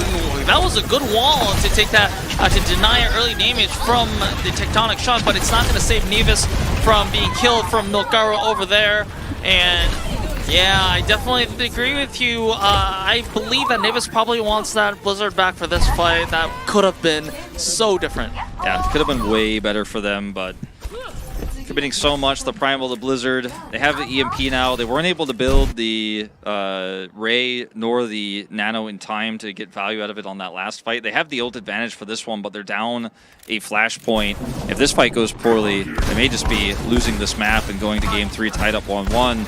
This EMP could be pretty high value because INSOMNIA have no answer to it right now. You can see Aid is spamming because he's checking for Hidden non-stop. He doesn't know where he is. He wants to find him to deny that EMP. Staying super far away. Angle is good. There it is. It's going to be a 4-man EMP instantly followed up, and then it's going to be effectively 3 kills if Milgaru falls over there. There you go. It's only going to be 8 and IQ left, and this is going to be an early advantage for LAZULI and first... Yeah. And when your opponent has no ults and no answer for the EMP, having that ready for the opening of the flashpoint can be strong if they can utilize it. And I really didn't think he was going to get much out of it, but he was able to thread the needle, avoid all of Aid's checks there, and then get straight into the center of the team comp. Now Nevis has a Blizzard online in the meanwhile. Alright, early Nano onto Leon Optics, takes down WAGAYUME. WAGAYUME has been the prime target of these dives that LAZULI has, and is falling, I mean, I guess, relatively easily. And also 8 is going to be taken out, so that's going to be the Shotgun Man out of the picture. Leon Optics at very low health, has to pop the Primal Rage. He probably wanted that, but still, I mean, better than dying over there. But WAGAYUME, on the other hand, takes down Hidden, so this is a little bit weird for the side of LAZULI right now. They are at 73% and running. Shui has the Orbital Ray, is going to be used. Undersea takes down Nevis. Oh, actually is going to take 3, was the target of that Nano, and also the help of the Orbital Ray. That's a lot of damage, but 95% and 95% for LAZULI. This is so huge for INSOMNIA now, though. They swapped over to Torbjorn. They have a really nice setup here in terms of what ults they can buy time with. That was a fantastic Nano, though, from WAGAYUME. Without that, he 100% dies under Sea and Barrage. They had the Ray, they had all the damage pumped in. He went down to like sub 50 health. I mean, maybe he was like sub 20 health. He was so low, but the Nano keeps him alive. They have the boost from the Ray, does so much damage. Now they're halfway to a Molten Core. LAZULI, yeah, all they need is one team fight here, but I don't know if they have the tools to have that. It's just the Mei who has to then get to the point to then Blizzard it, and there's a D.Va that could eat the ultimate. Let's see if he can find it. Oh, Nevis just instantly 100-0'd by Undersea over there. So that's gonna be the Blizzard denied, and at 68%, I don't know if Nevis can actually use it in time. I mean, I think he might be able to, but again, he has to once again close the gap, get onto the point. Like we saw just a moment ago, he had the Hyper Ring there, and he's like, okay, I'm running in, and then just gets blown up. If he goes into his Ice Block, then he's going to get picked afterwards, so he doesn't want to do that either. All right, Nano onto Leon Optrix over there. Shui just taken down by a turret, and it's going to be overtime in favor of INSOMNIA. Multiple, not multiple, but actually, I was about to say, if Hidden falls, that's going to be multiple members lost for the side of LAZULI, somehow keeping everyone alive. Leo is going to fall finally, and also Aid is going to use the multi-core to full effect, as this looks like it's going to be INSOMNIA securing our Suravasa here, and it will be. Yeah, LAZULI just not able to actually touch. Like they had, that was a map I feel like they really could have won, and they definitely had the tools to do so. They were running the same exact Mei composition they ran on the previous map. They had a large ult advantage, but they botched that one team fight, and it was the one big ultimate from WAGAYUME to keep Undersea alive. I think that was the major turning point. Without that, I think they win that round. We go to 5. Feels very winnable for them. They would have had an ult advantage. The Torbjorn swap comes in huge because he's able to do so much damage, buy so much space, and shutting down also, of course, that big Mei attempt where he came in and tried to drop the Blizzard but died before he could use it was also a critical moment. I feel like this was just clutched out by INSOMNIA, and LAZULI, you know, they had the tools, but they just weren't actually able to execute. They just were outplayed, to put it frankly, by INSOMNIA. Very interesting second map, and we have a series. It's not going to be a 3-0 one way or the other. It's hard to say who has the edge here, but now that we've done both Control and Flashpoint, I do think after this break we're going to see some substitutions coming in. Maybe we'll see LAZULI go back to more standard. Yeah, definitely. I think LAZULI definitely caught INSOMNIA off guard in Samoa. They tried the same thing. It did work out, like you said, in the earlier stages of Suravasa, but in the end, INSOMNIA, I think some in-game changes, in-game decisions were really solid from the side of INSOMNIA that I guess this time LAZULI wasn't able to keep up, and like you said, this map was very winnable for LAZULI. A few fights, probably maybe 1 or even 2 team fights could have just was the finer difference, and I think it was the second Flashpoint what might have been what for me was the real difference maker here, because LAZULI had a really good retake fight, and then in the end they had to put everything in their arsenal, but in the end they were unable to just stop INSOMNIA from capping the point, and that was where I guess the disparity started. Yeah, I feel like also there was that one fight. I think it might have been on the first Flashpoint. It was either the first or second where I was like hyping them up because I was like, oh my god, look at the time buy. Look at Nevis coming in. He's just on the edge, but they didn't stop the cap and they committed everything. And I actually thought because they went in that they actually prevented it, but they did not. And then they used so many tools there. That was another almost near win for them, but it didn't work out. Yeah, so now it's going to be Lazuli's map pick. I don't know. Okay, so Lazuli, they do have some decisions to make starting from the map pick. Let's see how Lazuli responds to this after a short break, so don't go anywhere.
Back to the cheer sign time. It is the Shimada brothers, but I don't know which team they're rooting for. I'm very sorry. I just can't read Japanese though. Yeah, I'm trying to see if I can read enough of it to figure it out, and the answer is no. So,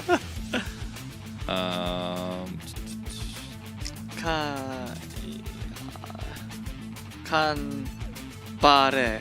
yeah, which is basically fighting. Yeah. But I don't know who they're saying it to. I am trying my best. I don't think the team name is in this, unless it's in the kanji on Genji's sign, because I can't read that at all.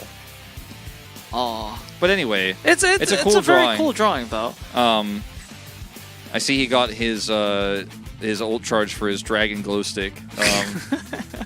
This is, I mean, honestly, this is a fantastic drawing. Like, it's it is. It's very, very, very. And then it's detailed. also classic Hanzo. Just send his brother to, like, get the Dragon Blade. Hey, you guys, I'm gonna be back there with the popcorn. You do, you know, you use your ultimates and do the damage over there. Yeah, he already Sonic arrowed, so he's just gonna sit back and chill. Mm-hmm. Genji can chase him down. Yes. So, I mean, it's probably. I don't know. It's Shui is the Genji player, so I kind of felt like maybe that was. All right, probably it was Insomnia because this. Yeah, one's well, that's what I'm saying. But I'm like, you know, Undersea plays some Genji, but this is the team that has like CC2 and Shui, so I was like, maybe it's a Lazuli sign, but this is obviously Lazuli sign. Okay, Lazuli won. Well, cute drawing. This is giving me some Mother 2 vibes, like some Earthbound vibes. Leonoptrix looks like Pokey. And then the rat, Davis is I mean, it's a hamster, but you know what I mean. Why is everyone a human being and then Nevis is gonna be the hamster? Like, he plays tank, he plays DPS, he plays healer. Okay, he does it all. Okay. Sakume, very ambiguous, but probably Ana because it's Sakume, but like it looks kind of like it could be Sombra-esque as well. Mm-hmm. Kiru, is that supposed to be Mercy? I have no idea, but I mean, I don't know. And then what's CC2? What's going on with CC2? Yeah, I thought he was supposed to be the Hanzo. Yeah, but instead he's just a dude with a chicken headband. I don't know. It's a cool drawing. It's not as detailed as the other one, but it's got its own charm. You know, it's got its own charm. Mm-hmm. So it's 1-1, tied up. Mm-hmm. Map pick is Lazuli's this time. They ran the same composition twice. We have no substitutes, so tough to know where we're going because I do feel like Control and Flashpoint is the best way to try to run the Symmetra. We've seen Symmetra work on a lot of other different maps in the past, like Midtown. It was very popular. It was actually meta for like a whole week during one patch in Stage 1. Koreans were playing it. Japanese players were playing it. It was like after the Doomfist meta ended, and then we went straight into like Mauga Symmetra, like teleport the Mauga on top of everything. Mm-hmm. But Midtown's not in the pool. I feel like it's not good on any of the hybrid maps really right now to try to play like that. Maybe Blizzard World, but not really. So maybe they're just going to play something else. But we're going to Circuit Royale. Okay, Circuit Royale. I don't know. What's your first impression after the Circuit Royale pick here? My first impression is Hidden is way better at long-range hit scan than Aid is right now. Aid's great at Cassidy. He will play long-range hit scan from time to time, but he'd rather just play Venture and try to kill the enemy hit scan than actually match them. So maybe the game plan is Hidden should outclass Aid here. Let's play for long sightlines. That's my theory as to why Lazuli would pick this map. Just because Aid always plays Venture here, and he'll play it again, and maybe they think they have the answer. All right, let's see if that's indeed the case, as the dubstep button is there. So, ladies and gentlemen, we go to Circuit Royale.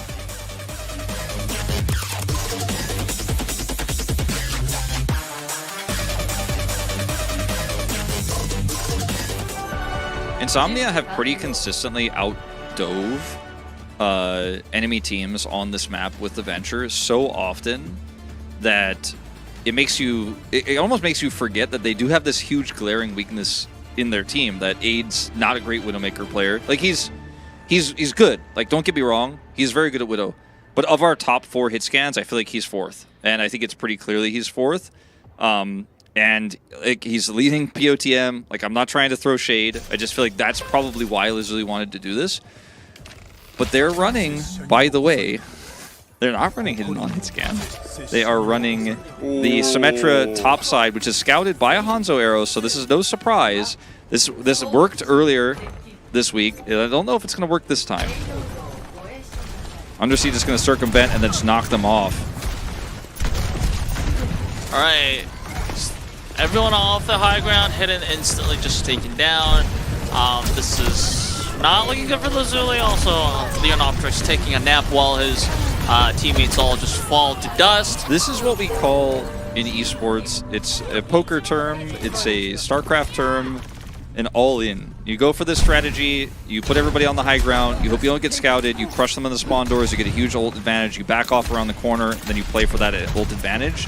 But if it fails, INSOMNIA get a massive ult advantage. Yeah, they get a free push, a huge time bank. Like, the all-in is all-in as it is in poker. You put all the chips on this one, it didn't work. Yeah, you just...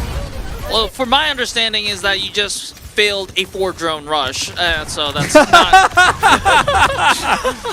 so that's not good news, all right? Okay, maybe like a 6-pool. Let's give him a 6-pool on this one, okay? All right. Let's give him a 6-pool. All right. There you go. But the question about this LAZULI composition is that you have hidden and you're not running the hit scan, and that gives massive value for Undersea on that Pharah. Yeah, like, I mean, I'm a little bit biased because I gave my color point earlier. I was like, okay, hidden, better than 8 at long range. This is why they picked this map. They're 100% not just going to keep running this Mei composition here. It's not that strong to run the Symmetra, and then they just do it anyways. And now hidden's going to swap. But guess what? He's already lost hill control.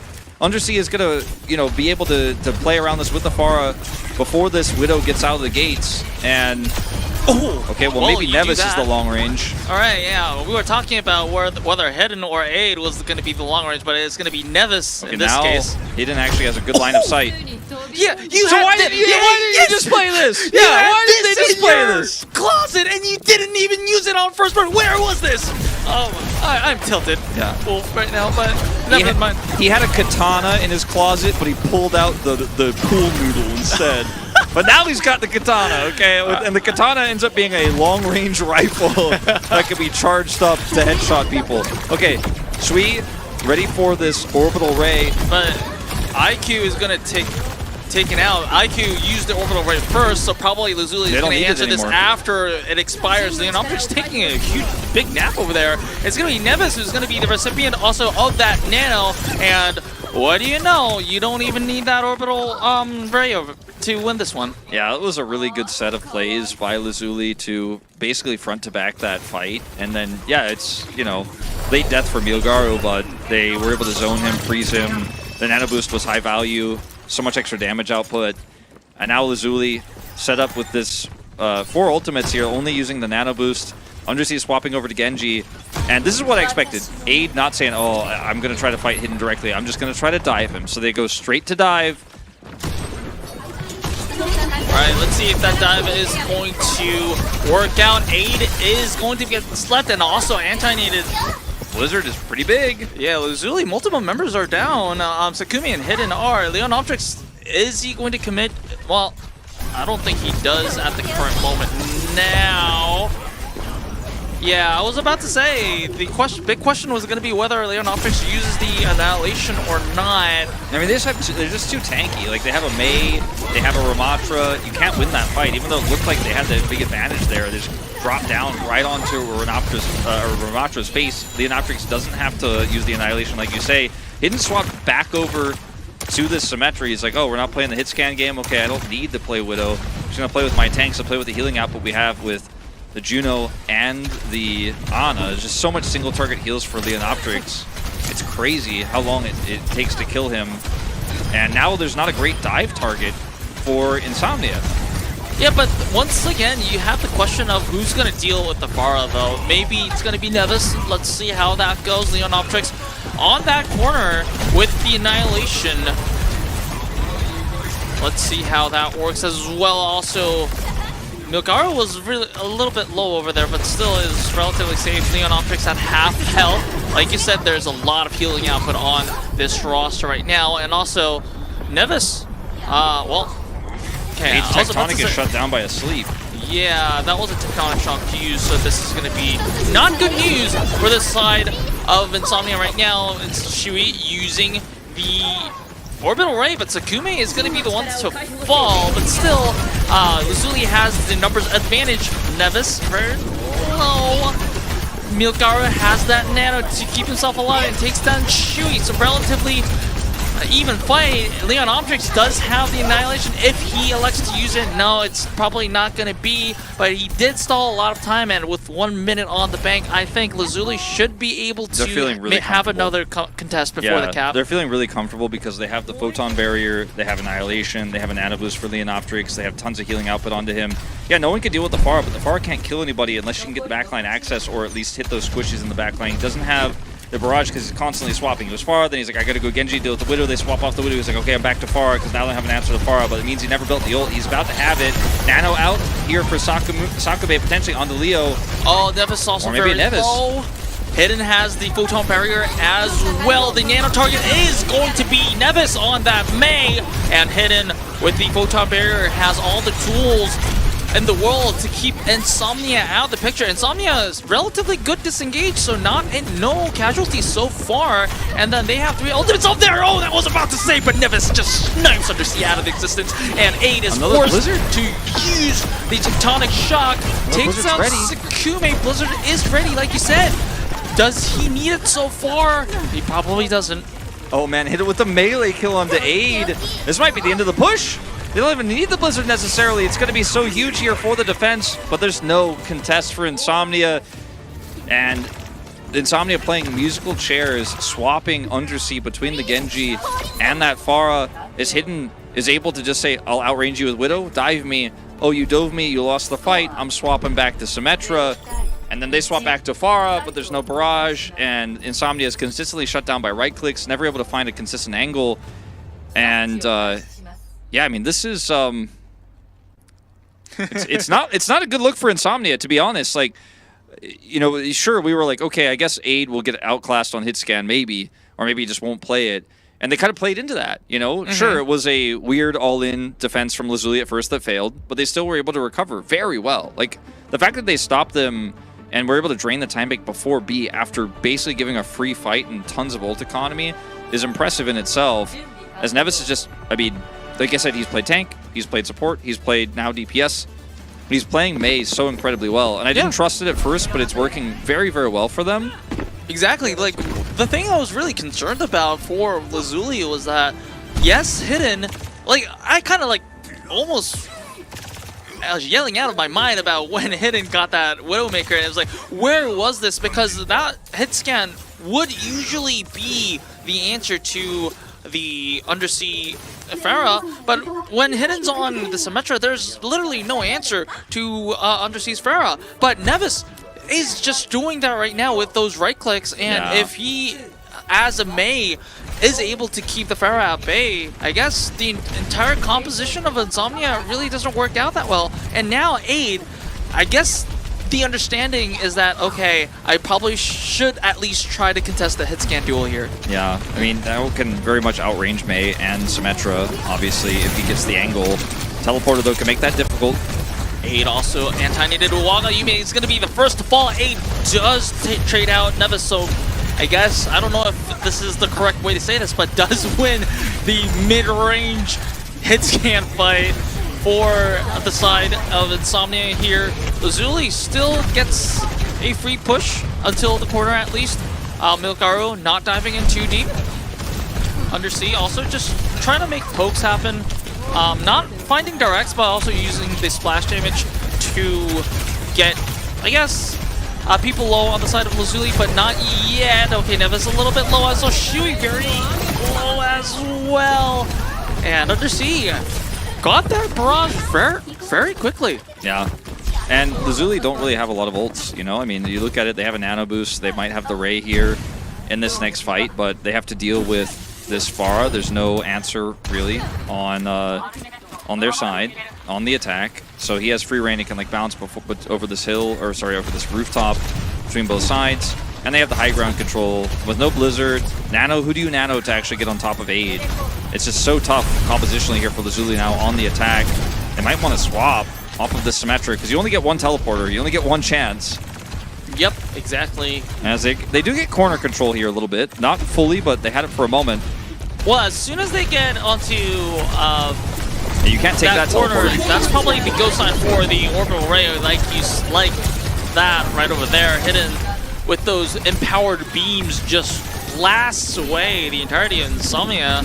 So both support ultimates used, but unless a miracle happens on the side of Insomnia, it is looking like Lazuli, yes, indeed, they will secure point A. Decent time bank, you know. I mean, it's not the greatest. I mean, it's not the fastest we've ever seen. That is to say, it's very good. It's pretty great, the time bank, but they're just going to keep pushing here as one on the cart, and they're trying to set up for a potential photon barrier here very far forward, trying to keep up this momentum. I mean, they have a lot of tools here. The Blizzard dropped. All right, the Blizzard and the photon barrier. Love this fight from Lazuli. Yep. The trade is there, but it's probably going to be in favor of Lazuli right now. Also, the Annihilation just going to be used all the way up to their spawn area. Leonoptrix a little bit too far in. Maybe he bit off a little bit more than he could chew, and that is going to be the case as Aid is going to punish him. But I mean, they have a huge time bank, though, so I love that fight because it's the only chance that we're going to get at trying to take Archway control, and they're so far away from the Archway, they don't even need to go through it to go to C because they don't even need B to win this map, but taking that opportunity to fight Insomnia at their worst positioning there, using their ultimates because they can build more, and the onus on Insomnia to use their ults defensively now because if they lose one team fight, then they lose this map, and Lazuli goes to match point, so pretty efficient way to set up that fight. Now, they will have to build those ultimates again, and Leonoptrix can be such a strong frontline here because he has the nano boost now. He is going to have so much single target healing on him. Like we've been talking about, he has so much armor as a Ramatra to play off in front and personal. Diva's going to get cooked if he gets to close the gap. well, it is going to be under C at least to stall things out a little bit as he's going to use the barrage. Single ultimate win always feels good for Insomnia. At least you have to keep that ult economy going as long as possible because you have such a huge, you're going against such huge time bank, and also Aid taking out Hidden means that that's just going to be more time taken off the time bank. Yeah, they just need to consistently win these fights either ultless or with just one ult. You know, one ult per fight is basically all you can allocate here for Insomnia, and 2 fights in a row, they've been successful at that. One ult in the first fight, this time nothing used. Big purple though. Good purple from Milkar taking down Hidden though. Hidden not finding a lot of value with that Widow pick that worked well from him on the defense. Aid also taking down Nevis, so this is once again. Yep, just one ult, one win. ultimate.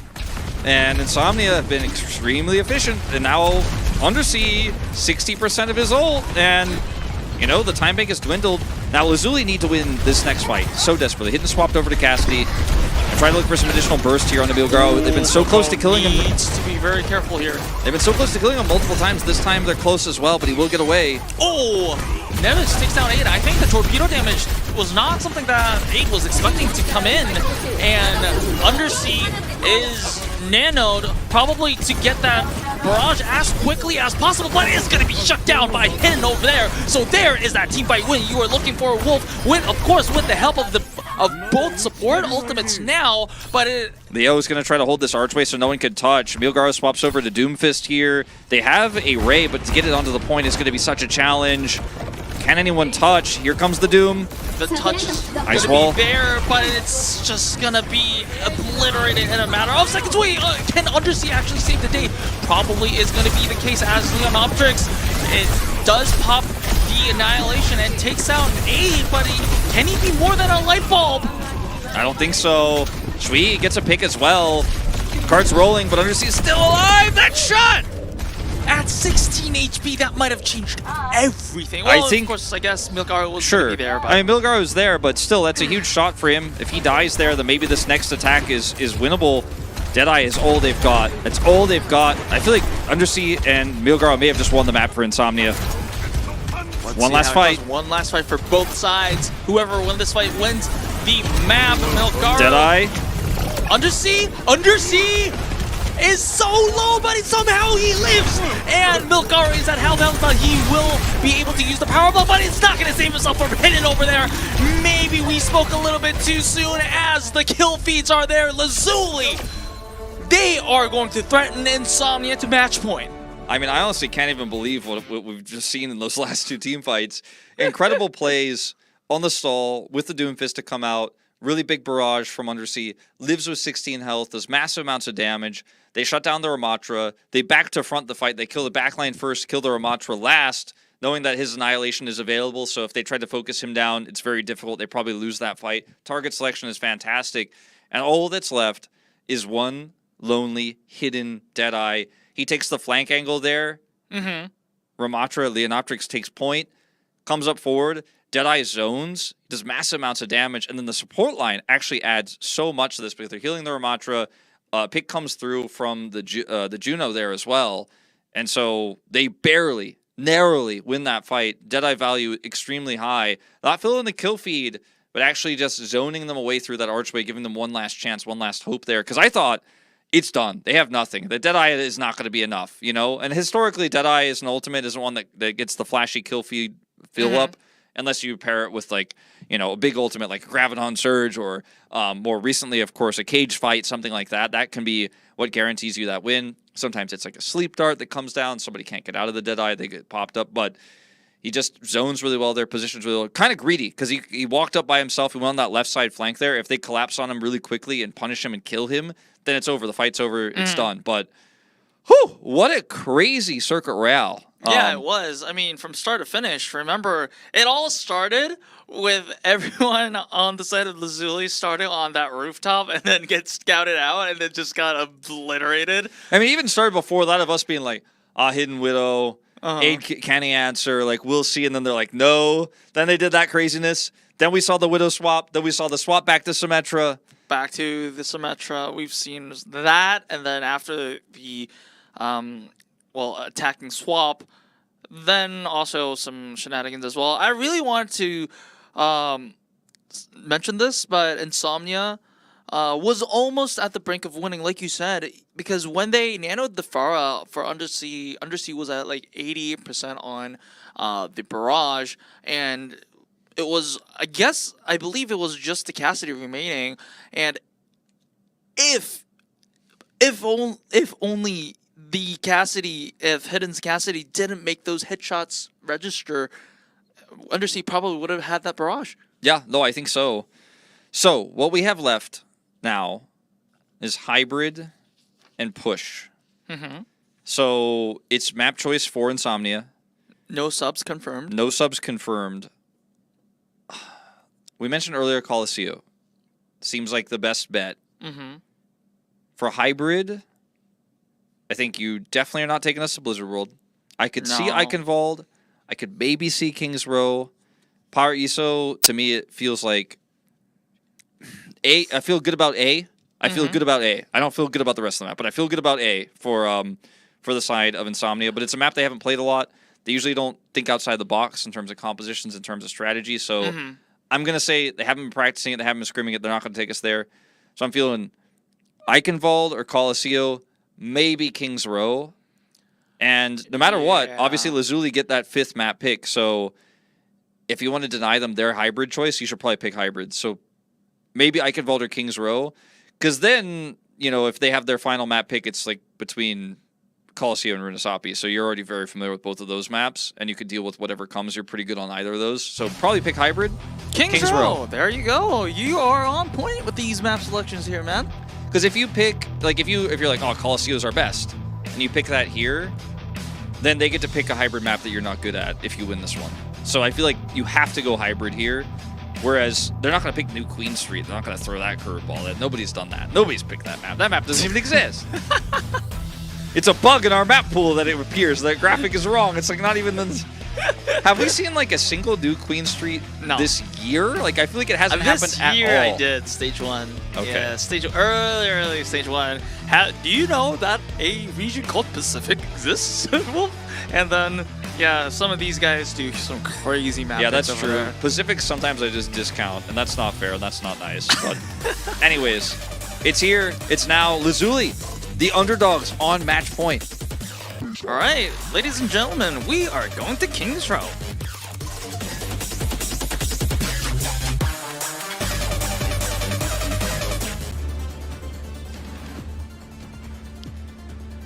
Right. Okay. This was what I was worried about for, like, when you look at this map and how it plays out, it's fantastic for aid outside of A.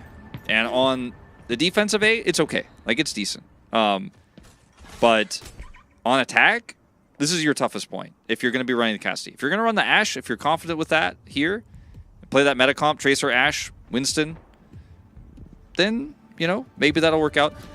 Far dive, though, is what they're going to opt into. Oh, wait, this is actually... I was looking at INSOMNIA's attack. I was focused on them, but there's a Junkrat. Ladies and gentlemen, it's the second Junkrat of the week. My goodness, what has Tayo done to this region? And he didn't even play it on King's Row. He played it on, Nepal. Oh my goodness, and somehow Undersea is getting damaged. Oh well, okay, Nevis is playing the Cassidy. Alright, never mind. I was losing my mind over there. But, alright, let's see how much value the Junkrat can get. And right now, it looks like he's just blindly throwing bombs over there. I feel like the skill set between May and Cassidy is, like, almost couldn't be more different. Nevis is a madman to play this year. And takes out Undersea out of all people! Oh my goodness, and then Nevis takes out Aid. He got him with a satchel charge.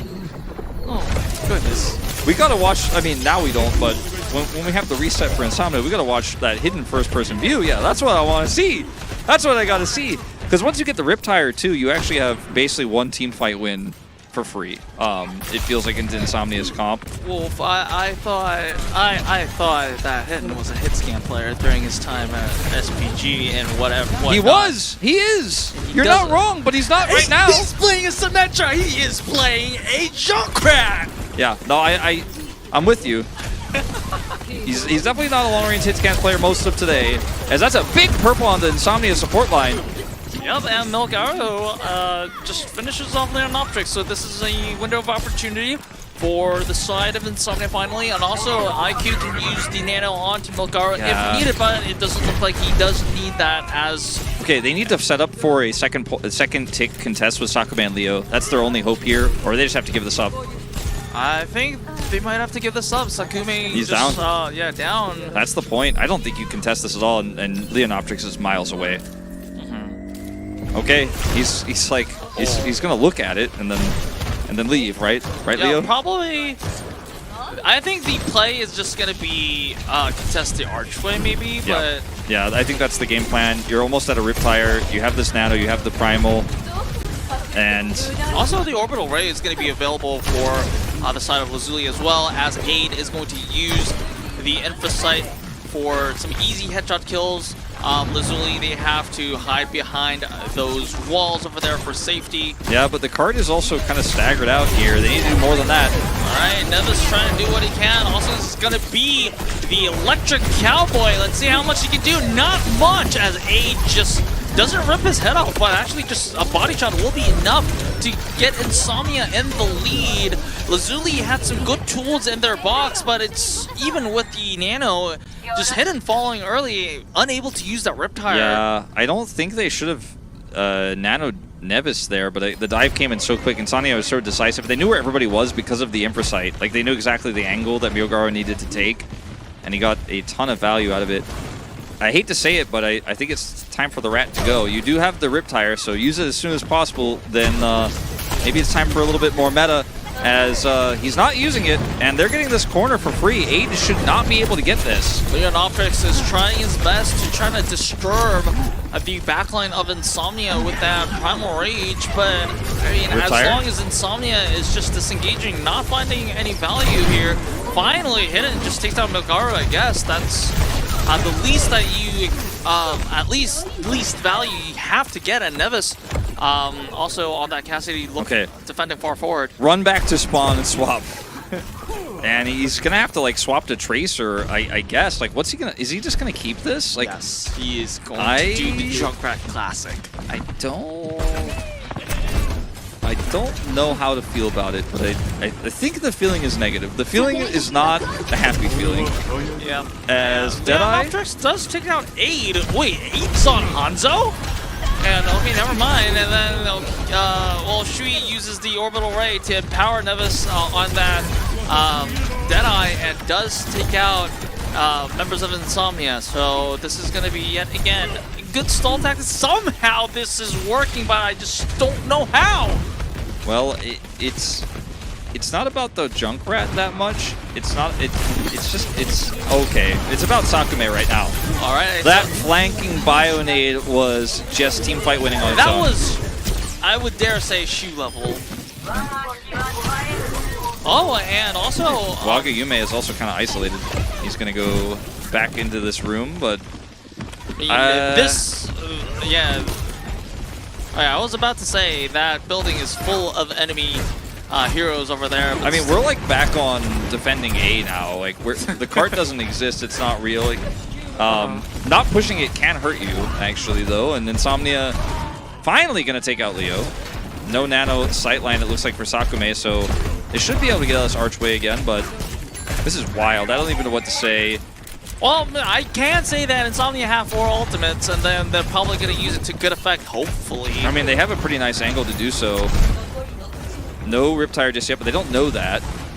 But playing around it Undersea probably looking for a good barrage angle early on. Let's see if that's going to be... There's that the Riptire that we were talking about, and let's see if... Oh, it does find IQ, so this is... But before that, I think... Wait, is the nano just gone? Yeah. Alright, I guess. Also, Wagayume lived with like 1 health. It was also hit by the Riptire. He got past the barrier, and then he still died. Leonoptrix dies for some reason also. What's happening? We've gone to like Korea Stage 1's seeding decider levels of weird here. This is a little bit too much for me. Somebody call Krusty. Maybe he can solve it. Yeah, maybe. I don't know if I'm laughing or crying, but Insomnia is pushing. 8 seconds left. Look, we also have Malga in the mix now, so it's just gonna be boom, boom, pow, pow at this point. Aid on the Genji. Like, what are these hitscan players up to? And then suddenly, I thought the close quarter fight was good for the Junkrat when Aid just melee kills him. But in the end, LAZULI somehow just wins the entire fight, and overtime is ticking.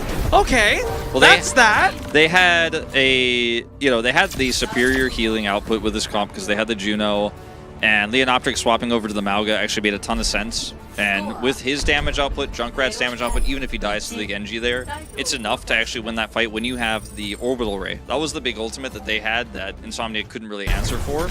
Look at this Orbital Ray value for Sweet. Look at how quickly he can kill IQ in this moment. Leonoptrix also getting value. They have so much burst, so much damage with this Ray in this final fight. The Mauga swap was pretty smart. But I don't want to watch any more of this craziness. I do love that Cowboy Bebop skin, but let's see what this next attack is going to look like, because this is what could end the series. LAZULI could actually, remember, they're 4th seed. They could move up to 2nd place here in our seeding tournament. They're going to pull another poker face, aren't they? They're looking like that's what they want to do. So, hidden for the first pop-off shot with the Widow. If he gets a kill onto Aid or Aiku, that's just A, like instantly. He probably won't, but just something to consider. Nevis is once again on this Cassidy. I don't think Hidden swaps to Junkrat on attack, but you know what? With how this is going, maybe he will.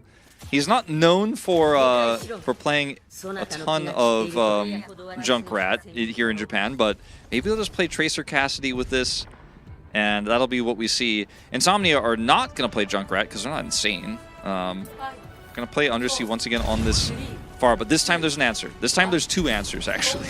All right, let's see. Hidden takes a shot. Let's see what he goes into. Bastion, okay. All right. That makes sense. I mean, I'm not as shocked as the Junkrat thing, but I mean, that did crack a giggle out of me, so points given. I mean, it's pretty good with Juno and the speed boost here. Look at how quickly he can actually close the gap here, changes configuration. And also, that's a pig. Nevis takes down Undersea, but it is going to be traded out with IQ, and Hidden just looking for an opportunity to just go burr on Milgaru. We know how this Bastion can quickly shred through the health of Winston over there, but his also can be said for... Yeah, his reconfig has a very long cooldown, so after he used it there, it's kind of like, okay, well, That's the first fight. Let's try again. We go again. Hidden's going to swap actually to Reaper, of all things, to try to break through this tank line. The Bastion wasn't enough. Now he's trying to break Milgaro with the shotguns. 8's down, so this is a good start here for LAZULI on the second composition. Yep, but Sakume is anti-needed and just taken down. Good, I guess, good follow-up from Milgaro over there. And Milgaro also takes down Nevis as well. Yume just gives the mace to the face to Hidden. And although it was a good start for LAZULI, this is going to be another and they failed attempt of attack on point A. Even with the wackiness, like in INSOMNIA having to have these clutch defenses, like they've gotten nothing, and their ults are coming online, but so are INSOMNIA's. Like INSOMNIA matched them and actually have a nice edge because they are also building a Dragon Blade, which is going to be super relevant here. So I'm very worried for LAZULI. All right, early Nano onto Milgaro there, trying to, well, dissuade LAZULI from going in, but Shui is not dissuaded by any means and is going to use the orbital right. Nevis add to a sliver of hell is going to be zeroed out now. But Sakume commits with the Leon Optrix on that Nano and followed up with the Primal Rage. Milgaro, on the other hand, is going to use Primal Rage as well, while Yume just killing Leon Optrix there. LAZULI, although using multiple ultimates, is not going to make any progress on the point as well, and Nevis. I mean, they cooked too hard. I think they may have burned it. I think they may have burned it. Hidden is going to look for a Death Blossom build here, but that's all they've really got left in the tank. INSOMNIA have the Dragon Blade. They can get backline access with that. Bomb to deny any sort of access, and then Nevis is taken out, but also the same can be said for IQ. Aid finds a ton of value in that bomb, and also just the Ash pick itself. All right, well that's the eco push for the Death Blossom. Now Death Blossom, there's one thing about Death Blossom. Everyone's like, oh, I want to see a Reaper ult. I don't see that often. The thing about Death Blossom is you have to get in a position to use it. They don't have anything except the Hyper Ring to get him onto the point, and INSOMNIA are already super well into it. It's going to be hard for him to actually get a ton of value out of this unless INSOMNIA mess this up. All right. And Undersea is going to strike first. This is going to be the Dragon Blade. The Sleep Dart goes wide, so that's going to be the end of Sakume's life. However, Leon Optrix and Hidden do find kills of their own, but Hidden is going to be treated out as well. IQ is going down, but not before he can use that. He uses that Nano onto Milgaro. Milgaro takes down Shui. Milgaro also very close to the Primal as well. Like he needs to pop it. There he goes. Yep. We're at 10 seconds left. If they actually regroup here, this is horrible for LAZULI. And INSOMNIA are making those pick changes for making that able to happen. IQ can instantly TP you into the team. There is that overtime contest over there. Navis trying to do what he can. Leon Optrix on that. Okay. I was about to say the Primal Rage didn't find anyone, but late kill onto Aid means that finally, after overtime burnt, it is going to be a team kill in favor of LAZULI, and that is going to be point A finally secured for LAZULI. Yeah, we got a swap by INSOMNIA onto their own Reaper. They're like, okay, well now we have to deal with this Winston. Primals were traded a little bit higher value for LAZULI's as INSOMNIA were trickling through trying to Primal to actually buy time for those teleports to come through, like you mentioned on the Kiriko, trying to get in there and actually stall that out. Hidden is fairly close to a Death Blossom, but doesn't have it here. Doesn't have enough for a top down. Nano's out. They know that they're a little bit low on time. They are starting the aggression very early with Leon Optrix on the Nano. Hidden also very low. Leon Optrix needs to stay alive if this offense is going to work out. Leon Optrix is going to live to fight another day. Hidden has the...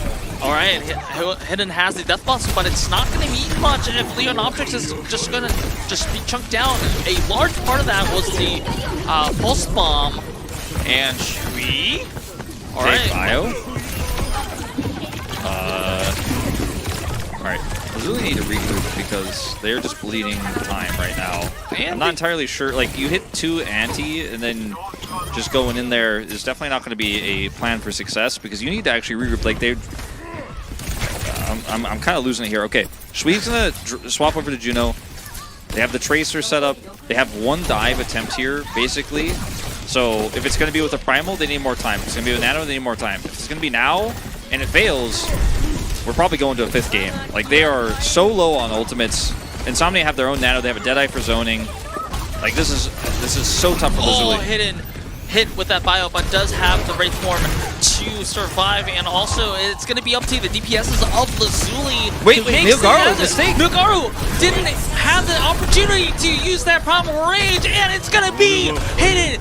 Finding one with the Death Blossom, but it might be enough. 8 also taking down. Leon Optrix has that Primal Rage. As long as he can press that, he will be alive, and that gives him enough time for Sakume to use that nano. Insomnia, it's not the end of the world just yet. Why did he nano there? Also, Milgaru going and getting purple, not primaling. That's not allowed. That's not acceptable.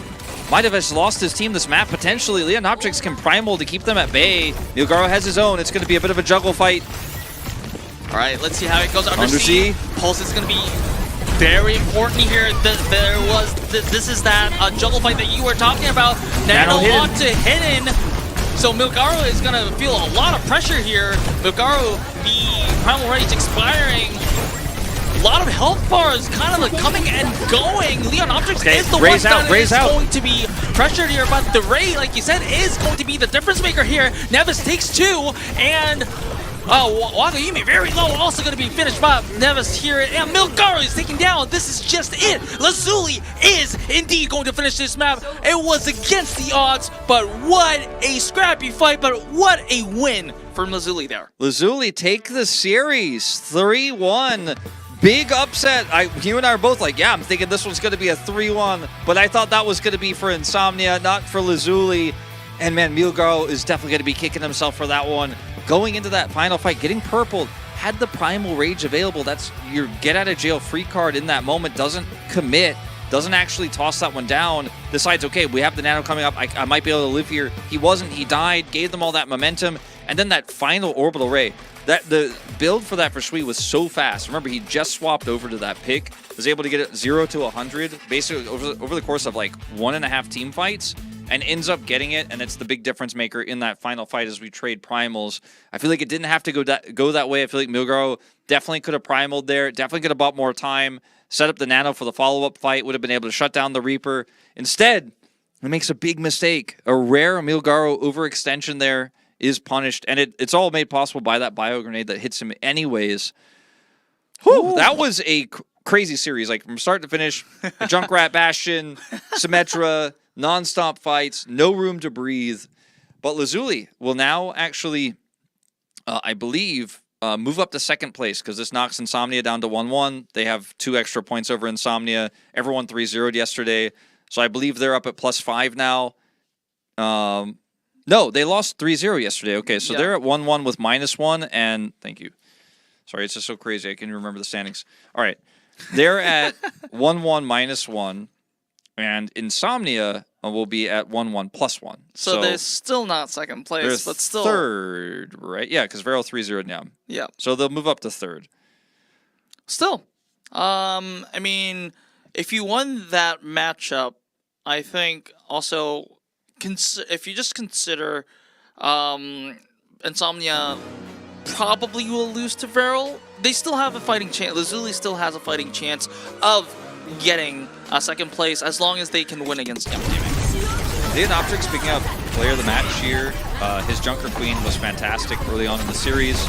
He played Winston today, which is, by the way, you know, we know he can do it. He does occasionally do it, but quite rare to see in such a high-stakes match like this one, that he actually was willing to commit to it, because he's kind of the Junker Queen guy, you know? And they have Godsum as well if they need to play D.Va. And Godsum also plays Winston, you know, very well, and has played it in the past. But Leon Optrix will pick this one up. I mean, he had the final primal there at the end. A lot of resources committed to him. I thought we'd just see Hidden pick it up, to be honest. Again, it is 4th, but just for the Junkrat? Not this time. I don't know, but I mean, also the Symmetra, yeah, which was really good, well played. Yeah, I mean, you could have gone for almost anybody on this team today. They looked so good. Underperformance here from Insomnia, but I feel like more than that, LAZULI just were the better team today. Yeah, I definitely want to credit a lot of people on the side of LAZULI, because if you just go back to when this series started, we've talked about how Insomnia's win condition was a lot about around aid, and the name of the game for LAZULI would have probably been how to make aid uncomfortable, and they did just that multiple times, especially in the earlier parts of the series, where this Symmetra venture gig and May from from Nevis here. From Nevis, yeah. Nevis was kind of secretly like, I'm a DPS player. It made it so uncomfortable that there weren't a lot of Cassidy play from that made Insomnia so, I guess, powerful in previous series. So I guess a lot of preparation, credit to LAZULI, and also the execution. Of course, it was, as the series progressed, it looked like the fights were a little bit messier, for lack of a better word.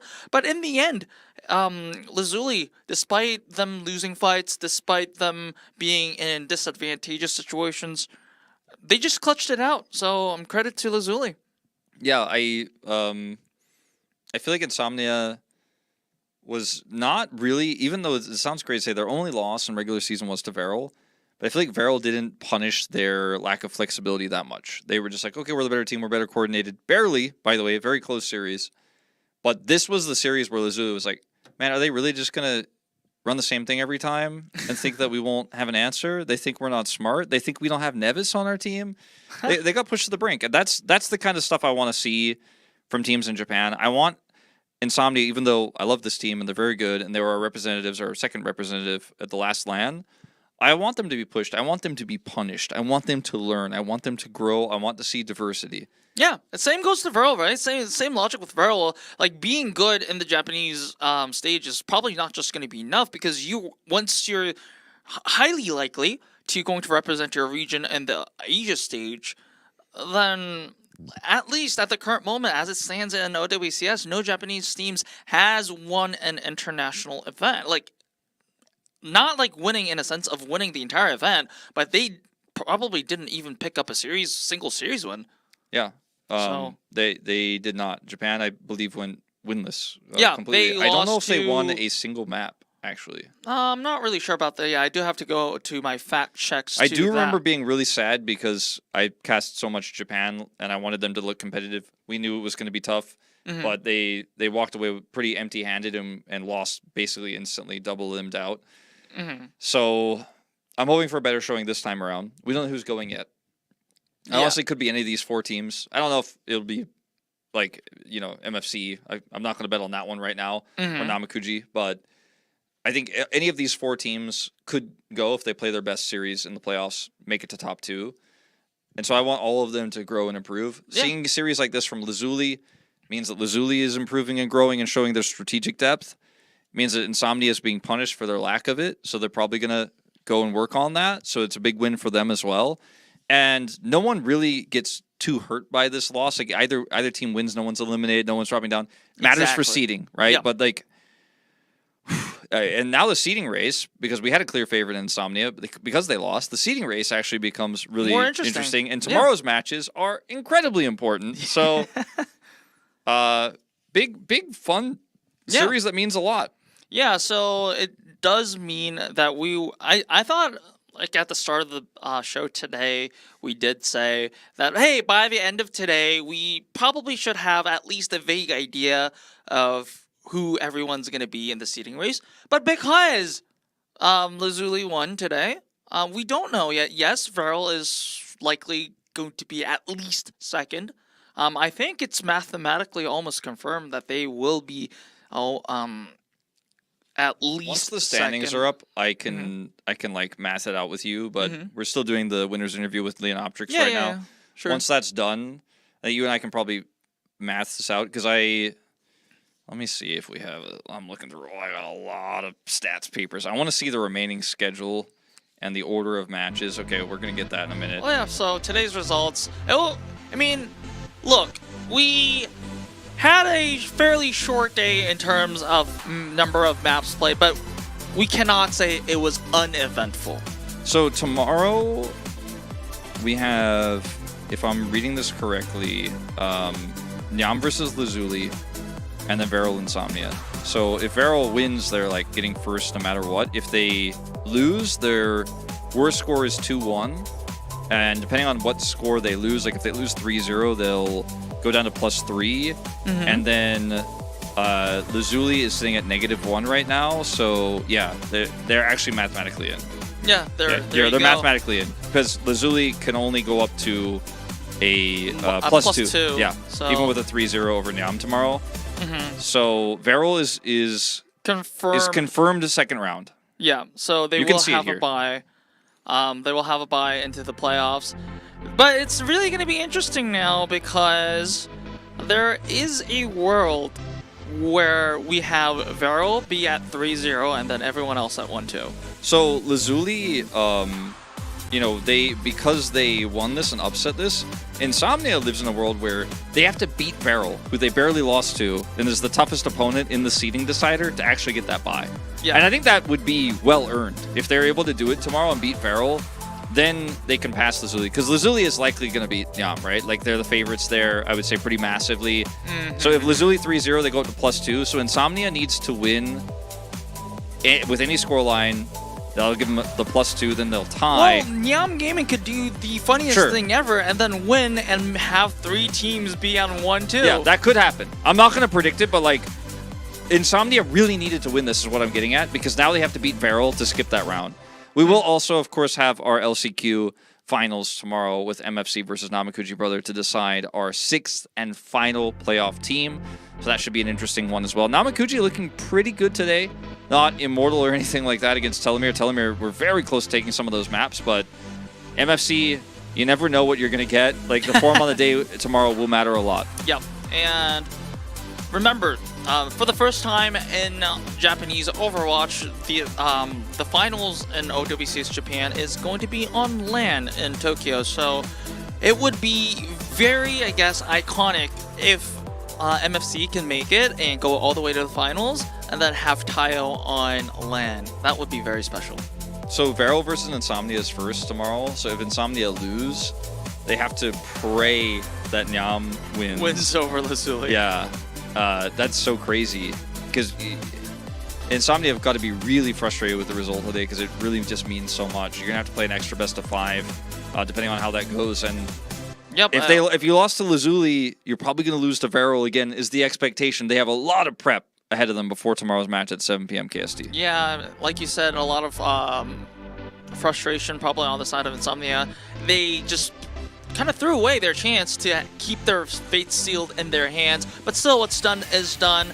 It is likely going to be, of course, not too stressed because these 4 teams are indeed guaranteed playoffs. So let's see what they have up to do. And I guess for Insomnia, if this is the perfect time to kind of wake up, to get a wake-up call, because they have been unpunished for so long, just like you said, going against the same play style, and which is probably not healthy for them as well. So I mean, you master one play style, it becomes incredibly difficult to defeat you with it because you're such a master of it. You've dealt with so many different comps, like so many counters, but eventually someone figures it out, right? So now is the time to learn, improve. Will they be able to do it by tomorrow against VARREL?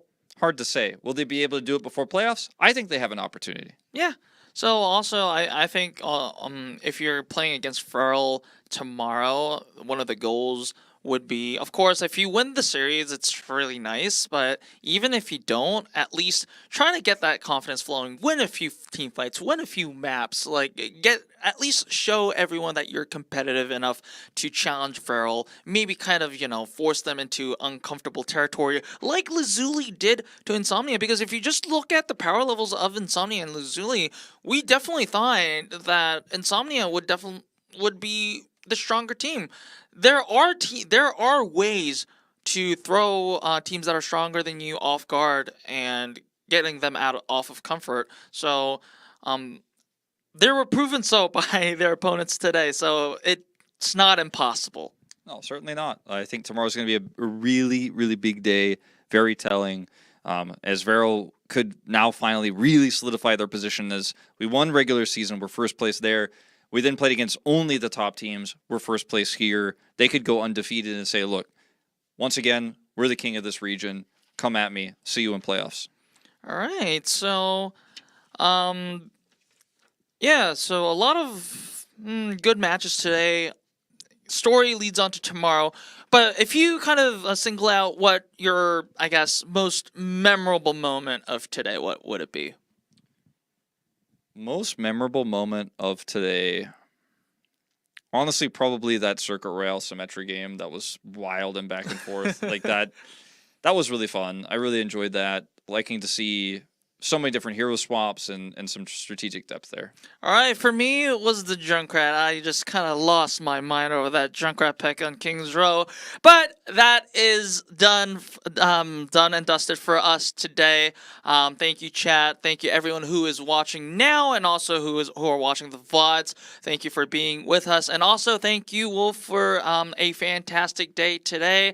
And we have some more matches tomorrow, so don't go anywhere. But for now, we say goodbye. So good afternoon, good evening, or good night wherever you are, and we'll see you tomorrow.